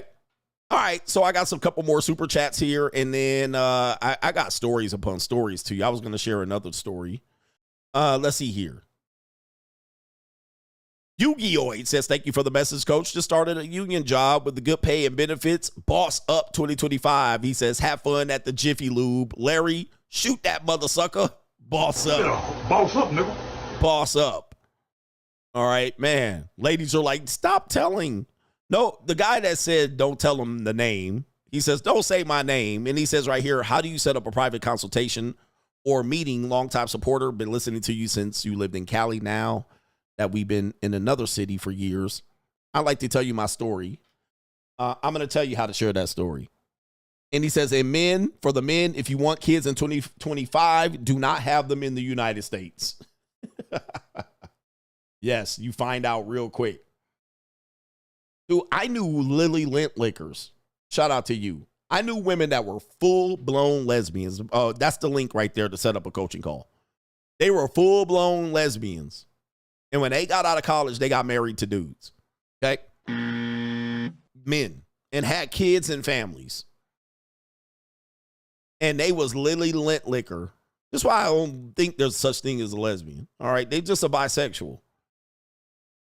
I knew women that were in full-blown, from sophomore to senior year, lesbian. And got married to men and had families and children. And some of them got divorced later on. And them women with the MC Light type shit. Like, man, I seen it. I seen it with my own damn eyes. Like, wow. Like, invited me to the wedding. And I'm like, you was a full-blown Lily Lint Licker the whole time you was in college. They was a down lesbian sitting up there at Peanuts in L.A. Full down ass. And then went and married a dude. Like, wow, bruh. Like, how the hell? All right, yeah, I seen that. So it's hard for me to be out here trusting anybody.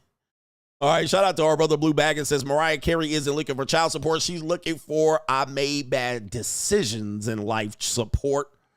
He says, can't you see that I'm broke? Yes, indeed. Can't you get it through your thick skull that I'm broke? Yes, indeed. And we almost down at the end because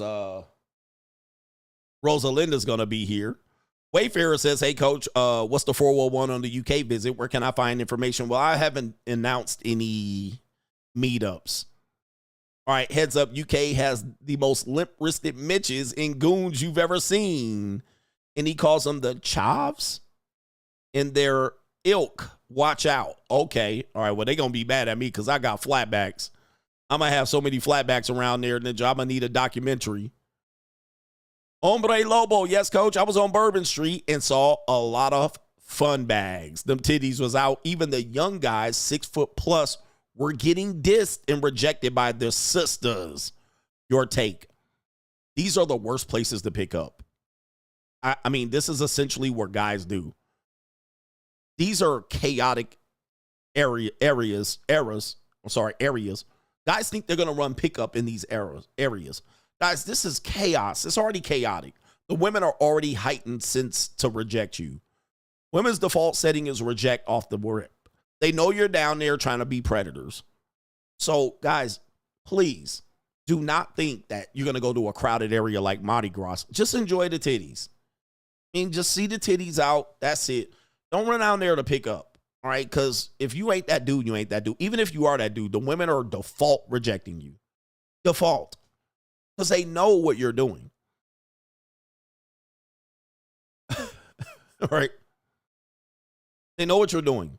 They know what's going on. They know you're trying to sneaky fuck your way to easy punani. They're not there for that. Women can get punani without going down to Mardi Gras. And they know you. So, yeah, they're down there to do the picking. They're not down there to get picked. So dudes try to do this, and it's like, it's only a matter of time that y'all gonna realize that number games is terrible. Yeah, spring break. I'm gonna run numbers. Dude, just go down there, spring break, and pay for some pussy. I'm gonna tell you, you're gonna get it fast on a platter in 2025. But you going out there to walk around, scope on the beach, you're gonna be talking to 100,000 hoes. And then you're gonna finally bang a fat chick and think you did something. You didn't do nothing, bruh. It ain't the 90s no more. For real. Somebody asked if there was no text. MC Hamster. I clicked on it. There's no text. So I don't know what you were trying to say. There's no text on it. So it must have disappeared. He says, if you're in Vegas, just go get down to Pahrump and be done. That's the same thing I tell you to travel. When you travel, you're on pay-for-play schedule. That's what you on. All right, the only women fucking with tourists and Americans are women that are like that. A small percentage of women like foreigners.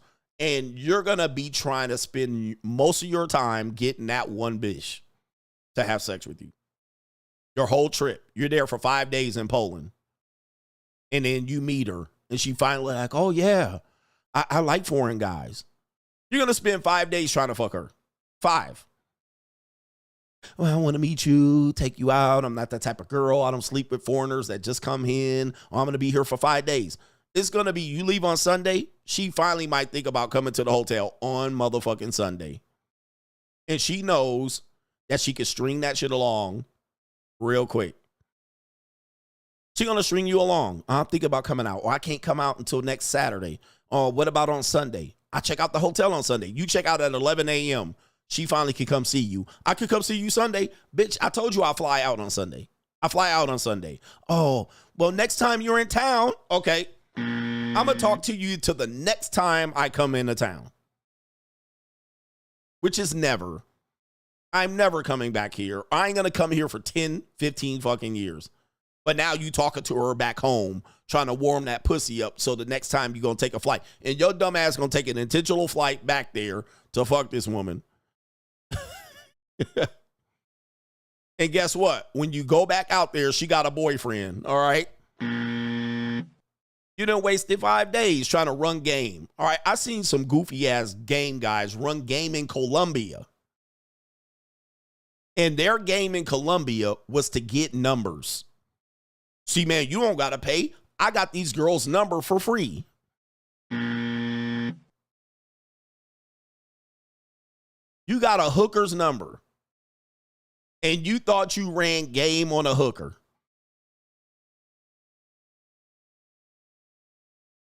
You got a hooker's number.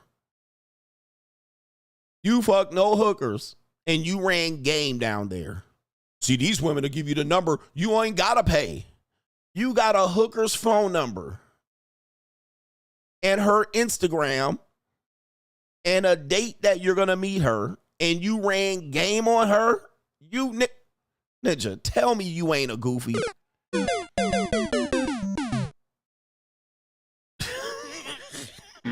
Colombia is not supposed to. You don't need game to go to Colombia. You don't need game to go to Colombia. You know what you need? $82. That's it. $82 or less. That's all you need, bruh.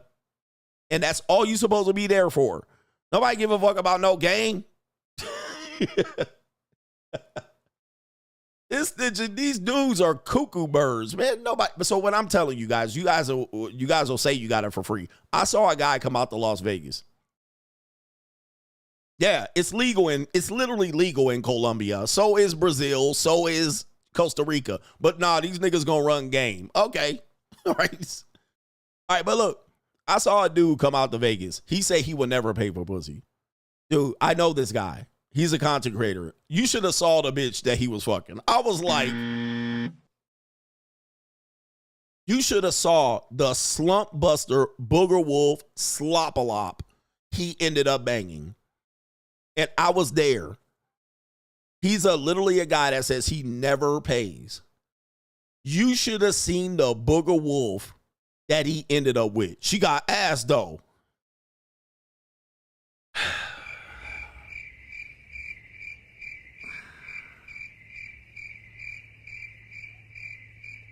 Bruh, let me go ahead and pay for you to get some. I'll pay it.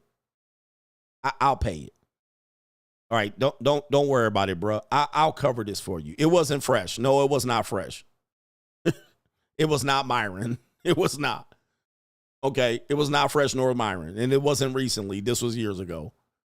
I'll go ahead and pay for you to get some pussy. All right, look. I'll pay for you to get a bad bitch for once in your life. It's Las Vegas, fam. It ain't legal in Las Vegas. It's legal in Pahrump. It's legal out there. I'll pay for you to get some. Then to be out here saying you ain't got none and look at the bitch. All right. I'm like, look at this. This bitch look like she's sick and fat at the same time, which is crazy. She looked like she got a disease, fam. She looked like she got a disease. I'll pay for you to get some. I know some bitches out here that'll come right now. All right. I know they'll come right now, bruh. And this will be probably the baddest bitch you got in a decade. All right, please, Ninja. All right, anyway. Then you sitting up in the cheap-ass motel, sitting over there at the motherfucking Palms Casino with this slump buster. All right, bruh, you ain't even on the strip. You walking down all the way down to Sahara, all right, with this booger wolf. All right, please, bro. And this woman, a skeezer, a $70 skeezer in Las Vegas. Trust me, gentlemen, you paid.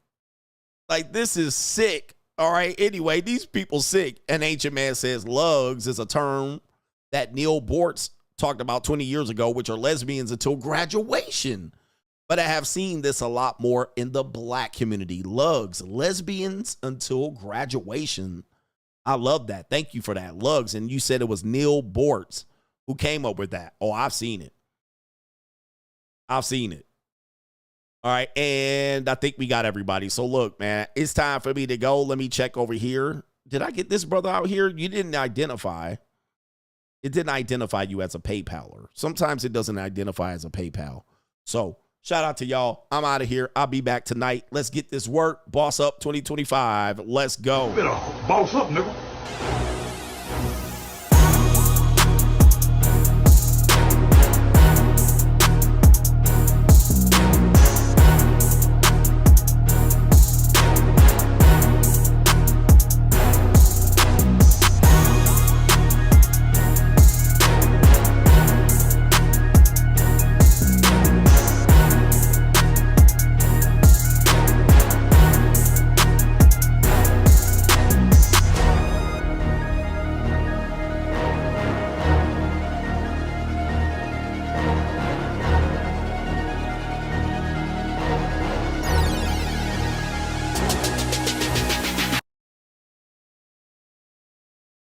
better boss up, nigga.